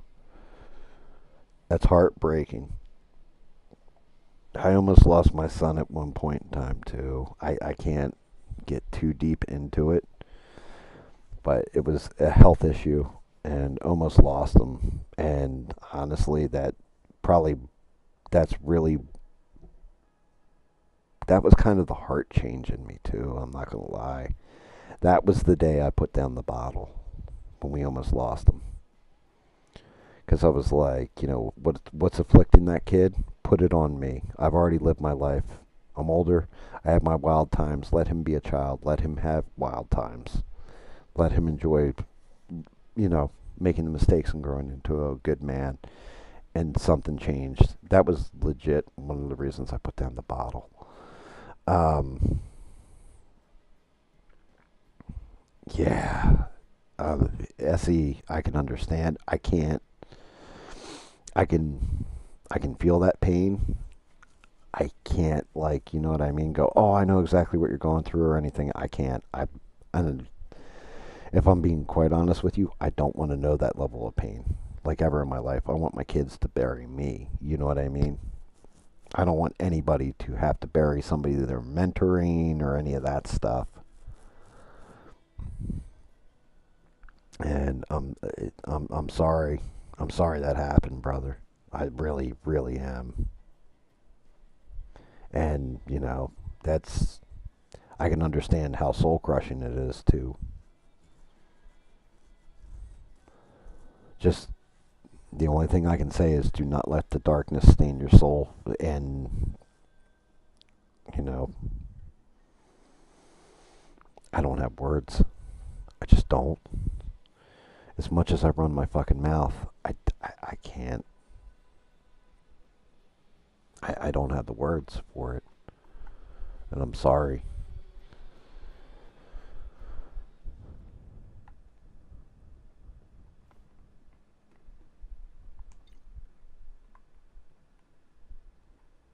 Oh, God.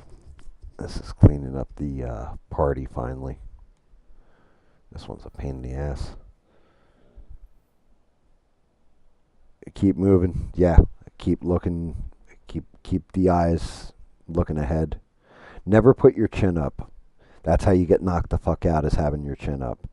Keep your eyes forward and keep moving. That's it. That's good.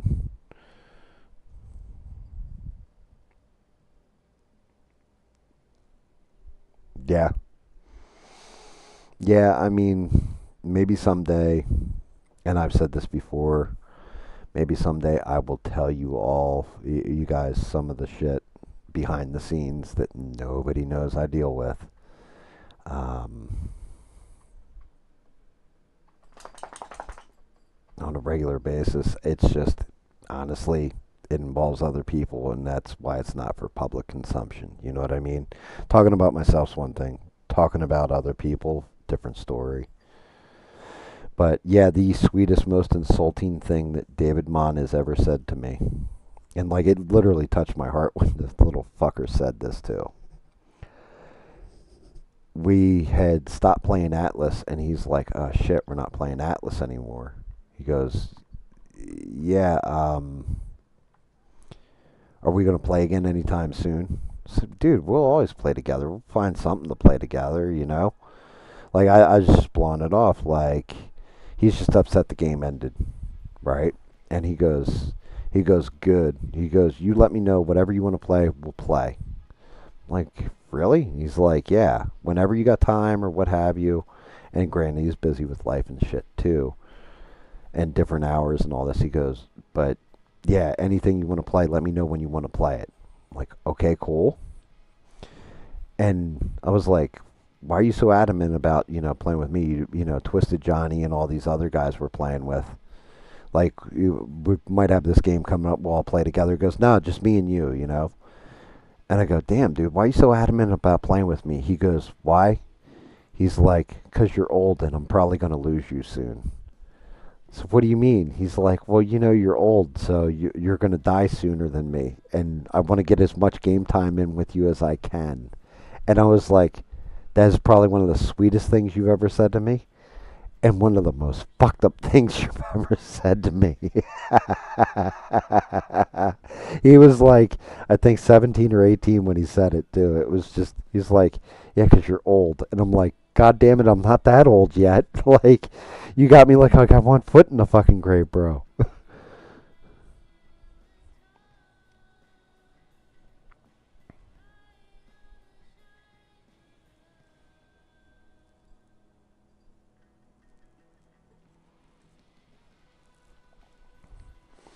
Okay, guys, give me 1 minute. I gotta walk the puppy. He just jumped up. He's gotta pee. Let me walk him real fast. I'll be right back.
Let's see what he guys.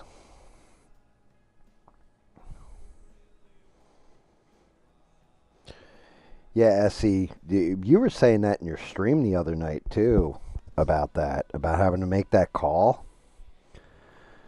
Um, and there's pretty much no level of comfort, or I can say, to make that part of that job any easier. The only thing I can say is seeing the type of person you are, listening to you, watching your stream, stuff like this, and getting the sense of you. Take solace. The only thing I can say to you is this: take solace in the knowledge that your kindness went with that person every time. That the people that you're calling to let them know their loved one passed, at least the type of person you are that I perceive, that I can see, and that I listen to, that that family member knows that their loved one may have passed on and they're going to hurt, no matter what, that it's going to hurt, but you sent them away with a kindness that they maybe you took away a little bit of that pain in their last moments. And I think the family members see that when you call them, that you've done a good thing in the world and that you're adding nothing but good to it and positive. And that's not easy to do. That's not something I could do in somebody's last moments. Not unless they were like my family or whatever. And you do that kindness for a lot of people. Probably when it sucks, probably when they're nasty to you, everything. You provide that kindness. And that's something that comes from within you because you're a good person. So, and that's why I can bullshit with you. And like I said, I think if we were hanging out together, I don't drink anymore, but back in the day, I would have definitely drank beers with you. It's got to. It's got to get to you. If it didn't, if it if it doesn't bother you, that's when you've got to quit that job because it's taken a part of you with it.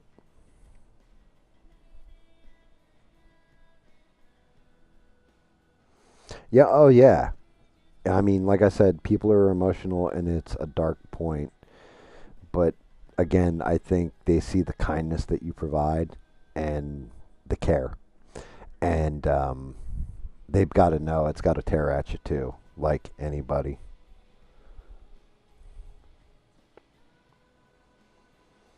Mm-hmm. Oh, I get it, man. When I was younger, I buried a lot of people. The one that I was never prepared for, and I'll never be over it for the rest of my life, was my best friend.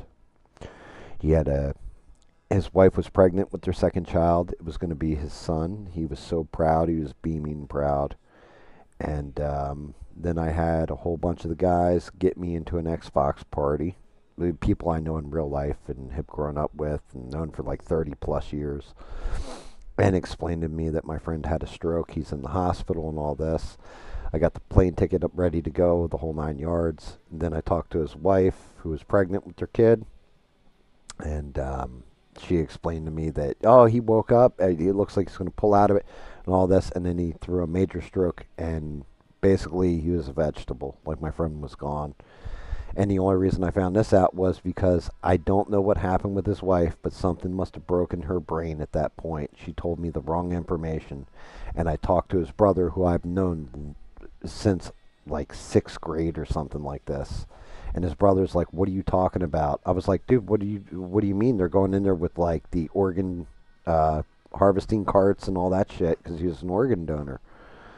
And his brother's like, "What do you mean? He never came out of it. He was always in there, and he was always in like a coma, basically, ever since the first stroke. This one is just the one that he's just hooked to machines now. He's not even in there anymore. It doesn't look like him, nothing." And yeah, I'm still not over that one. I will never be over that one. It tore a part of me out of me. Like, it tore half my soul out of me. I swear to God, my wife or my children dying will tear the other part of my soul out of me.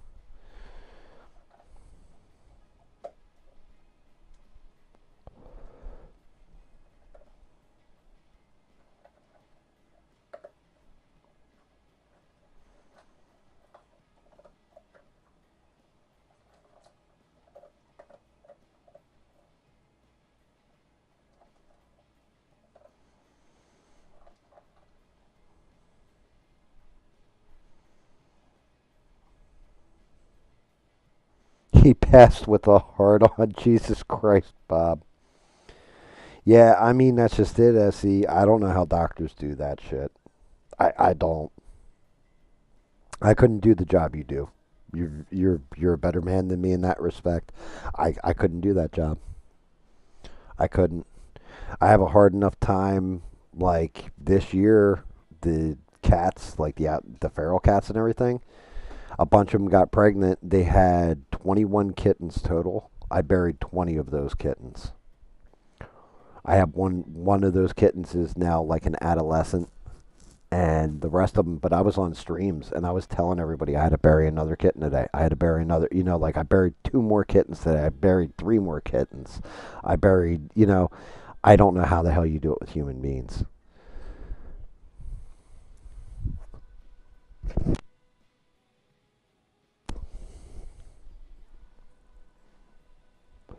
Yeah, I mean, what's it happens though. There was a disease in the colony. It wiped them, and like it did. It started to break me because I got tired of digging holes. Like for a while there, that's all I was doing. It felt like was digging holes. No, there's no medicine that could cure it, and nothing that's going to save them. It was legitimately just. A, in certain cases, it was a mother cat that had her kittens, and they should never have kittens. They were too young. In other cases, it was like they all had upper respiratory infections. So it was some kind of disease that went through the colony. But that shit, like, it was heartbreaking and everything else. Those were kittens. Those are animals. I love my animals, and, broke my heart. Like, fuck me up. You're doing that shit with humans, bro. Like, I couldn't do it. I can't. I couldn't do it. It would shatter me after a while. So I respect the hell out of you for it, man. And that's the only solace I can give you is that you're you do your patients and the family a kindness that, like you said, even the doctors aren't doing. So keep it up, brother. Keep it up for as long as you can. And when you feel like,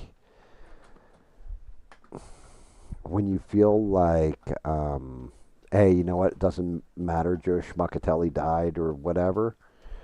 That kind of fucking attitude. It's at that point in time you need to find a new career because don't get callous to it ever. It don't lose too much of your soul, and that's about the only thing. Yeah, I mean, but animals aren't humans, you know. Um, but yeah, it like what always kills me when it's cats getting hit by a car. Okay, it's quick or whatever, but when it's the kittens and their babies, it it fucks me up in a certain kind of way. Like a lot more than, oh, this cat was like 5 years old. It got a whole chance at life. It's like watching youth die. I don't know how to describe it. But it does fuck with me. And you know what it doesn't do though, ever? Stop me from feeding them, giving their lovin's, and burying them when they pass. Has yet to stop me from doing any of those things. And it's never going to. Because if I don't, then, you know, who's going to?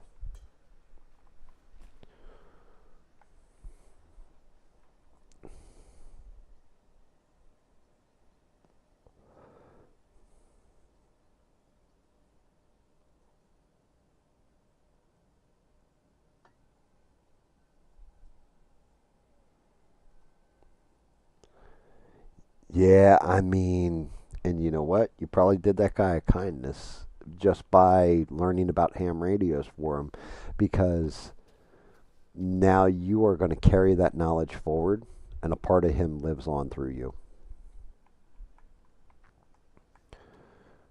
I mean, maybe I'm an asshole saying it like that. I don't know. But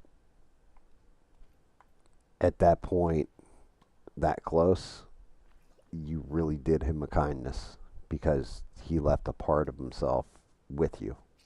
And it was just knowledge of ham radios, right? Something small. Doesn't always have to be something major, it can be something little that you carry with you for the rest of your life. People don't realize sometimes how they affect other people. And I think you affect a lot of people in a very good way. I think there's a reason why I get like 5, 10 people watching me at a time. Well, actually, I get I get a bit more than that some days, and then other days, I think you get the amount of people every time you live stream, not because of some political view, because people can feel you're real. And that's something that I've said to Sheree before. Real recognizes real, right, Sheree? And you're real, Essie, and people can feel that, which is, that's why I want to see you succeed. Like maybe get this, cut a slice off of YouTube, get a little loot out of it, and all that stuff. But I really will push for your channel any chance I get. I told you I got way less viewers, subs, and all that kind of stuff, and viewers and everything. But I will always push for you to fucking get one more sub or get one more view, one more hour watched. And when you put content out, I'm always going to be right there to watch it, especially if I get a fucking notification for it.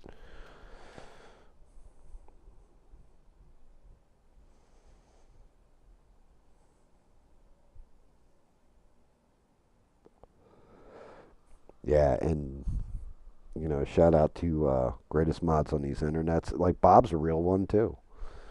You can tell. Like he's going through a rough patch himself, and we're here for him too.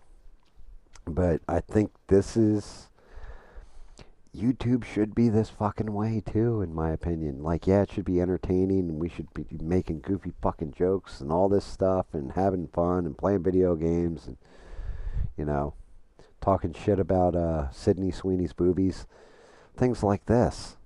But it should also be good people being able to be there for other good people when they're starting to feel some kind of way, or building each other up.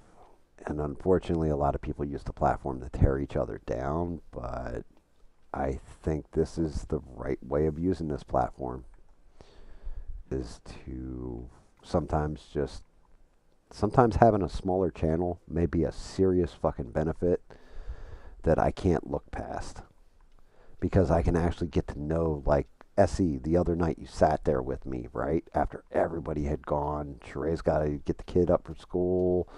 She's busy or whatever. She's usually hanging in there. Stranded probably listened to this stream until she passed the fuck out, right? Stuff like this. But sometimes that's just it. Sometimes that is the best use of this small channel, is I get to know you and actually know you for the person you are.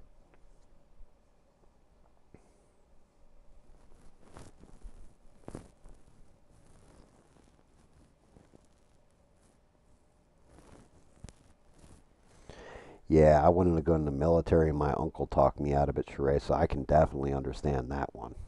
Like, he legitimately said to me, unless you're ready to take ass kicking and bullshit as a way of life, stay the fuck out of the military. He's like, unless there's a, and this is where my uncle was crazy, he was like, unless there's a war on, because that's the best time, and it's a lot of fun. And I'm like, yeah, I think I'm good. He was a bad son of a bitch, though. God bless him, because I would have gone into, like, I was actively trying to get in the military at the time, trying to get past. I had a fucked up knee from where I allegedly got shot when I was like 16. So, and that's one of those stories I will never relitigate on a stream, I'll tell you that much, because it's alleged. I said alleged, right? I did say alleged.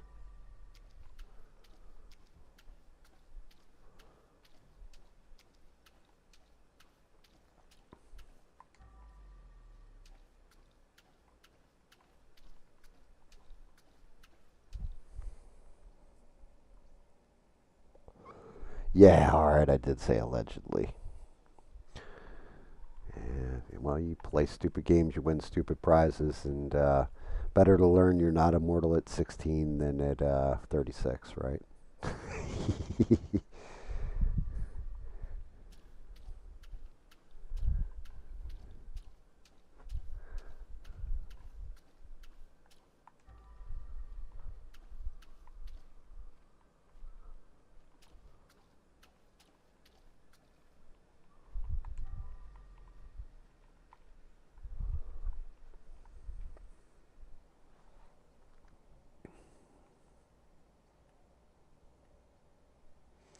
Yeah, I know. That's fucking brutal, Bob.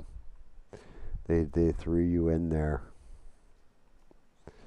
They were just like, "Yep, you got to go." But you know what? Maybe it was the best goddamn thing for you, Bob. Like breaking that shit down, maybe that was the best thing for you because look at all the good that came out of it, right? You got some awesome stories. You got to travel the world. Um, you met the Everything else wife. flew into Like, place think before about I it. left. Like, maybe that judge was like your guardian angel sent you there.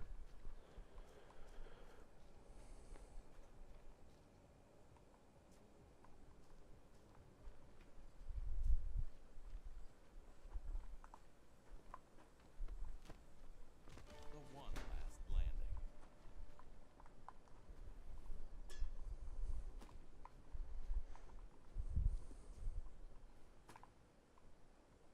Oh shit! Did the game just freeze? This shit better not crash out. I think the game just locked up.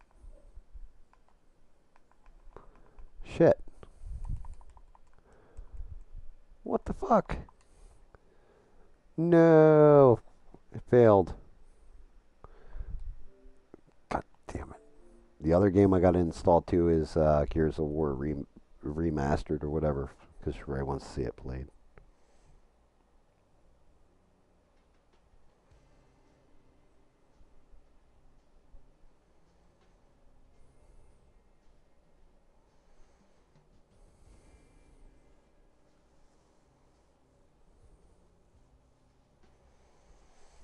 Yeah, never been. Yeah, it was the best thing that ever happened to you. Sometimes you need somebody to change the course of your life.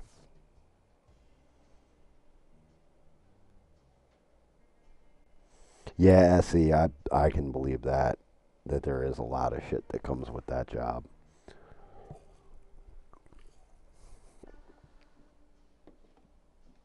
Um, yeah, I know. For me, I think I told you guys this.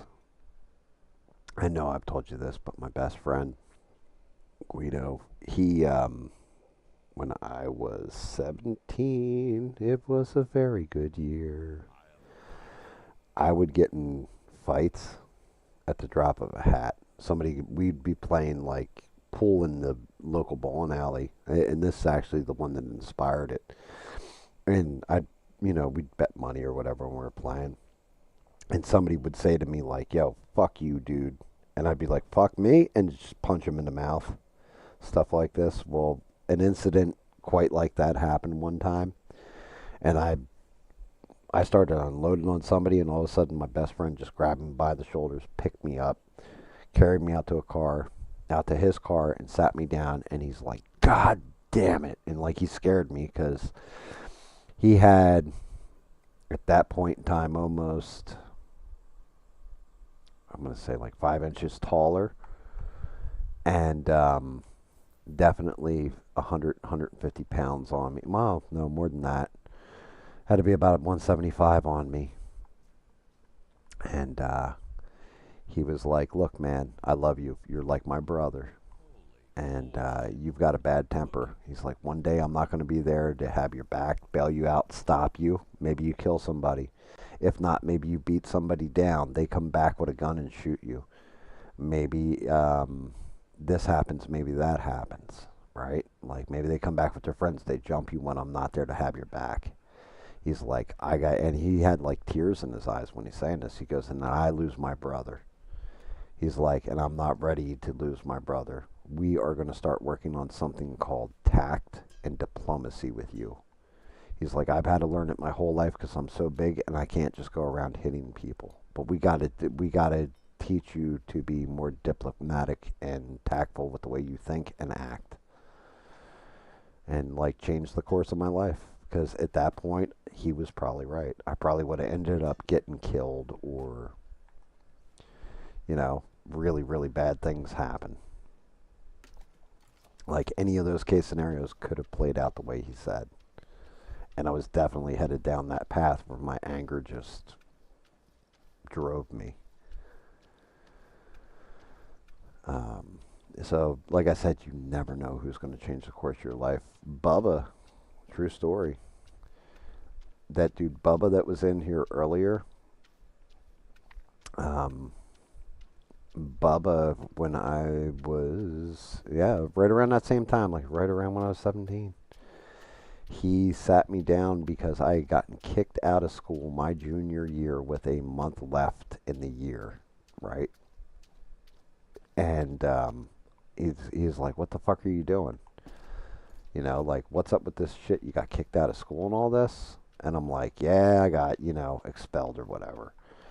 And, for being a little shit. And he's like, "Look, man," he's like, "you don't want to go through life without an education. You don't want to be like a crumb bum. You don't want to, like, what are you going to do?" Well, I got the job at the bar. I'm just going to work for the rest of my life. He's like, "Yeah, with no education." He's like, "How the fuck do you think that's going to work out?" He's like, "I'm telling you now." And it was him and my other buddy, Rich. And they both said to me, "You're going to go back to school. You're going to get straight A's. You're going to study. You're going to break your ass. And you're going to get that little piece of paper. Or we're going to beat the fuck out of you every day of your life until you do." And, yeah, they weren't joking. Like, they were legitimately going to beat the shit out of me every day of my life till I got the diploma. And I graduated most improved student, straight A student or whatever. True story, though. Yeah, and you're right, Essie. Great people come into your lives and change it, like good people do. You know what I mean? They come in right when they're supposed to. I've noticed this, and some people always go, "Why am I going through this? Why am I going through that? Why?" Well, that's the bullshit you've got to endure, or there's a lesson that needs to be learned somewhere along the line that you're not learning, you know? And until you learn that lesson, sometimes you're fucked. And every now and again, it takes somebody else to explain the lesson that you're supposed to be learning to help you. But other times, you've got to take it within yourself and figure out, like, what is the lesson? What am I supposed to be learning from this shit? And then the moment you do, it's odd. You can even say it is kind of supernatural. But all of a sudden, everything starts working out right again. Everything turns around. Everything flips around. That's why I never say I'm a positive person, because you guys listen to me long enough, I'm really fucking not. I'm very realistic with things, but I also think there is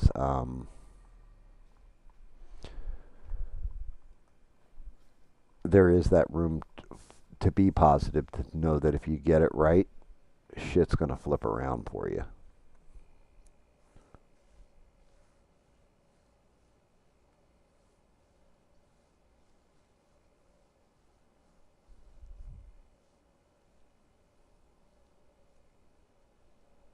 Yep. Yeah, exactly, Essie. I mean, I took my share of ass lumpings. Don't get that messed up. I wasn't like I just like, oh, I knocked everybody out and I was a tough guy. No, I got the shit beat out of me sometimes, like really bad, because of that attitude. I definitely lost. I definitely lost to learn to win. Um, but yeah, yeah, it's not cool. You have to grow out. Like in my case, I had a big 6 foot. He was 6'2" at that point. 310 pound or 15 pound Scottish man that would have stomped a mud hole in my ass if I didn't change. Same thing with going back to school. If I didn't change, then Bubba and Rich, who were like 4 or 5 years older than me at the time, still are, but they would have beat the ever loving fuck out of me every day till I went back and got myself back into school, got myself an actual fucking diploma. But yeah, sometimes, I could take an ass beating. That happens. Everybody gets their ass kicked sometimes.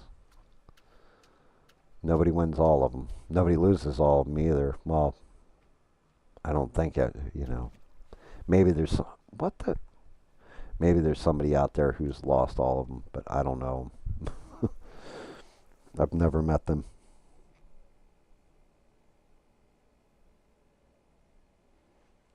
Does anyone know what FFA is? Federal Flight Association? Future Farmers of America? Yeah, Future Farmers of America. Yeah, first day of school, hooked down, smoked a cigarette. Three of them came up to me. We don't like smokers in our school. I'm guessing, Bob, you blew that smoke right in somebody's face and the ass whooping started.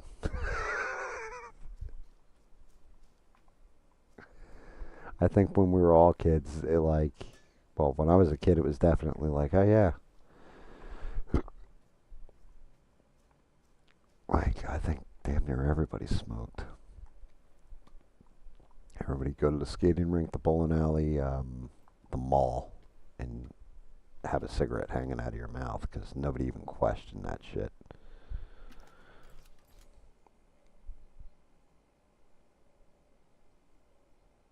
Dude, that's fucking hysterical, Bob.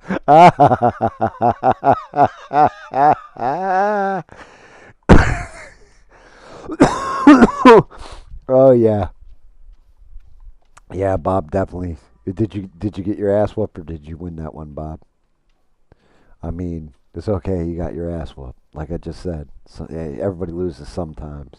And you pick a fight with three. Sometimes you get two of them, but that third one, yeah, he'll sneak up on you. See, you crack me up too. You're not wrong. We are a lot alike. That's what I'm saying. To me, just discussing things with you, you've got the temperament and the insight of somebody who's definitely seen the shit. Like yep, you've seen the shit. I know the shit of which you speak, for better or worse. I know the shit of which you speak, and it never works out well.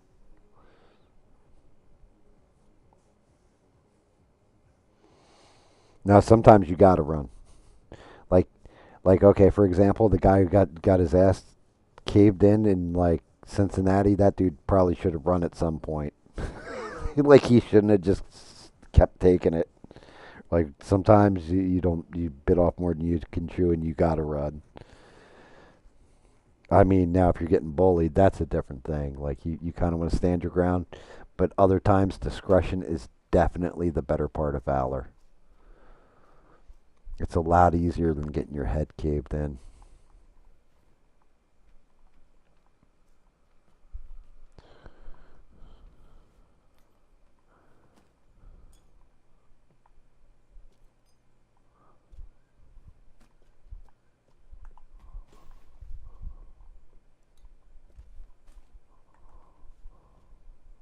Driving under the influence claims another victim.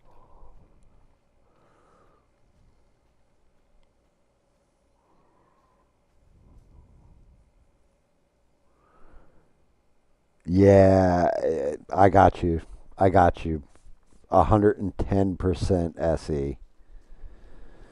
Yeah, you're right. That's why you didn't need to see the receipts because I'm not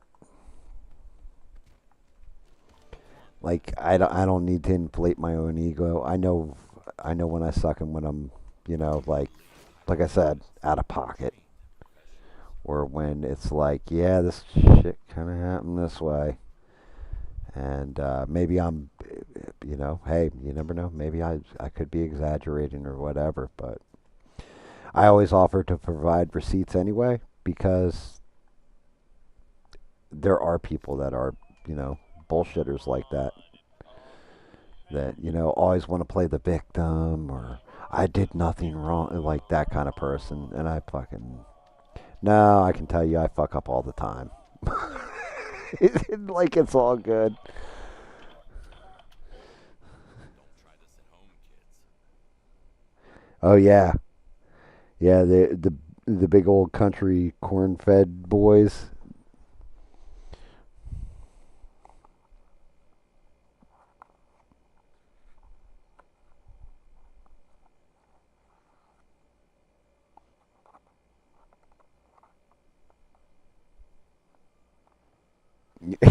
Dude, that's the yeah. Put it out on their forehead or flick it in their face, and then get them with a quick right cross, and then you can concentrate on the other two, like and pray that they come at you like idiots, like either caught off guard or single file, and just take a throat, a knee, nuts, what eyeball, whatever you can get at that point, and just be like, "Yep, that ass whooping's gonna hurt, but it's gonna be worth it, boys."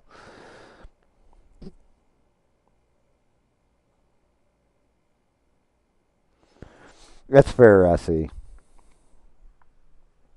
And I mean, like I said, I get you. Like I feel it when you're talking too. Like, and honestly, I still think one of the sweetest things was on my birthday, getting a happy birthday message from Sheree because now I picture her voice whenever she types something in, and stuff like this. Like I can picture your voice when you type something in, Essie. But you're right. Like you do, you're going off your gut. Your gut's like, yeah, this is correct, and you run and you know what the truth is. Like I can tell you that's the truth right there. I've heard the truth.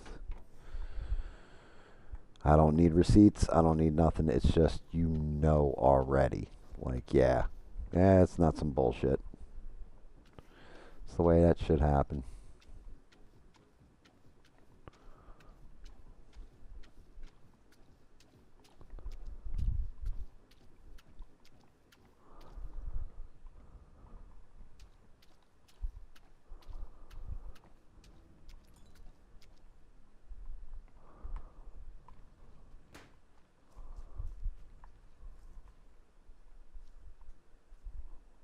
Wait, why did I spill my bucket somehow? Oh, you bastards! Good thing I put on that extra shit in the detergent.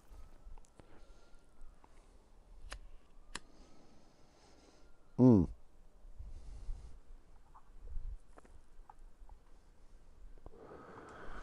Yo, that's something else, Essie.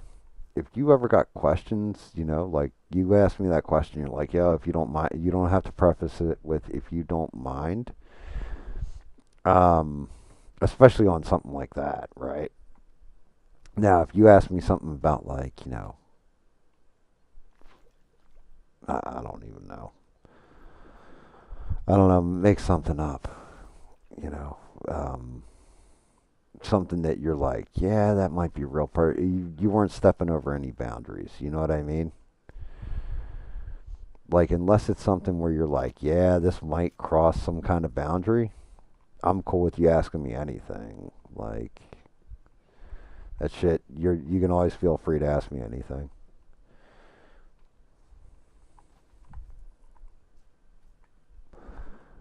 And I'll answer you honestly, I don't mind on that shit.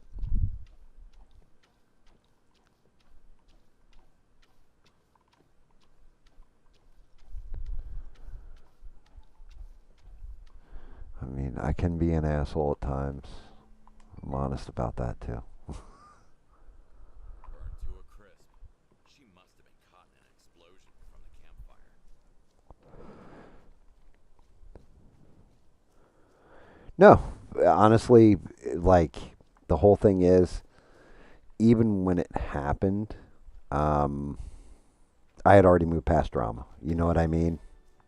So I was just like, yep, because like I said, there was a couple people that had asked me, and I told the story every time.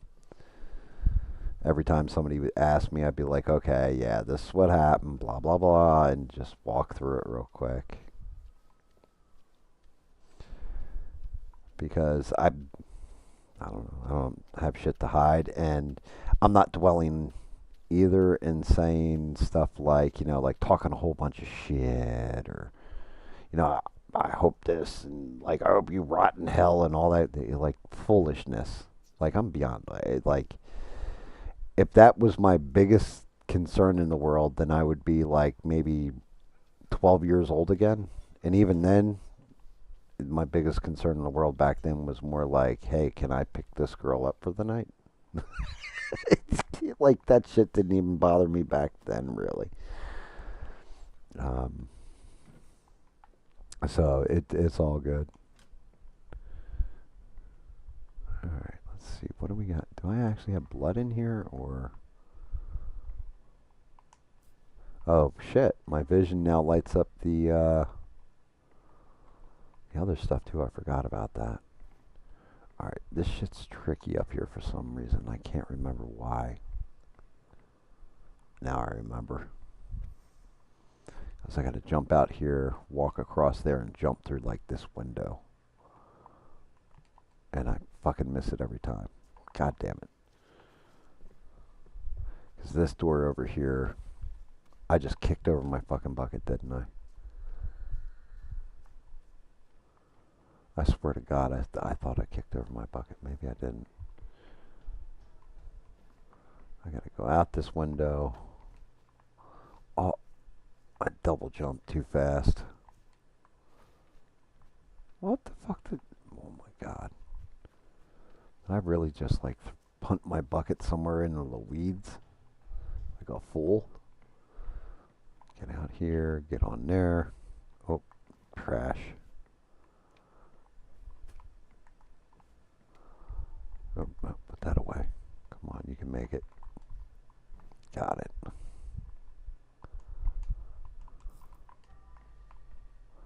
Yeah, this is the cabin where all the bad shit happened.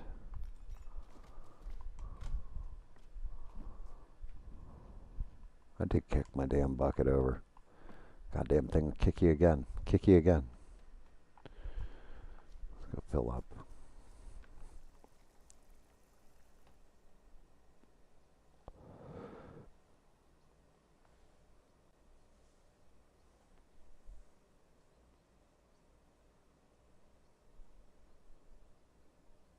Yeah, yeah, and you're not wrong. Wives do fucking. My wife is my best friend now. Like, that was the whole thing. I don't think. I think if I hadn't had my wife in my life when I lost my best friend, I would have been completely devastated, crushed. I probably would have climbed into the back of the bottom bottle. But because I had my wife sitting there and going, do you want to talk? I don't want to talk. I just let me deal with this in my head, like, but just knowing that she was there the whole time. And she was right there. Um, and knowing she was in my corner, you're right.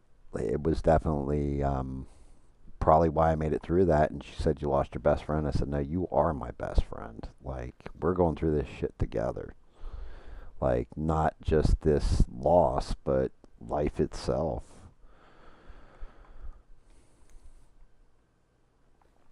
And yeah, I was like, I can actually be a little bitch around you and not feel like I'm a little bitch.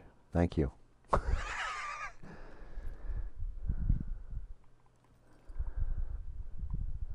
Because that's how it goes sometimes. It's unfortunate, but it is kind of how it is. Like some girl that you're just, you know, I like to call it paying a Bob visit at this point. Hey now, um,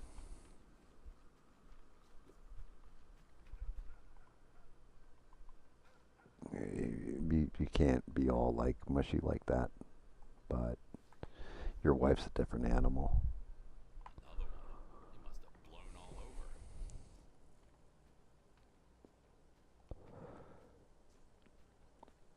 Yeah, she also she beats the shit out of me on a regular basis. Like I'll wake up, she'll have a belt with like nails hammered into it and just whoop me. Like she definitely knows how to keep me in line.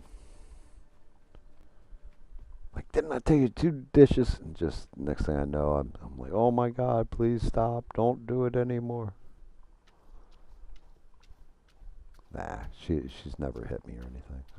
But I definitely that's one of those things that you learn real fast is yes, dear, and yeah, let me make sure I get all the shit you tell me to do done before you kill me, because you know where I sleep.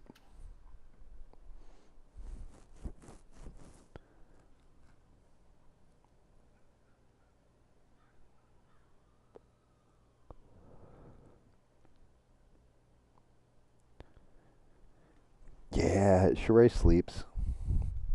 Sheree gets busy too, and that's I always get a kick out of it because I'll tell people like SE was in the chat. You would have gotten a kick out of this one, Sheree. The other night it was just me and SE at the end of the Sunday night stream, and we're sitting there and we're jaw jacking. I'm finishing up the paint job and we're lighting the lighting, and I'm like, yeah, because SE kept trying to share these small houses. He was trying to show him, I think, the beans, right? And he kept trying to post the link. He's like, I can't post the link. What's up? And it's like, only a mod can do that. And I was like, yeah, normally Sheree would promote the shit out of your channel right about now and then figure a way to get that link up on screen for you. I had to go in and give SE fucking mod privileges for what, like 30 seconds, SE, so he could post the link. It was hysterical.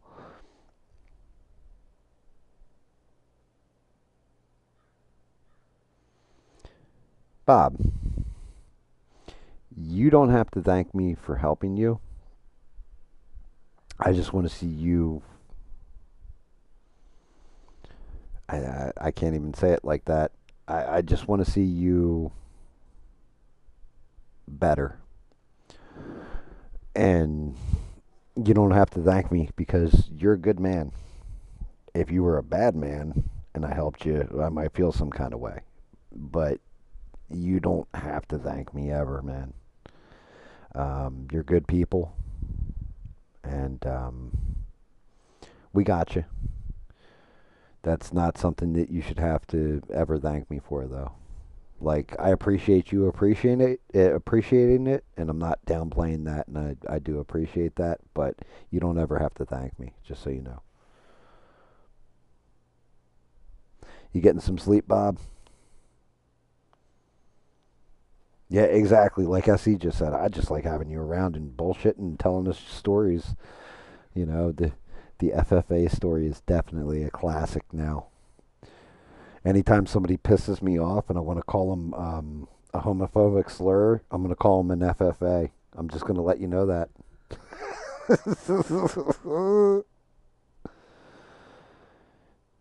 Yeah, get some sleep, brother. But we always got you, man.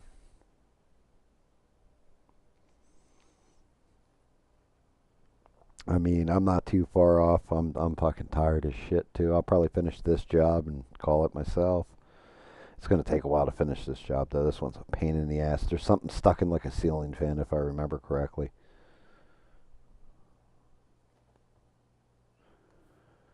Yeah.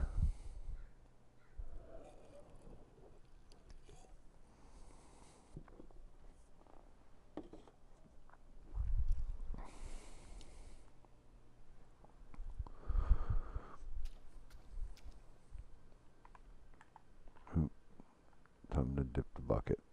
Do not knock that bucket over, you bastard. Kicked that bucket over like 4 times now. Pain in my ass.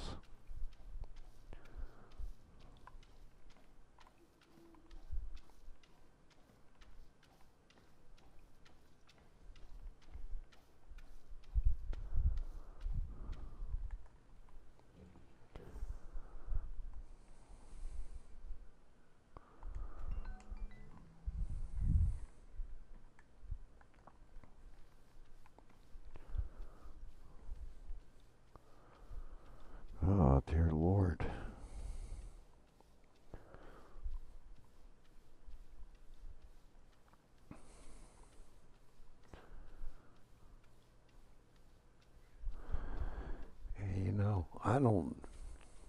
This is terrible, guys. I don't think I have a very positive message in my streams. I mean, I'm sitting here cleaning up people's blood, like out of carpet and shit, and then getting angry because the bucket that I'm using to clean that shit up is like getting knocked over. Definitely not positive. Maybe the blood's AB positive and it'll rub off on me.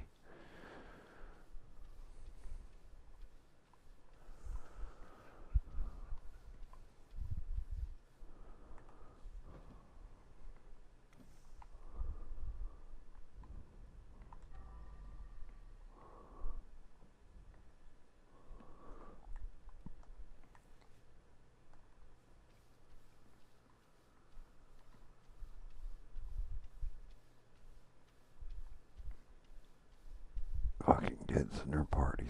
Look at this mess. I know there's one part where I gotta climb like a goddamn treehouse or something. That's a pain in the ass. I can't remember why. Maybe there's a body up there or something.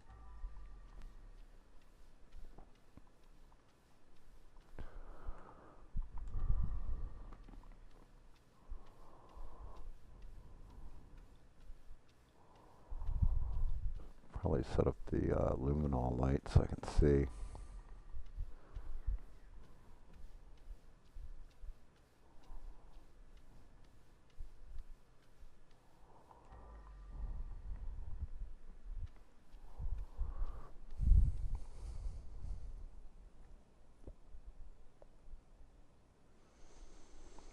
Uh,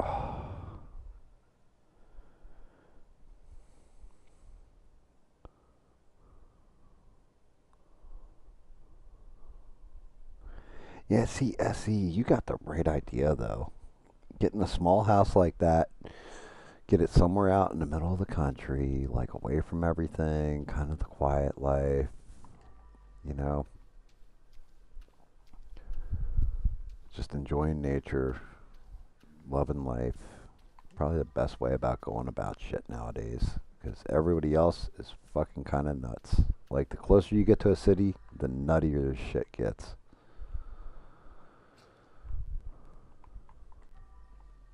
I don't understand, like, how cities just keep getting worse and worse. Shouldn't they get better at some fucking point?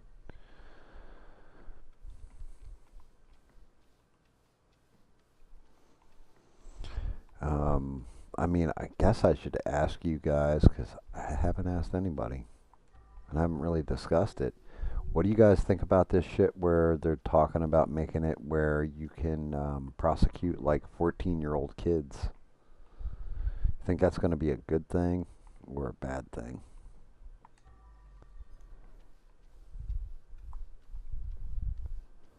You think that's going to make the problem worse or better?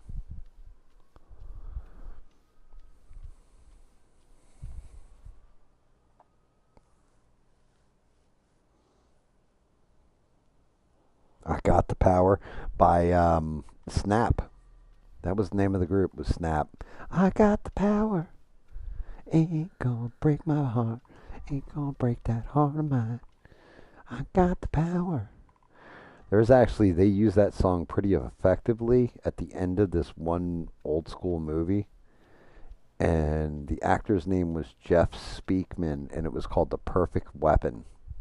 And he was doing, I want to say, Kenpo karate in it. And he had like a screama sticks, and he was like, it was like his mentor or something like this. Old Asian dude had taught him martial arts, and then somebody killed him or put him in the hospital or something, like some gang, and he goes and beats the shit out of him. It's actually a pretty fun movie. It's like an old 80s flick. Something is blocking the way. But at the end of the fucking movie, it was just like, I got the power, and that song's playing.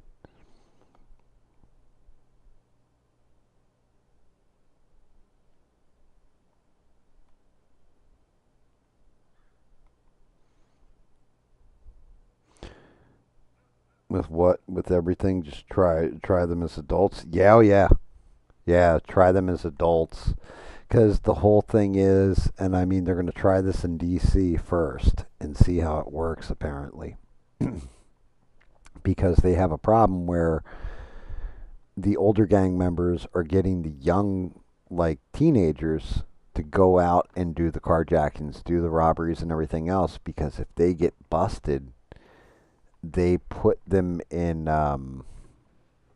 like family counseling and basically like not really a halfway house, but like arts and craft programs and like cultural enrichment programs and shit like this. Apparently, instead of being like, and if a kid shoots at you and misses, right? Even if he shoots you, they can't even get him on that. So they're talking about changing the laws in DC in particular. But if it works well, then they're talking about rolling it out to other cities. And of course, Democrat governors, Democrat mayors are like, oh, well, if you do that, then, we'll sue your administration, all that kind of shit. Like, that stuff's happening. But I didn't know if you guys had seen anything to do with it or you guys had any thoughts on it. I mean, and as far as it depends, which 14-year-old you're talking about. Like when I lived out in the sticks, 14-year-olds we just beat the shit out of each other and learned how to steal liquor and pick up girls. Like that was like our big thing. But more towards the city, 14-year-olds have always been the yo-yo boys, which, yo yo yo, I got coke, yo yo yo, I got weed. Um, 14-year-olds have, like shit, 10-year-olds. I've seen 10-year-olds do shit like that. I mean, it's pretty disgusting, right? But that's sometimes that's life on the street. You got to earn and get respect and all that kind of bullshit. So I get the game,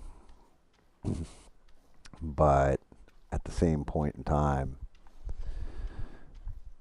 like I don't know. I don't know how I feel about it because you can jack a kid's whole life up, but I mean, how do you correct it if not? Yeah, they do, and you're not wrong there either, Essie. They all want to.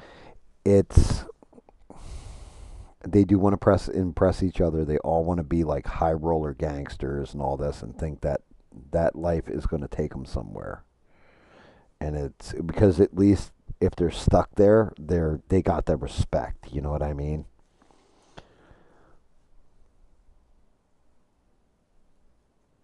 Yep, absolutely, Essie. I remember that one. Yes, and DC does do something silly like that.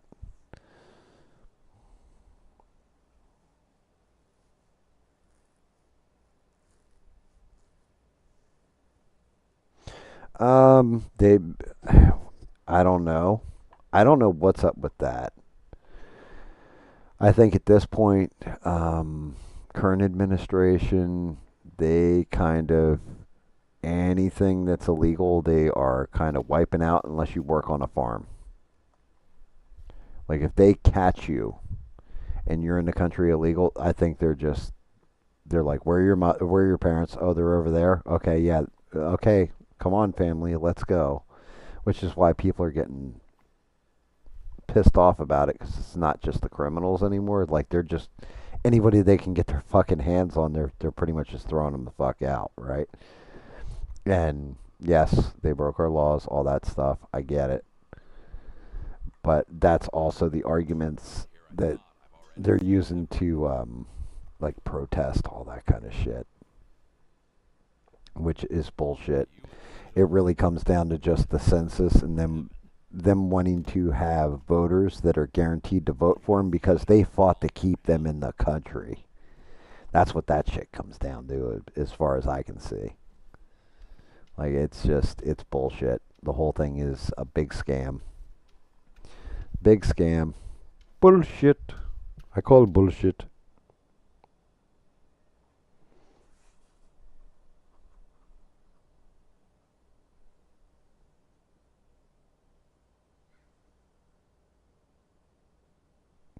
I mean, yeah, you can like, me at 14 and me at as time went on, different person, right? But what if there's some kind of happy medium? What if you get nailed, then they put them in the military or make military encampments and that gives them the discipline. Like, oh, you think you're a hard son? Give me push ups till you puke kind of shit. What if they did something like that? Because that's a lot of the case, or figure out a way to focus them. You're kind of reinforcing America patriotism at that point if, the kids actually learn to love America. But you're also not ruining their lives, maybe teaching them a set of skills. Like, there's got to be some way to fix this shit because the current system is just not fucking working. I always said this when I was running the store on the edge of Camden. If a grown ass man came in with a handgun, pointed it at me, and said, "Give me your cash register," I would have a conversation with him and try and talk him out of it because I would try to make him see the light and not go to jail. If a 14 to 16-year-old came into my store with that same handgun and pointed it at me, I would throw them the keys to the store, give them the safe code, and all the registers open immediately because kids don't think. They don't wager out those consequences like adults. And next thing you know, they will just panic, pull the trigger, and you're gone. They may not even have meant to pull the trigger. They'll just do it. They just out of panic.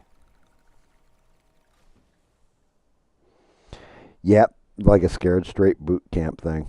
Exactly. That's what I was thinking about that. I was like, maybe if it's like, I mean, you can do it like it's a school, like it's education too, but you run it like it's a boot camp and just not fuck around.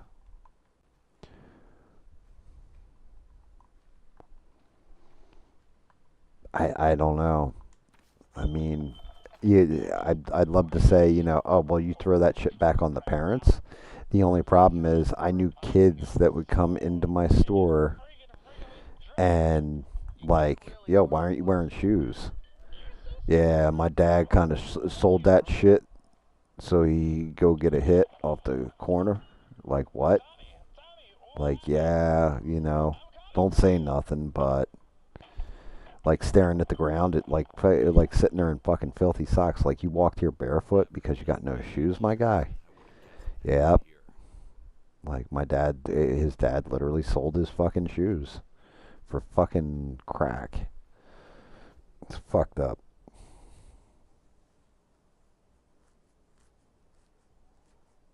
No, you don't. You don't weigh out human life at that age. You don't realize like the damage you do to families. You don't, and especially if your fucking home is shattered, like not even just broken, like shattered. You got nobody at home that gives a fuck about you. Um, how are you even supposed to get that empathy or learn that empathy for other people? Some people will have it naturally, but usually those are the ones that get the shit beat out of them the worst, as far as I've seen. It's usually kids that have that empathy that get get fucked up. Now some of them, like my one buddy Umar, fucking tougher than fucking nails, but he always kept that empathy. He just kept that shit hidden from most people. He would only show it to you if he knew you were a decent person. But he couldn't because it would cost him his life if he did. He knew it. It's just I often look at that catch 22 and wonder like is there a way of fixing this? Is there a way of, making this shit better? And I come to a loss all the time. Oh, a secret spot. Nice. Let's see what we got back here. Dispose of garbage bags 1 to 2. Oh.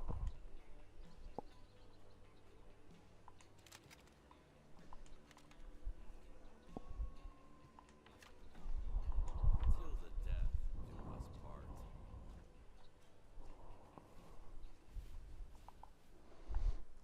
I also don't ever want to contribute to the problem.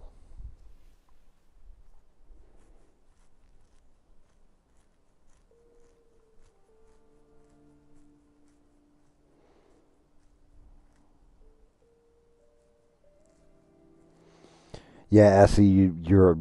I mean, I definitely had a mouth on me when I was younger, but yeah, you're right. I know there is a good, decent lack of respect for elders nowadays.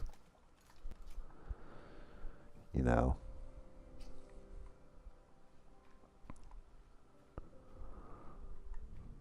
and you're right. Not all. Never ever all, bud. I say all every now and again, but yeah, you're right. When it comes to shit like that, never all.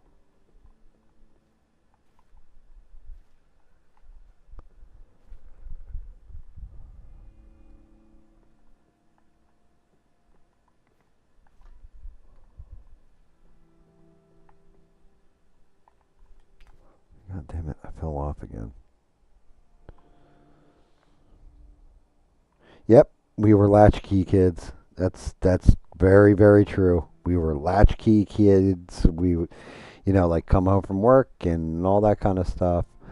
Um, and I mean, I do feel like I said, I've seen mothers that legit had the respect of their children to no end. Like even when one was being funny or goofy or whatever, she would she just snap that eyebrow up, and that was it. Like that kid straightened right the hell up, and he was like twice her size too. She was an amazing mother though. She had 3 children, working 3 jobs, and living in the hood. Bring them in, they could get a game here or there, but always respectful, always good kids. She did everything she could for him, and her children understood that and respected her for it.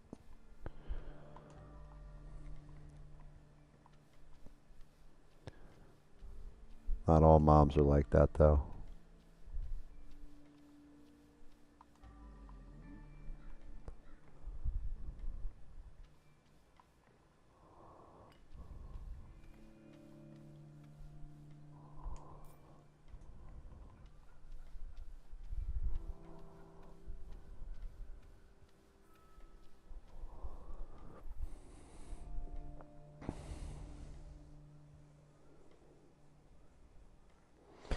Yeah, I mean, so that is an element too, SE, that I always forget about, right? And that you nailed it. You touched on it and nailed it. And that is the social media aspect of everything. You know, like back in the day, you might get a girl who screwed around with a guy and or didn't screw around with a guy rather, and there'd be kind of a reputation. You'd have another girl who did screw around with a guy. She might get a reputation. Nowadays, everybody fucking films everything, takes pictures of it, all this shit, and they'll share it with each other. Stuff like this. Like you have that aspect of it. You have it where there's kids that literally kill themselves because they get bullied online. Like they have that super like, and it's because they're kids. They have thin skin. You take things to heart. You're not happy with yourself. You're not comfortable with yourself. You haven't figured your fucking self out yet. You know, it's it's hard for women and it's hard for guys too.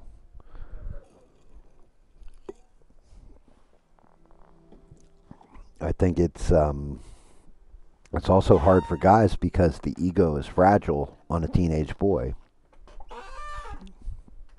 In a lot of cases, like you're feeling You're not the star athlete. You're not the, the big badass in school. You're not this. You're not that. And you're just average dude. Like, you're just trying to figure out where you fit in. You can get crushed real easy.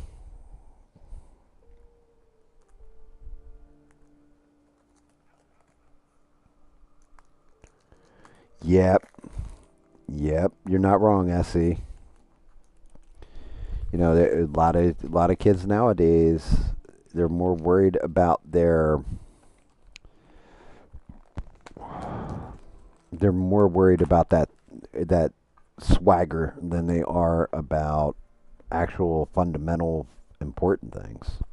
I mean, granted, I was kind of like that too. It was always who could kick the most ass, who could pull the most tail, who could, you know, who was the coolest, who could drink the most, stuff like this. Like when I was young, it was always like that. But now you actually have that shit right there in your face, just looking at the internet. And sometimes it's sub count and viewer count for some of these kids. Like, imagine working your whole life as a young kid and just trying to make it on as a YouTuber. Like, I do videos every day, I stream every day, I do this, I do that. And how much of your life do you piss away? And in a lot of cases it doesn't mean shit. like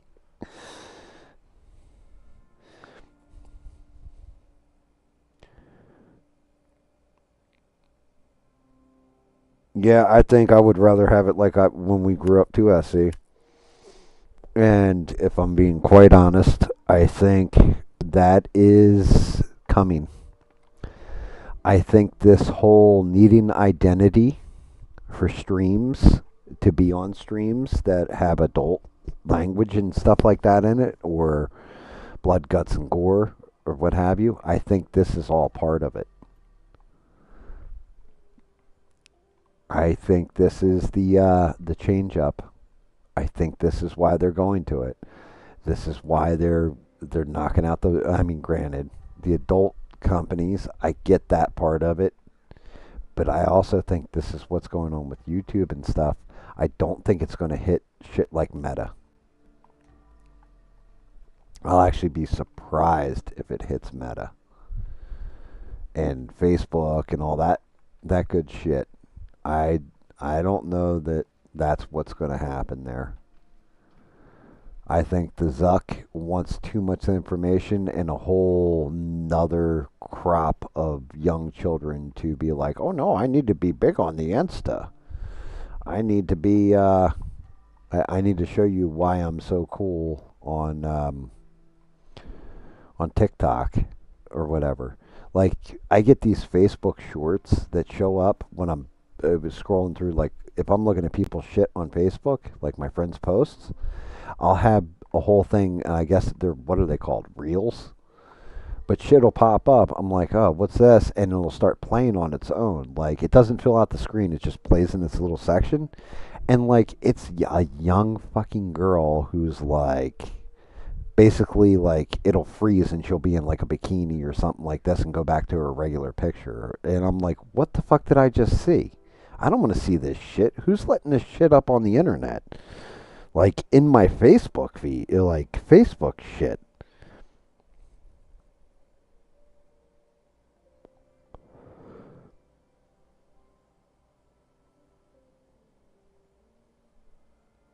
Yeah, dude, I never wanted girls that looked anything like the Kardashians.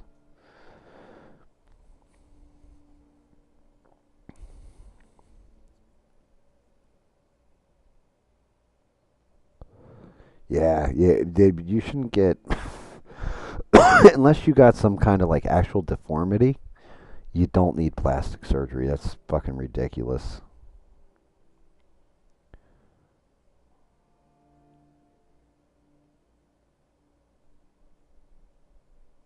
Yeah, it is. It's insane because they think nothing's going to happen to them.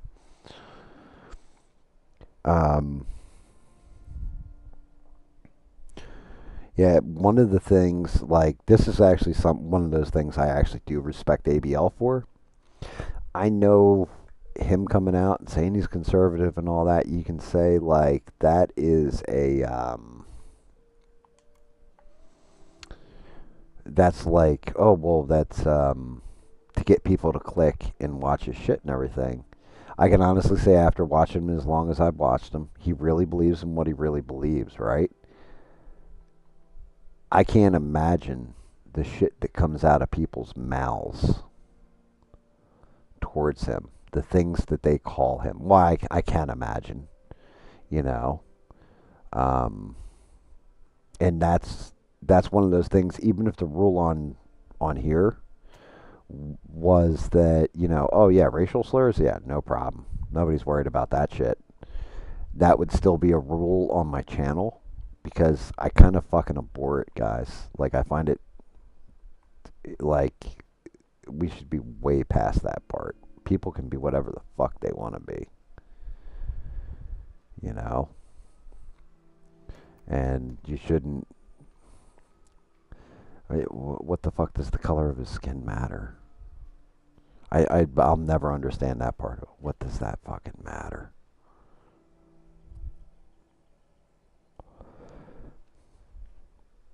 But that is definitely legitimately one of those things I actually do really respect about ABL. He still sticks to his shit and his principles even when people talking shit to him like that. I can respect that.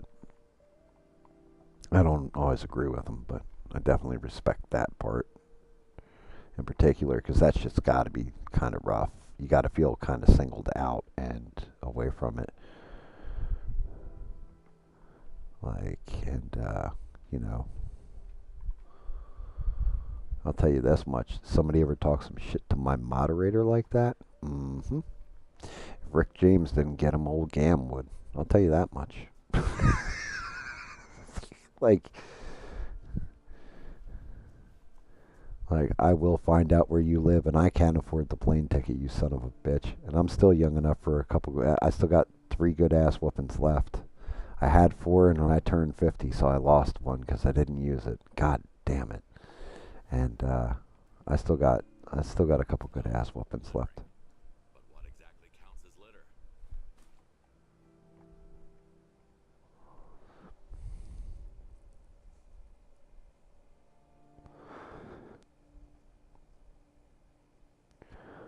Yeah.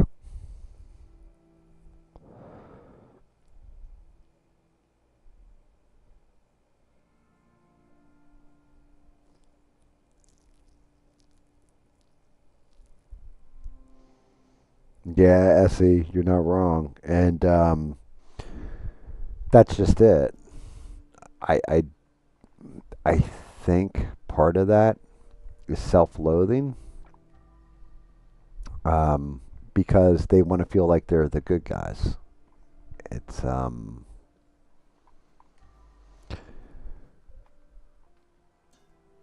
must have been it's like they think that I've got to save this person because why? Why do you need to save anybody, motherfucker? Like they can save themselves. It's not your job to go save anybody. It's one thing if you're protecting and defending. It's a whole different matter if you're going at it.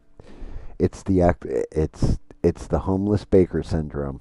Oh, by the way, SE, I don't know if you know FNA Ranger Xbox, right? Like from ABL's chat. I call him the homeless baker, though. Like, it's a whole joke between me and Sheree. Um, but yeah, it's that syndrome.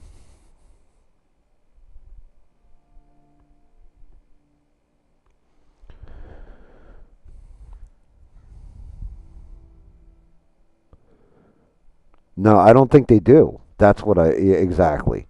I don't think. Like, okay, so you got that one dude, I don't even know what the hell his name is. The one guy who calls in from West Virginia and is always talking and yucking it up. He's doing it and having fun and all that, and he doesn't really give a shit about nothing, right? But the homeless baker, like I've said this before, I was like, yo, I get this. I get this vibe from him that he's got that complex, like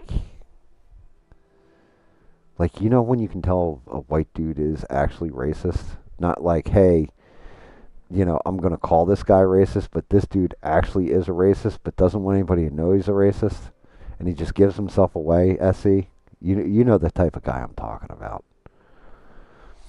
Like he gives me that vibe.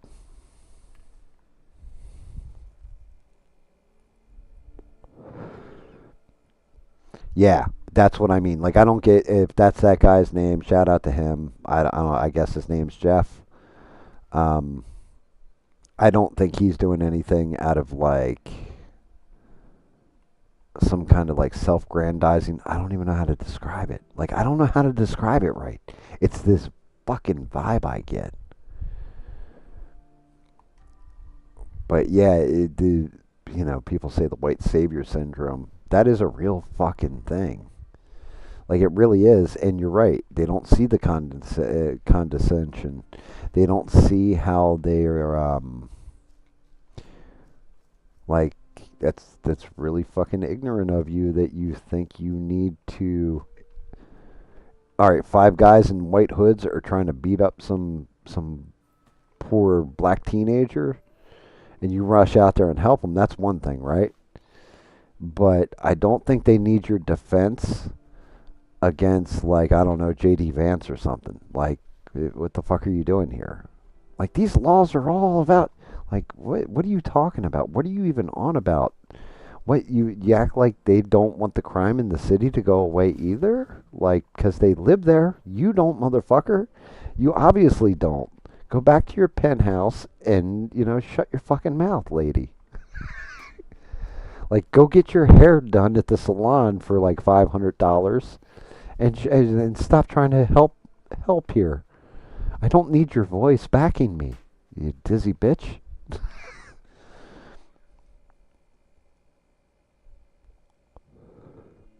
Wait, hold on. No, I'm mixed. Just wanted to tell you that. I don't give a shit if you're fucking Swahili, brother. Like, that shit doesn't matter to me. I don't give a fuck about your color. Like, I see, like, everybody says they're colorblind or whatever. I look at you as the person you are. You're either going to be a good person or you're going to be an asshole. And if you're an asshole, to what degree? I'm an asshole. I'm an asshole to a fun degree, right? Like I can be a dick, but I'm kind of an asshole sometimes, you know? I just and I appreciate that, but I don't care what color you are, bro. Like that never even entered into my lexicon. I never knew Sheree was like Sheree. How long do you think we talk for before I ever realized like, oh, wait, Sheree's black?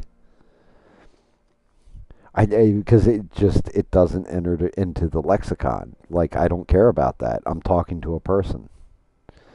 You know what I mean? And that's what I'm talking about right there. Like so, Se, wait a minute. Can you mean I can say I have a black friend now? Is that what you're telling me? Like, what the fuck?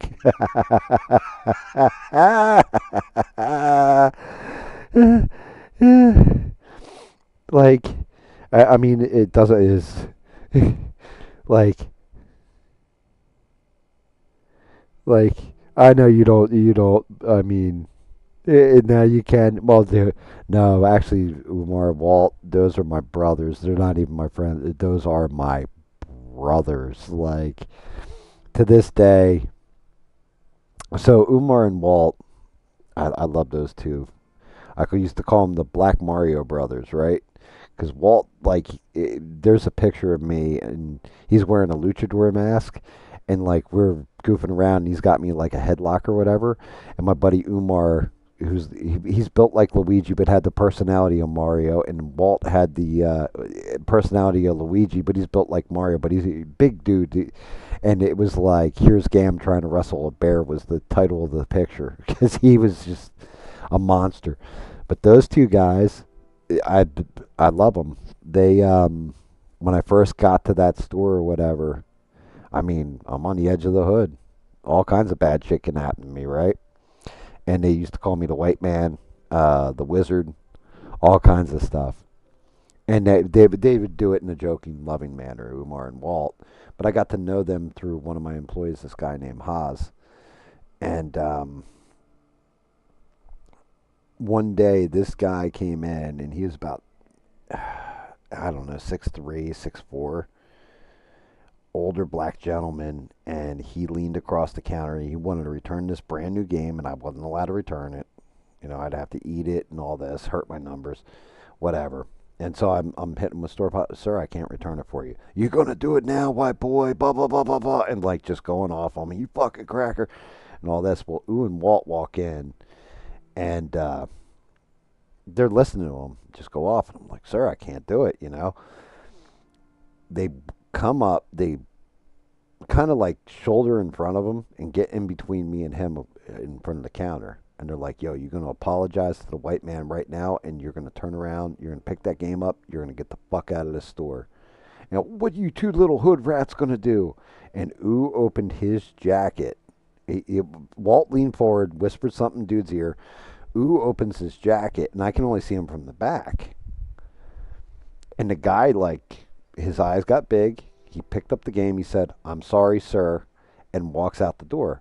I'm like, yo, guys, what the fuck? What did you say to that man? And Walt's like, yo, we told him, get your shit and get the fuck out of here, or we're going to air you out right here. And I'm like, yo, and really? And like, it was like, yeah. And then we showed him, and he fucking lifts his jacket, and this fucking thing was not illegal. Not a legal firearm by any stretch of the imagination. And I was like, would you guys really have done it if you like push back? And they're like, yeah. I'm like, holy shit. And I was like, what about the videotape? They're like, what, you wouldn't have destroyed it for us? I was like, yeah, of course I would have. They would have been the first thing I did was go pull the tape and get rid of it and be like, I don't know. They took the tape with them. And they're like, yeah, we knew you got us. We got you. Getting close to your four. I'm way over that poor black friend limit. I don't. Like I said, I better not tell F&A Ranger Xbox. They'll come to my house with the hoods on.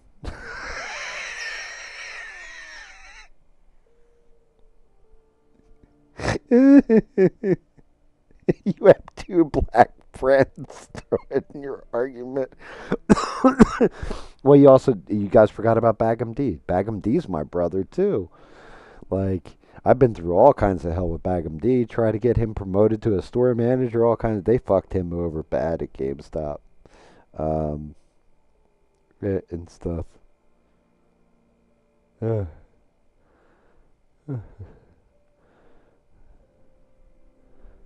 it's my white side coming out.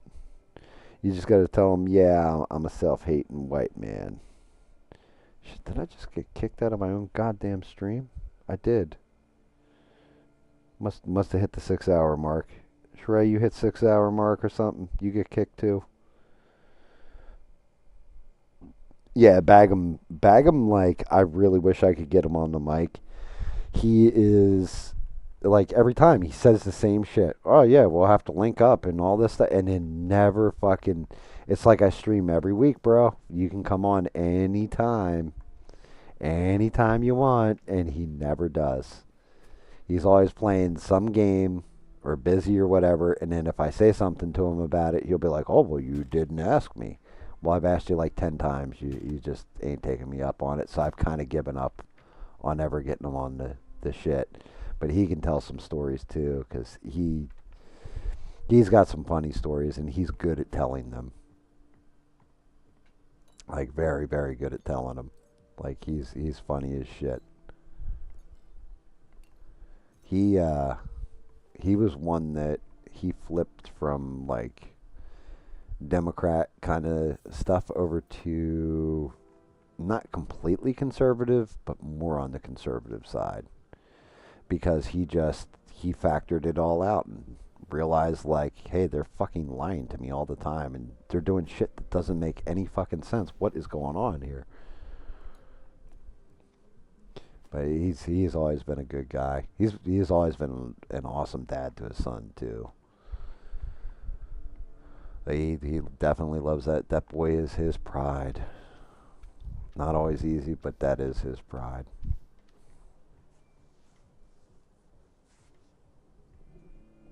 Nah, it's not that. He actually does stream and stuff like that. Um, it's just he's usually busy. His work schedule doesn't work out. Whatever.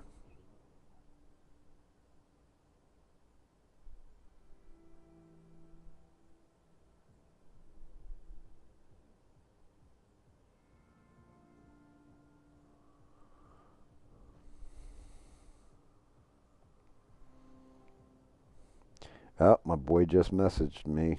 They won the day, so now they play 3 matches tomorrow. They win that. They're now officially ranked 20th in the in the world. Not even the United States, the world. So congratulations to the boy. Hopefully they can keep it going for tomorrow.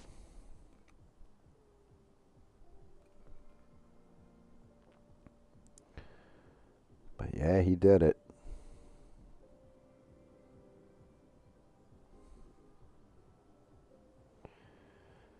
Yeah, they got it.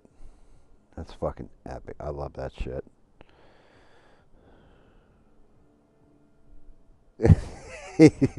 Like I hang out with. The only thing blue about Smurf is his balls. That's an inside secret. No, I'm just kidding. Yeah, Smurf's one of the few dudes you can really like. Man, I always feel bad for Smurf too. He always gets fucked over by people. Like he's had a shit ton of people that he's met online that he's actually gotten to know really well, and they fuck him over. And I'm always like, what the fuck, Smurf? Like, or they turn it like they do fucked up things, and it's just like what the fuck, Smurf? Like, how come, like, so and so? I don't know. He had one guy that, like, legit, he saved their ass completely, their entire group on the one game we were playing, like Conan or whatever. That's where I met him. And that guy took his entire base from him, took all his shit from him, locked him out of his own base, like, screwed him over. It was unfucking believable. And of course, this knucklehead doesn't tell any of us, where we would have gone and just blown into his base and killed everybody and taken all this stuff back and been like, all right, you join us now. He was just like, nah, you know what? Fuck this game. I'm done playing. And it was like, damn, bro, you should have told us. We would have gone full on, just wipe them off the face of the planet kind of mode. No, he doesn't. He doesn't have a channel. So, true story with Smurf. Smurf thought he could go viral doing like basically like he wanted to do a podcast really really bad. So I set it up where it was Smurf and I doing the podcast. I think he would be better at it now because he got used to talking on the mic with me and having a conversation.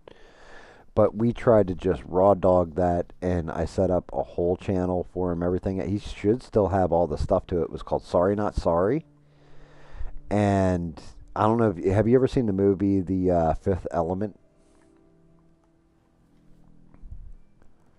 Like, I don't know if you've ever seen that movie.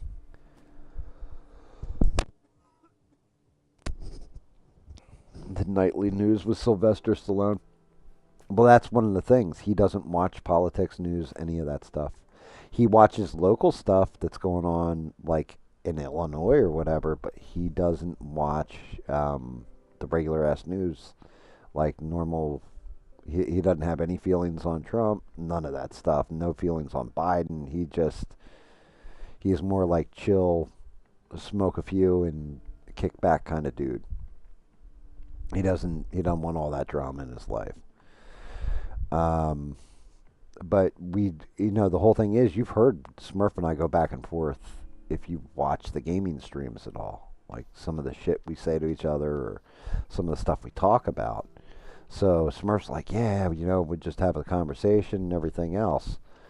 Well, I did the whole like, hey man, like it was Stranger Things, whatever season it was, it just come out, and I'm like, yeah, I haven't seen this and everything else, and I know you have. Why don't you tell me about it or what have you? What did you think of that season? So I'm sitting there expecting him to fire back with, oh yeah, man, that's a really good season, and this, that, yeah, exactly, Bruce Willis and the Chris Tucker thing, right? So I'm like, what do you think about season four, all this stuff? And he's just like, it was good. And like just dead air for like 30 seconds. And then I'm like, well, anyway, so tell me more. Like, was there really cool shit in Things season four? Because I haven't seen it yet and everything else. What did you really, like, did you like the characters better? Yeah, characters got developed. And just stops talking again. It was like the scene in Fifth Element when he's trying to interview Bruce Willis and he sticks the mic in his face and Bruce Willis is like, fine. Like, how are you going on this trip? Aren't you excited to meet so and so? Yeah. Like it was like that. It was painful. And like the coolest part about Smurf is he could have been like, yeah, Gam, that was all your fault, or fuck that. Like it wasn't me. And no, Smurf was 100% like, yeah, yeah, I thought I was prepared for that shit and just simply wasn't. Like I thought I would be better at this, but I was so uncomfortable, and like you were firing off questions so quick and that kind of thing. Like I just didn't even know how to fucking respond. Like he would just like it was bad. It was funny, but it was bad.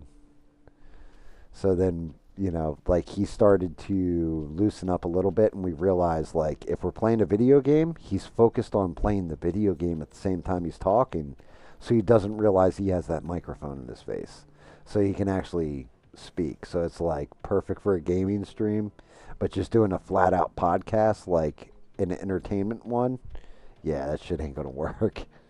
So he doesn't have a YouTube channel or anything else. Um, he didn't he didn't he didn't do anything with his phone either. You know what I mean? Like I know when you stream when you're out by the campfire and stuff, you're doing shit with your cell phone. He doesn't do that kind of stuff.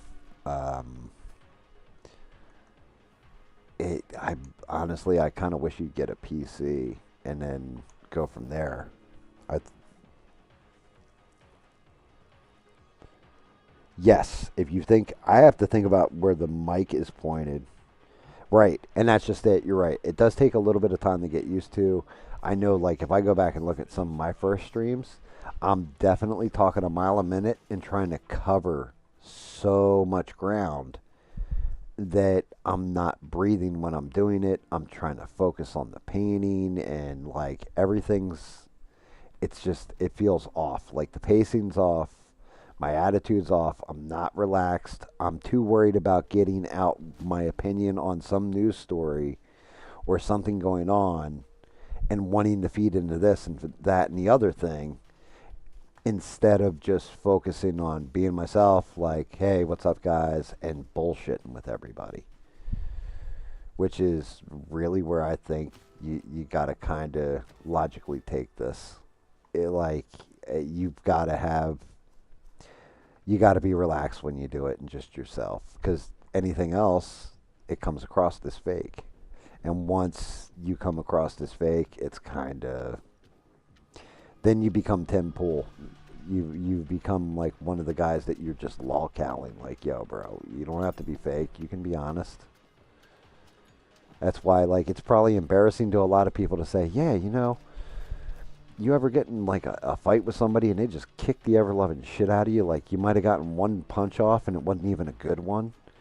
And like people get all upset. No, I've never had that happen. Every fight I've ever been in, I fought Mike Tyson once and I bit his ear. They'll say shit like that, and you're just like, brother, like you You just need to stop right now.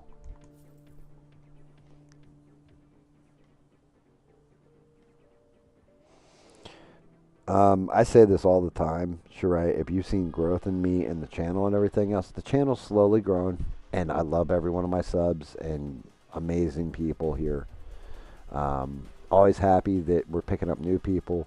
Always sad when like I don't see normal people, like, well, not normal people, but the regulars, the misfits that come in and go. Like I haven't seen Six, I haven't seen Rebel, I haven't seen Steve. You know what I mean? Stuff like this. They just I'm not seeing them for a couple streams.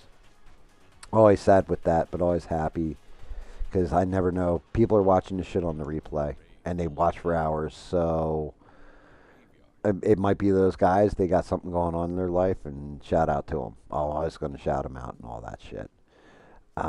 But I always say this: I couldn't grow at all if it wasn't for you, for other people that have come into the channel and watch it every week. I couldn't grow because, like SE the other night, he sat here with me all night. Like you and Stranded sat here with me all night the one night. You know, and that was a Friday night fuckery. That's still the show of oh my god, right? But I can't do this shit without you guys. You guys are the main component that makes the show go. And that's why I always get a kick out of fucking streamers and shit that, because it's not just one. I've seen a bunch of them do it. Oh, you don't like what I'm saying? Well, then just unsub from me and stop listening. Like, what? What? Like, you're not even going to try and figure out why somebody's upset with you or any of this stuff. You're just like, oh, no, you leave, I'll replace you with 10 others. Like, what? Wait, what? That's your fucking attitude? Fuck your subscribers? Fuck the people that follow you? Like, can you even name the people that were there in the beginning when you were just, like where I'm at right now, 93 people, right? Or sub to me. And it's like, can you even name those people that were there in the beginning, that had your back, that, listened to you when you were still shit and finding your groove and hung in there for the ride and all that stuff? How many of those people are still around? But like guys like Tim Pool, I'll tell you what, if you gave him $500 every week, he's going to remember your name. But if you didn't give him $500 a week, he doesn't know your name. And even now, even if you did give him $500 a week, or a show, he still doesn't know your name because he doesn't give a fuck because he's grifting.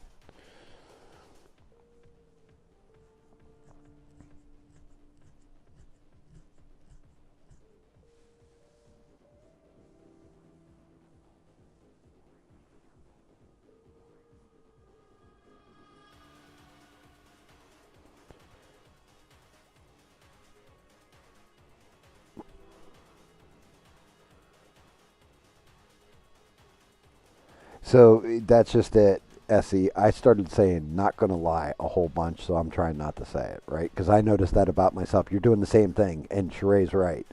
Don't self-edit. Sometimes you got to do filler. You're talking for, in your case, I mean, granted, the stream cut out at like an hour, I think, the first time, or 52 minutes, and the second one was like 2 hours or something. But you're still talking for 5 hours.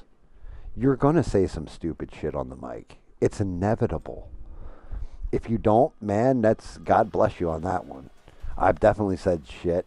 Like you can piss somebody off. I think I pissed Beans off earlier tonight because she was like, yeah, that's it.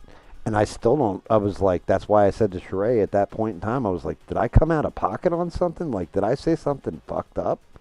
Because if I did, I didn't catch it, and I didn't catch what I said wrong. Like, at all. And I was like, gut check me. And I have no idea. Maybe she, like I said something that pissed her off. I don't know. But I can't just ignore everybody else and they're somebody. If I ask you, like, what did I say wrong? Tell me I said this wrong. Oh, okay.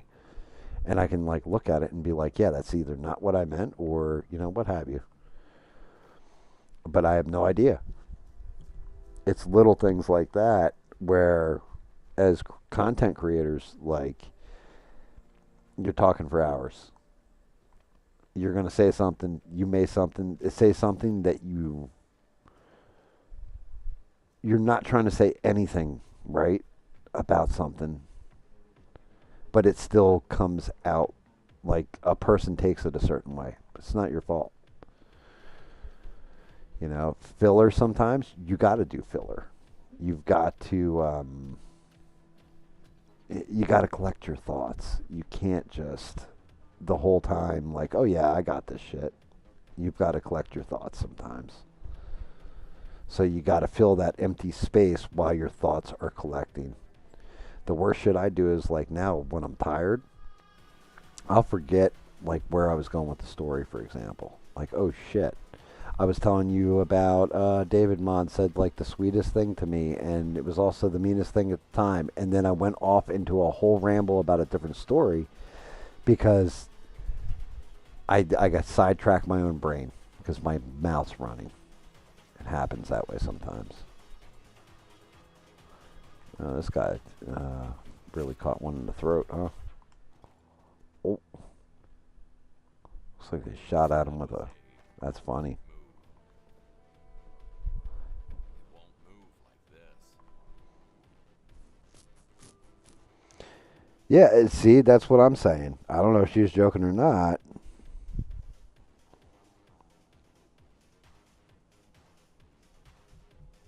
Um, I have no idea. Sure, I don't fucking know. But that's why I ask you guys. Like I'm like, wait, am I out of pocket? Like, did I say something pocket? And I'm like running through my head, like, what did I just say? And like running back what I just said, I was like, I think I asked her about a different job, and she was just like, you know what, I'm done. And I'm like, well, did I just piss her off because she stopped talking? I'm just like, I was asking about the got a bunch of jobs. I don't know, but hey, like I said, she'll message me or talk to me or whatever and say, yeah, I was pissed off about this or you said that. Okay, that's one thing. But if you don't tell me, I can't. I'm not a mind reader. There's a reason I ask.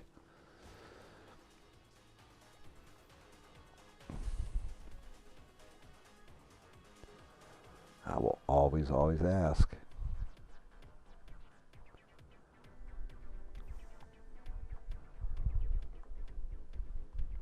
It's when I'm completely oblivious is probably the funniest part about me too, because I do have a way of phrasing things sometimes that will fuck you up.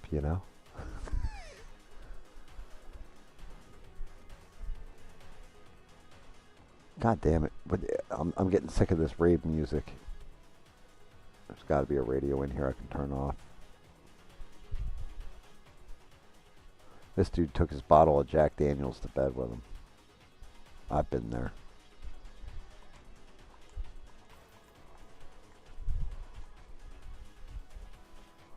I remember there's something about this crime scene too, guys, that like I want to say I have to jump up somewhere and grab something.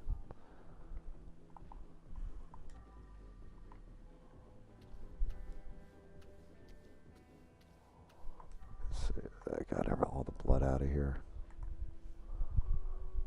There's that fucking blue meth. Fucking Heisenberg. Fuck a bunch of kids up. Say, yep, we got this room done.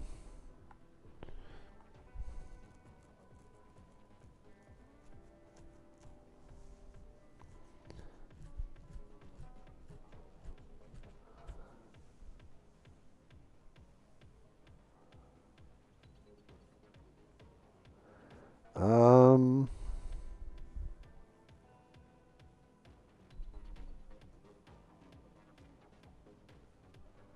yeah, that's true too, Essie. Yeah, the whole so, and I've said this. It's one thing when you're the guy with the mic, right? It's a whole nother thing when you don't have the mic because you can't, people's inflections, shit like that, you can only guess. So, for you could say something to somebody, they might answer you back with "yeah, fine," right in the chat. Oh, it's fine.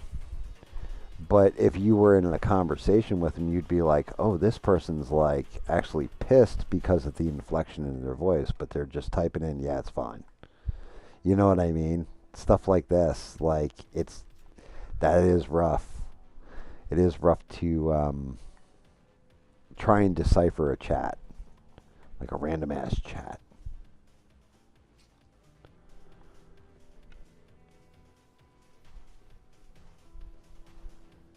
It is it's interesting to say the least.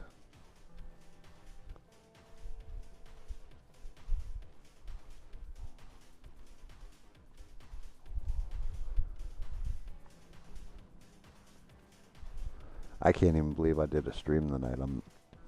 To be honest with you guys. Like my ass passed out for like that hour, and it was probably the most restful 1 hour little siesta I took. I'm not gonna call it a nap because I don't know if I'm old enough to have naps yet. You're either too young or too old to have naps. Like it's what you do when you're a little kid. You have a nap, and when you're like an old ass person, you have a nap. But I'm like right in that cut, right in that pit where I think I'm still too young to have naps and too old to have naps. Like, it sucks. But I definitely just zonked.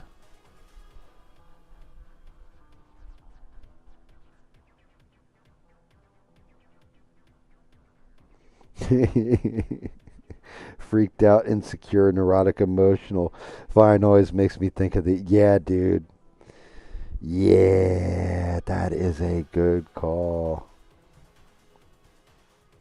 Yeah, I like Beans too. She's good people. Um, I'm sure she's okay. She probably just. I don't even know. I don't want to. But no, I really do like Beans. She's good people. I like everybody that comes in here. I still don't understand the infatuation. Now, granted,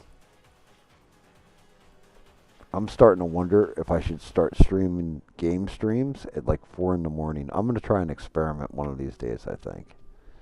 Coming real soon here. It was cool to see that one guy, Christian, drop in too. He he had jumped in when I had Abiotic Factor had just released on Xbox. He actually subbed to me then because I told him it was out. And he's like, "Oh my God, how's it out?" And I was like, "Refresh your store, do this." And he's like, "Oh shit, there it is. Thank you so much." And I'm like, "Hey, you want to do me a favor? Just sub to me." He was like, "Yeah, no problem." But it was good to see him come back, and really, shout out to him. Very nice of him to go, "Yeah, I saw your art too, and I definitely dig it." Like, I appreciate that one. That was nice too, because he's a gamer. You don't usually get that from gamers. Um, but yeah, like, I've noticed this with the gaming streams, and Sheree, you're usually asleep, so at that point, but it's usually like right around 3:34 in the morning. All of a sudden, I go from like I'll have like 3 to 5 people watching. It'll go to 28 fucking people watching. 17 people watch. Like Smurf and I are just like, Jesus Christ. Like I won't even be paying attention to chat because everybody's pretty much logged out for the night, and it's just me and Smurf playing. And I'll look down and be like, "Yo, we got like 15 people watching this, Smurf. What the fuck is going on?" Still haven't figured that one out. It won't move like this. What the hell is it? Because there's shit on that table? What the hell's going on there? Yeah, oh my God. It was because there was shit on that table. There it is. I knew there was something stuck up on like a ceiling fan or something. It's this fucking chair. Every time. I end up spending like an hour looking for it. And I was like, "You will never fool me again." So I don't know if gamers just like get up like super late nerd time or what.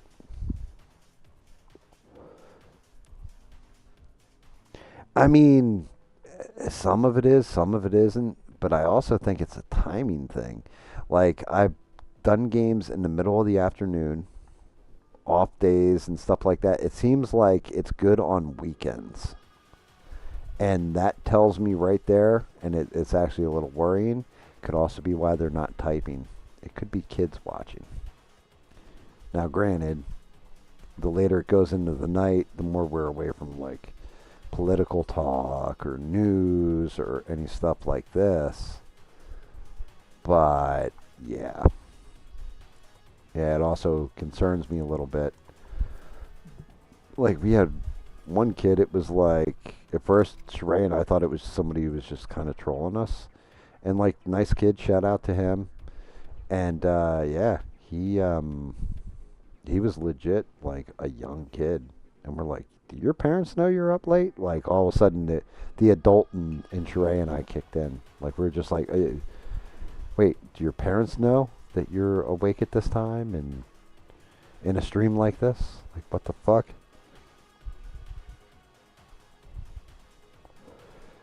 Um, I can't. Twitch I can't do. So if you think ads, I don't know if you have YouTube Premium or not. So for Twitch, I'll tune into a channel that's doing like Marvel Rivals, we'll say, Sea of Thieves, something like this when they have the Twitch drops going on. So you'll get exclusive stuff by watching somebody stream the game. I set it up on my backup tablet and legitimately just let it run for the 2 hours, whatever you've got to watch to get whatever thing unlocked, because it sucks. The platform is ass cheeks. Like they have it where it will link up with the Xbox, and that's nice. The problem is Twitch itself has gone where it's like every 5 seconds there's an ad. That's all they give a shit is about their ad revenue. Um, it's so bad that I don't even want to watch people game on it. I definitely don't want to be on their streaming games either, because if I were to get monetized on it, now I've already got a handle on there. It's yes that GAM, right? So I've already got an account on it. Um, I still got to get one. What's the other ones I got to get, Sheree? You said I got to get a TikTok too, right? Which I'm trusting your ass on that one because I really don't want a TikTok.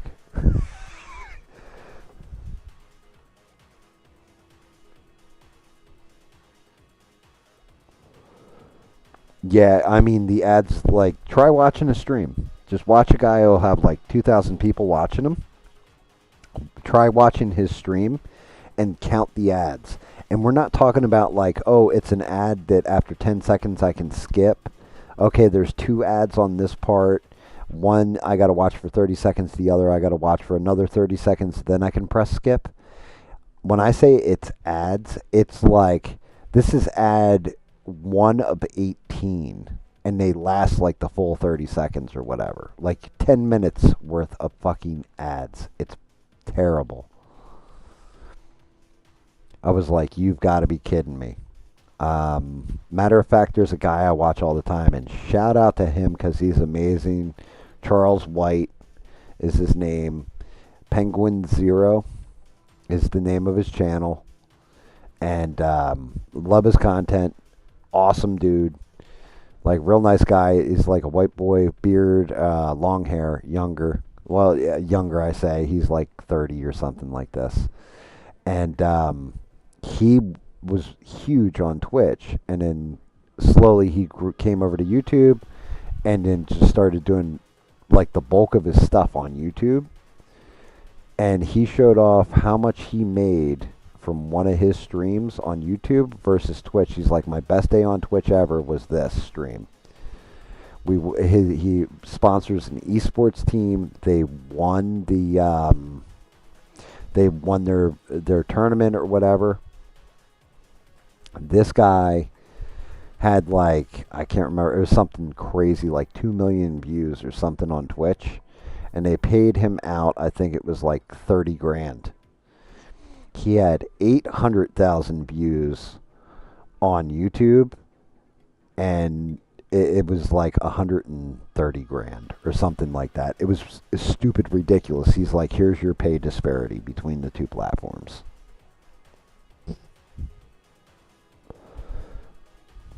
You don't watch it anymore. I used to watch Twitch back in the day. Right. That was me too. I only watch it. I only turn it on for the drops, and I don't even watch the stream. I just literally hit the drop button to pick up the drop. After like a couple hours, I'll time it out, go to sleep with it on, whatever.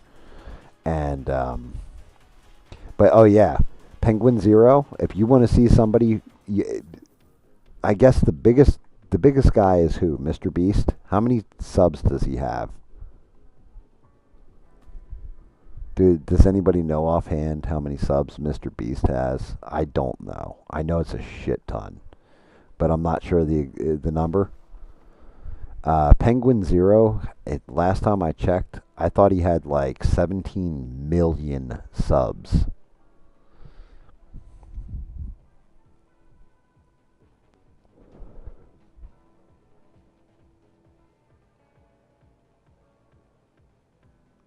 No, it's something. You know what, guys? Hold on. I'm gonna pause the game real quick. Let me see if I can actually find his video real quick. If this thing will actually come up for me. I don't know if it will. I can't even see my mouse on screen, which is a pain in the ass. Let me pause. There we go. Got my mouse up.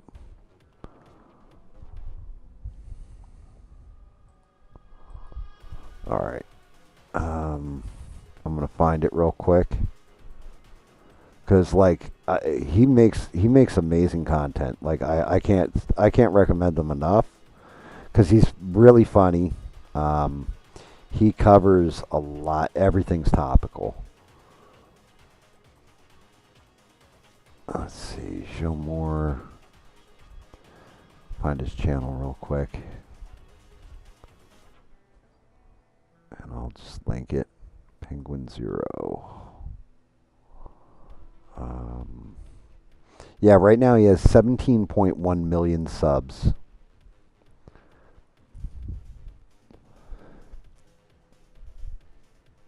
But I'm looking for the actual specific video. I disagree with the hype. He goes over legitimately how much.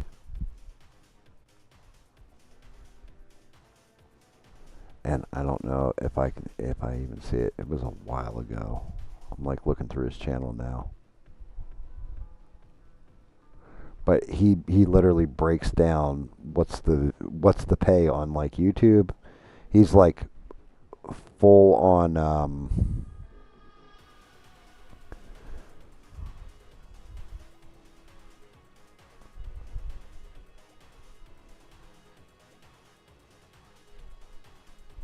let me see, Minecraft.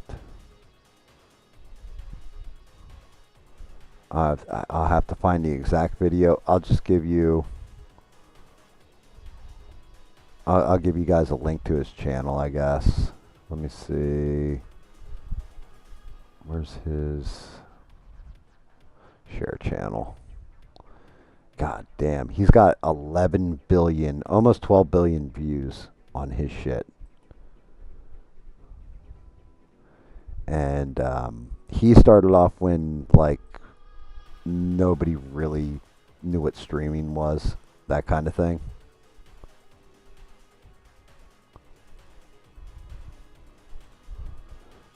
Yeah, that's his channel right there. But if you haven't seen this guy, he's amazing.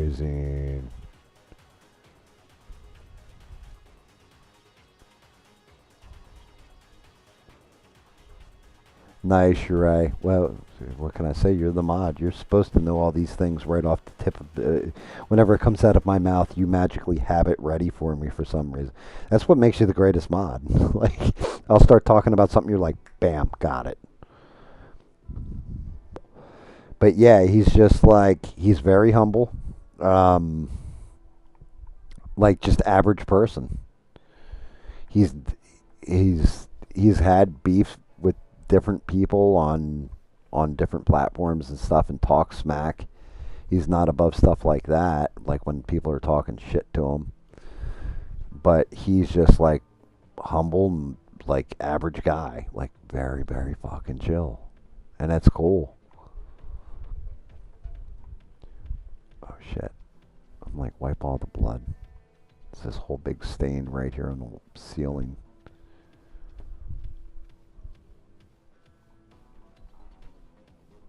Try and get this shit up. Forgot about the gazpacho. Let's see, can I get that better with the... Let's try it with the mop. There we go, 98%.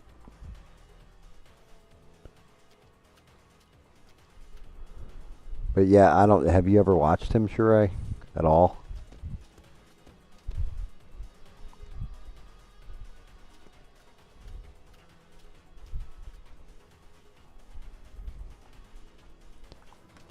Or SE? I have no idea. Mr. Beast backup channel.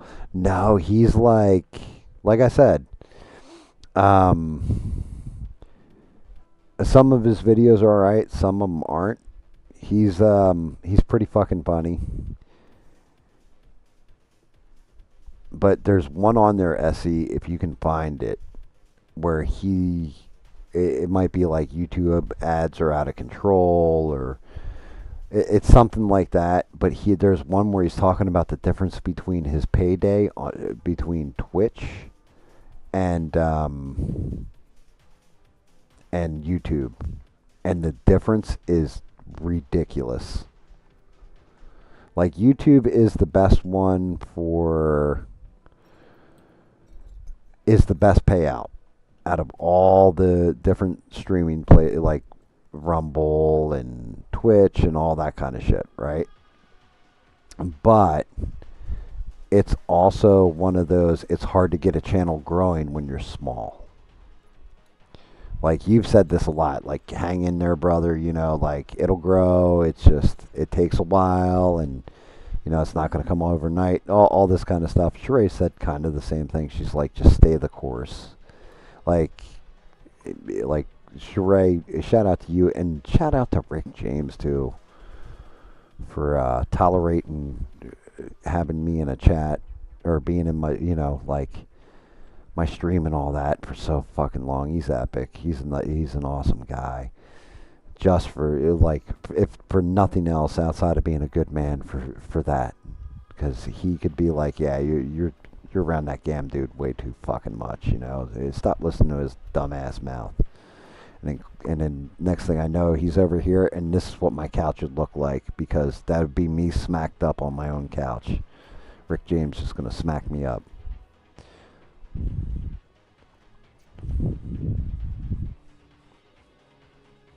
Took you forever. Hey man, I'll tell you what, SE, I'm not joking about that.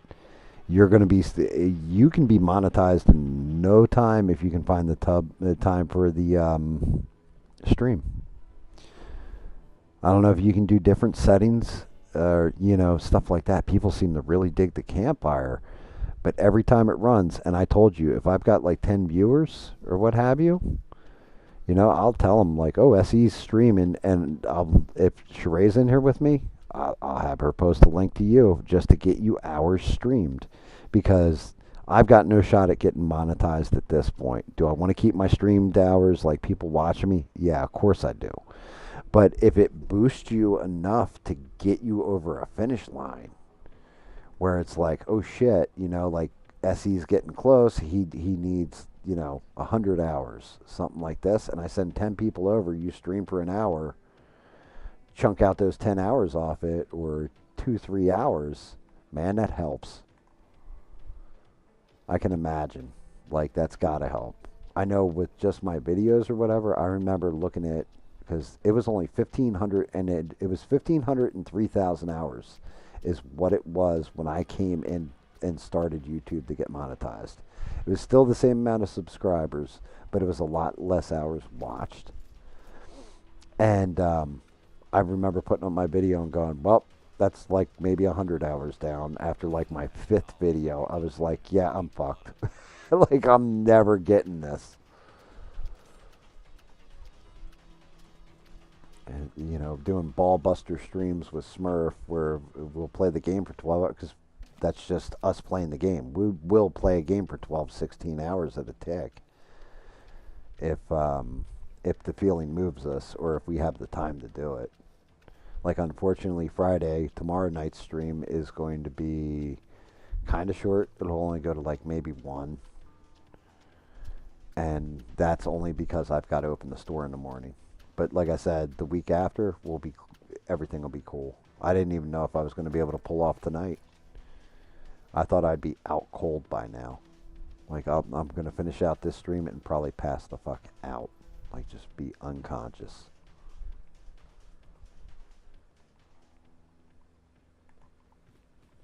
Goddamn keg.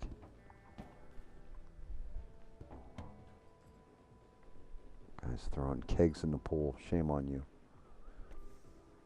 Actually, I carried that kind of light, so. That one's in the wrong spot. That was the chair. 18. What do I got? Get rid of trash. 96. I got some trash right here. Get rid of this. Oh, that's got the trash to 100. I just got one piece of furniture that's MIA. And it's this fucking chair right here. Need another one of those. I gotta get rid of the trash bag. There it is. Left it in the pool. But yeah, I mean, I want to get you over the finish line because you're close and you've earned that shit.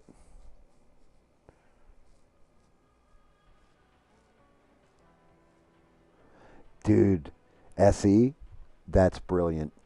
Like, I think I had told you about this. I was thinking about doing it. Well, if I can get past my own fucking scruples with my fucking voice, I was thinking about when I do the reading thing where I'm reading the story or what have you, like a classic story. So the first one's going to be H.G. Wells' The Star, and I was going to do it either with like a campfire, well, not a campfire, a fireplace in the background, and me reading. I was going to do it possibly with AI in the background, like different pictures and scenes from the story done in AI. But I may just do it with a black screen so people can set their phone down even if they don't have premium and can just listen to it.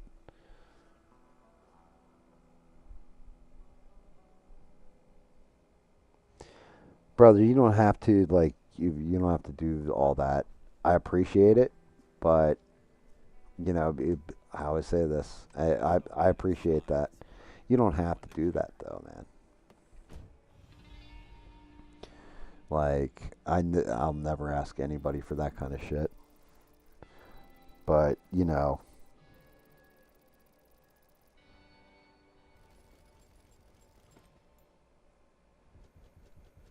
yeah, I don't, you know, and that's the other thing, Sheree.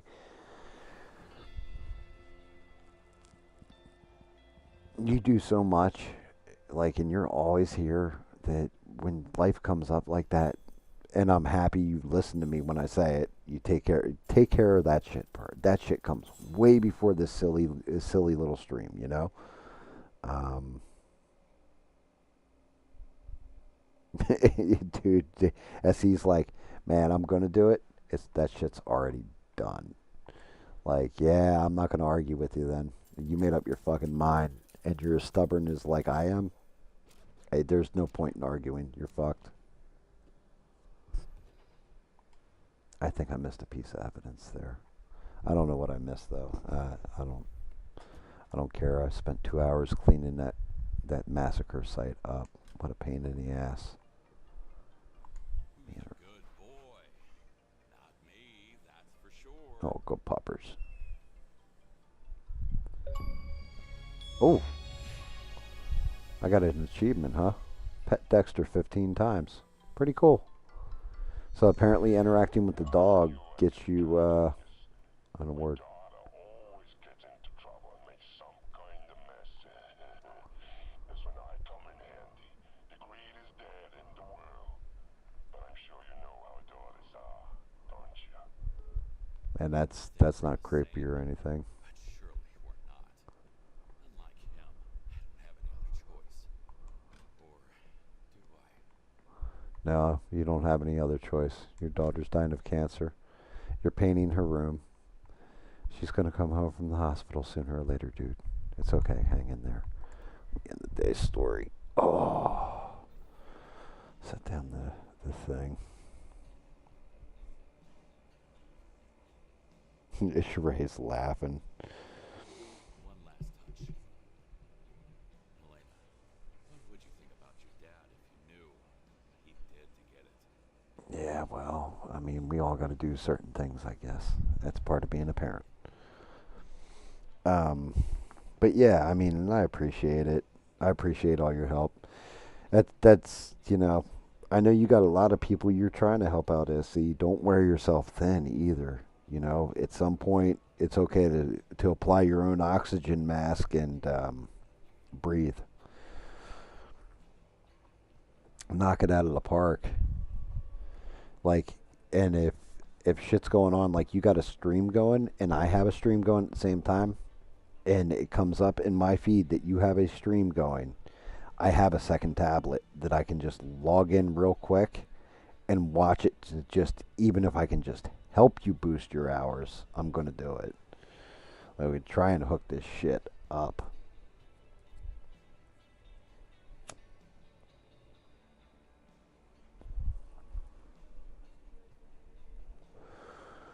But I do make this one solemn promise, and I'll make it to USC, and I'm gonna make it. Sheree probably already knows this about me, but I'm gonna make it to Sheree, and I'm gonna make it to Rick James too, because I know Rick James is probably chilling in the background. He's party time, Rick James. Um,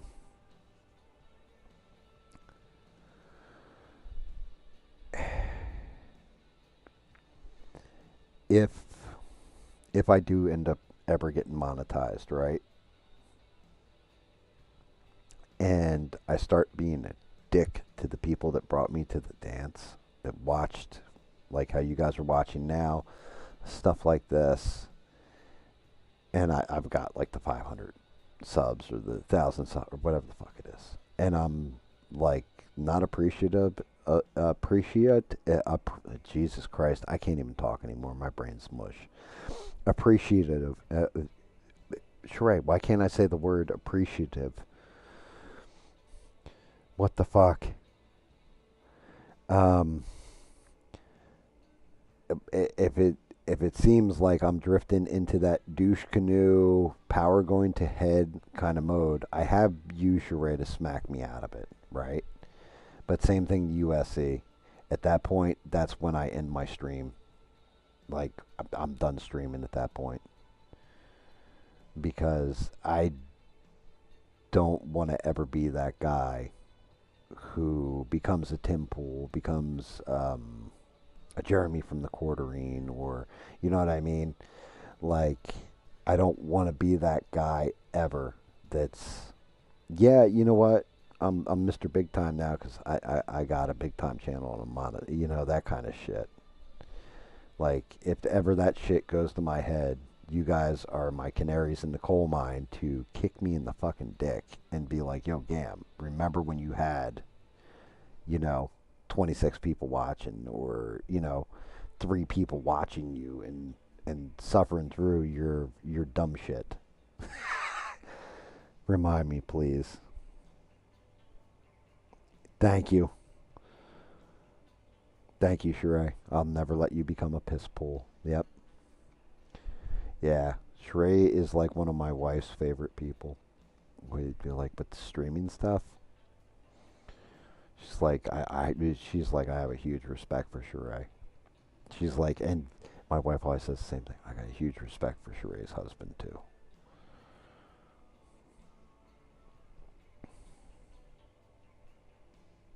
Yep, kick to the dick. It's the same way I said to my wife. We were walking through a Walmart and this guy was being like super douche canoe while he's walking through.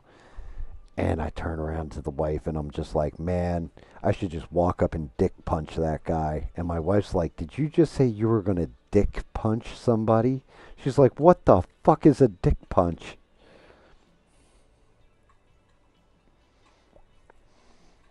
Like, what is a dick punch? She's like, I've never heard this before. What the fuck is a dick punch? I'm like, oh, yeah. I was like, have you ever seen Jay and Silent Bob? I was like, Mark Hamill plays a character named Cockknocker and he just like cracks him right in the fucking nuts. I was like, it's just like that. You just walk up and you just drop to one knee and put your whole fucking shift your hip right into it and just punch him right in the dick.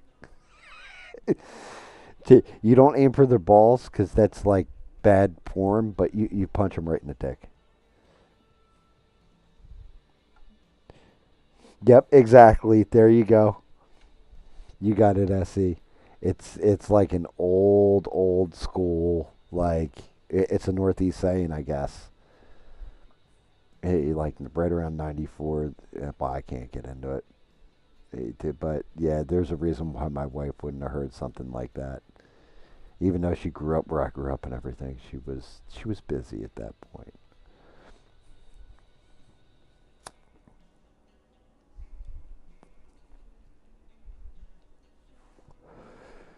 But yeah, it's a dick punch. It's the same way my buddy Guido got me saying shit spear.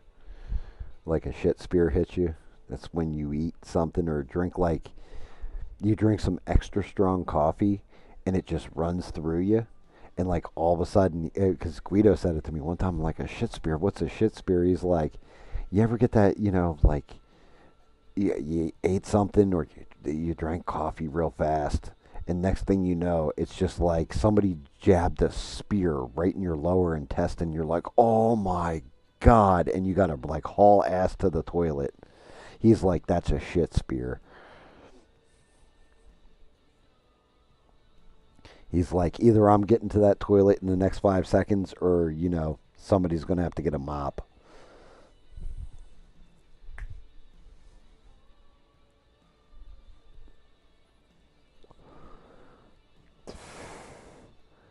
All the different little sayings that everybody comes up. Like we had one when everybody used to wear like not skinny jeans but normal ass jeans, where a guy would sit down and he would stand up and his jeans would keep the shape. Like when you stand up, your jeans move a little bit and your junk would move from the like position you had to the left or the right, and but your jeans would keep that shape. So it was like it still looked like your junk was like to the left or right when you're standing. We used to call that jeans penis. Like, yo, bro, you got jeans penis. What? Oh shit! And you'd have to like tug at your like leg and make the denim like relax a little bit. Like it looks like you're walking around with rocking a boner, brother. Like you gotta fix your jeans penis.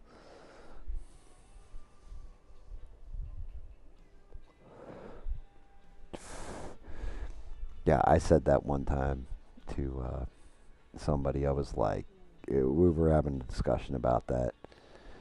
Like, yeah, actually, it was a girl employee was like, yeah, you don't know what it's like, I gotta do this, that, and the other thing so that you guys don't realize I'm not wearing a bra in here at times.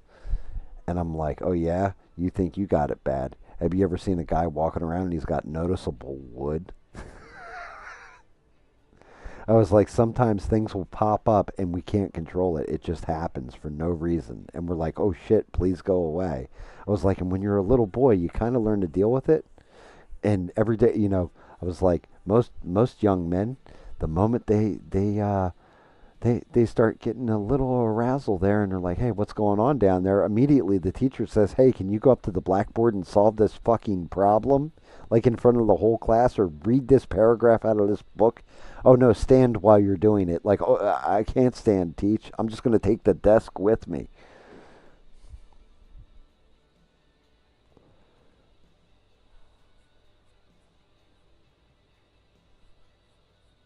Yeah, it's not you. They have a mind of their own, right? You're like, yo, what can I do? Do I have to punch myself in the nuts to make this thing go away or whatever? Like just brutal sometimes. Shit's funny, but yeah, noticeable wood at work is always a fun one. Like like oh, I don't want that creep waiting on bringing me up. Why not? He's got noticeable wood.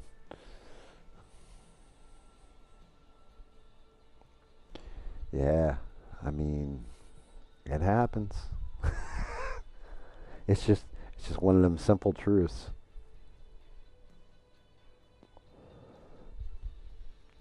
I worked with this. Actually, she was really cool too. She was a lesbian or whatever, and she worked for me at GameStop, and she was cool as shit. Like completely plutonic. We were friends, hung out, and all this kind of stuff outside of work. Well, fair enough, Sheree. That's a good call. But she's sitting there and she's just like walking around. She came in on her day off and she's just like walking around the store or what have you. And she's got like they weren't yoga pants. Like this is pre-yoga pants before yoga pants came into style, but they were like a spandex like yoga pants.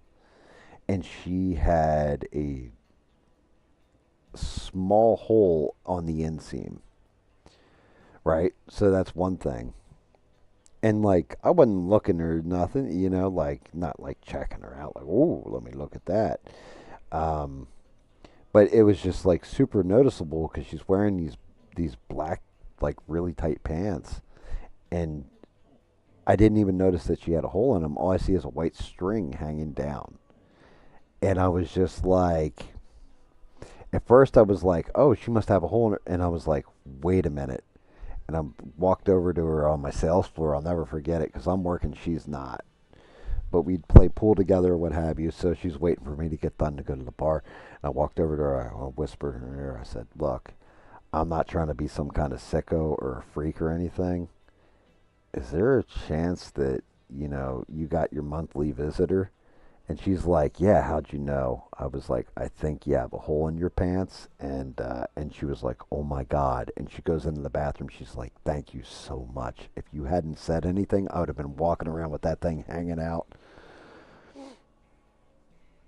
That was one of the funnier. Like, oh yeah, but it was fucking hysterical because she didn't get all freaked out. She didn't get all like, "Oh my god, you were checking me out," and what the fuck. She was clearly like, we're like buddies because she's a lesbian. We'd go to the bar. I was still single at that point, and we'd go to the bar, and both of us are picking up chicks together.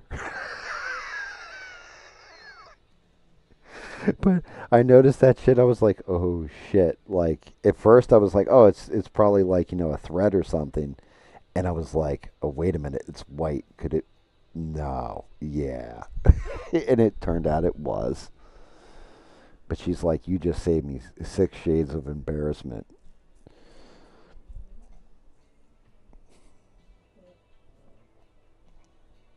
Yeah, she was actually really cool. She went off the fucking deep end when Hillary lost the election, though. That was kind of around the time I lost contact with her because if everybody remembers, that was the point in the narrative where it was, oh yeah, Trump. He hates gay people and he wants to take away LGBTQ and make you all like go to the Mike Pence brainwashing camp for gays and lesbians.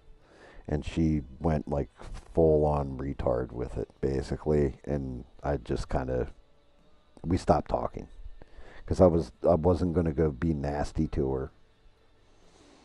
You know what I mean? Like I wasn't gonna be a dick and be like, "Look, you're wrong," and wait and see what happens and all that other shit. Instead, I just kept my mouth shut, and she kind of faded out of my lexicon, so to speak. Yeah, some people really did flip the fuck out. I mean, honestly, in a way, some of it, I don't blame people for freaking the fuck out either.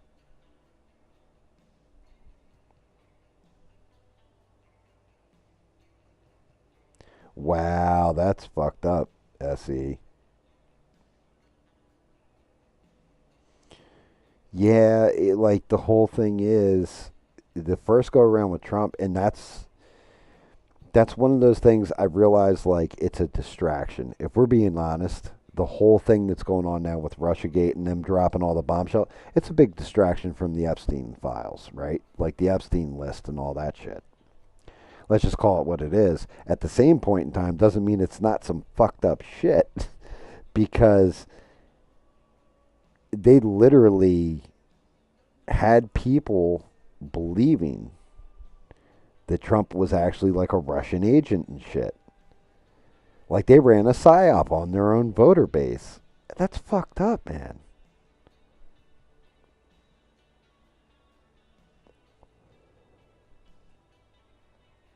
Yeah, that is fucked up.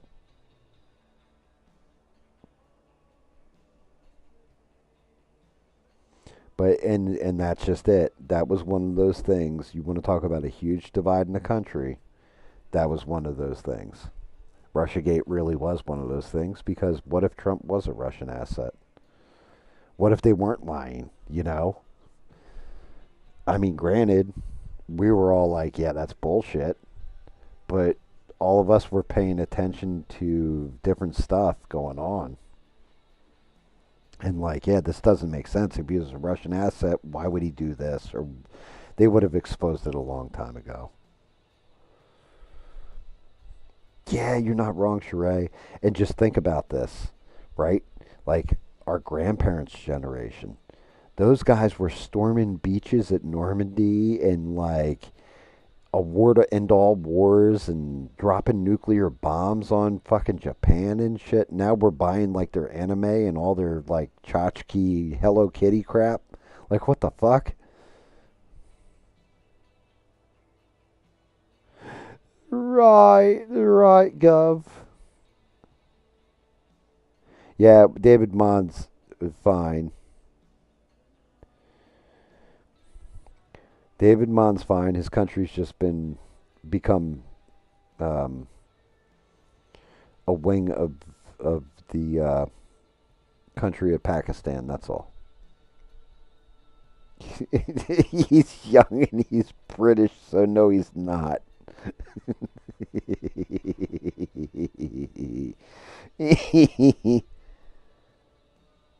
Pick a fucking struggle. Yeah, you're not wrong. Yeah, I mean, David, Jesus Christ. That's just it, man. Like, as so kids over here got all fucked up with this woke bullshit, right? Getting told like, hey, I might have, I feel like I like sports and I'm a girl. Well, then you've got to like, cut your boobies off and take these hormones and become a boy, right? Hey, you know what? I'm a guy. I kind of like fashion and designing like clothes and that kind of interests me. Oh, well, you're clearly a girl. We need to cut your winky off and give you these hormones. My teeth are crooked and I only drink tea.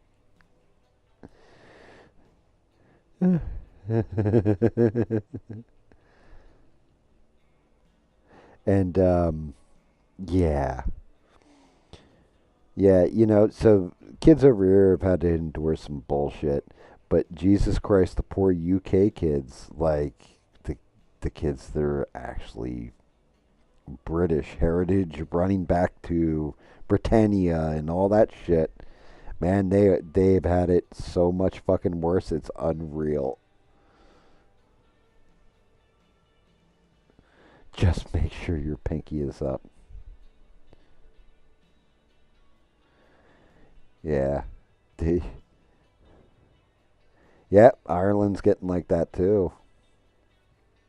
I mean, and it's honestly their own fucking fault.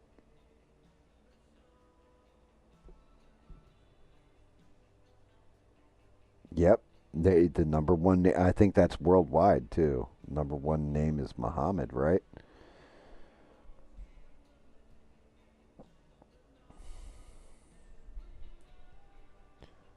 mean, they try to be charitable to people, and instead of people moving into the UK and adapting to the UK's way of life and culture, they started adapting the UK to their way of life and culture, and then telling you were racist if you pointed it the fuck out. And like, not just, they didn't have like a Donald Trump to come in and go, "Excuse me, this is ridiculous. Let me show you the back of my hand now." It's just insane. We must pray for our British neighbors.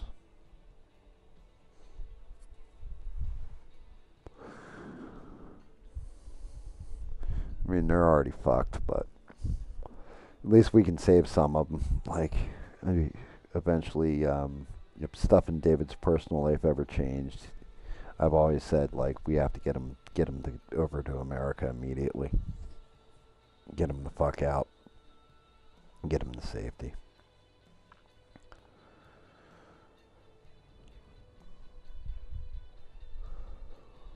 Oh, well, guys, I think I have officially run the fuck out of gas.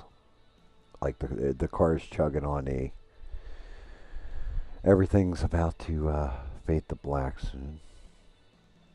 Yeah, Tommy Robinson. It is crazy.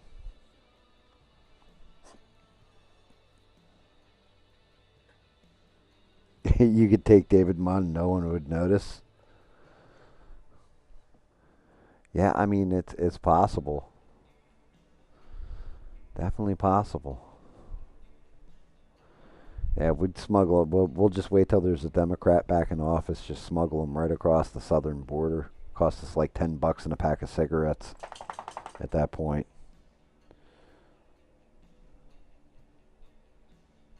there would be a few giveaways.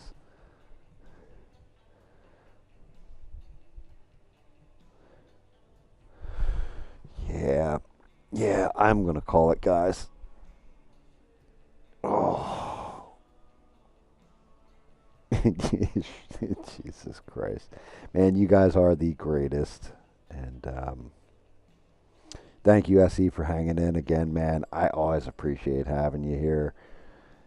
And I'm happy you found the channel. Happy you're liking the channel, and happy you're having fun. And definitely tune in. Check out SE. He's amazing. And Sheree, you are the greatest mod on these interwebs. Shout out to you, the family. A special shout out to Rick James. Amazing dude. David, you can go fuck yourself. Just going to say that right now. I thank you for nothing. I tell no stories about you.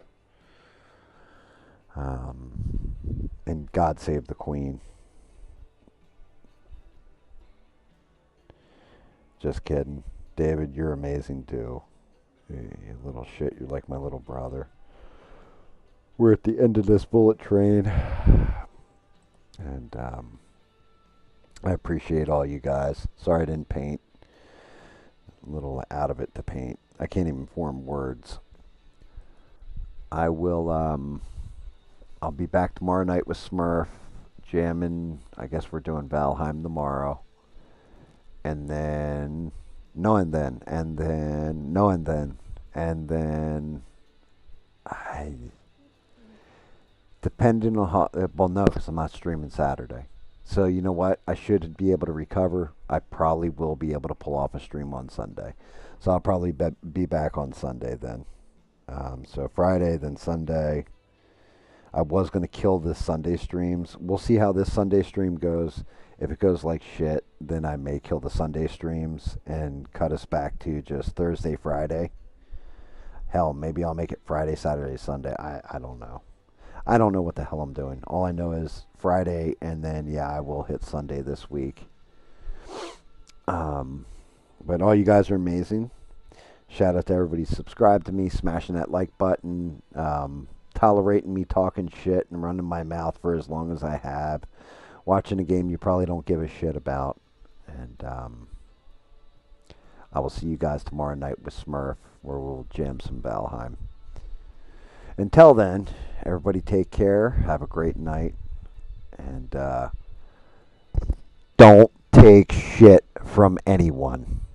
Good night, everybody, and thank you.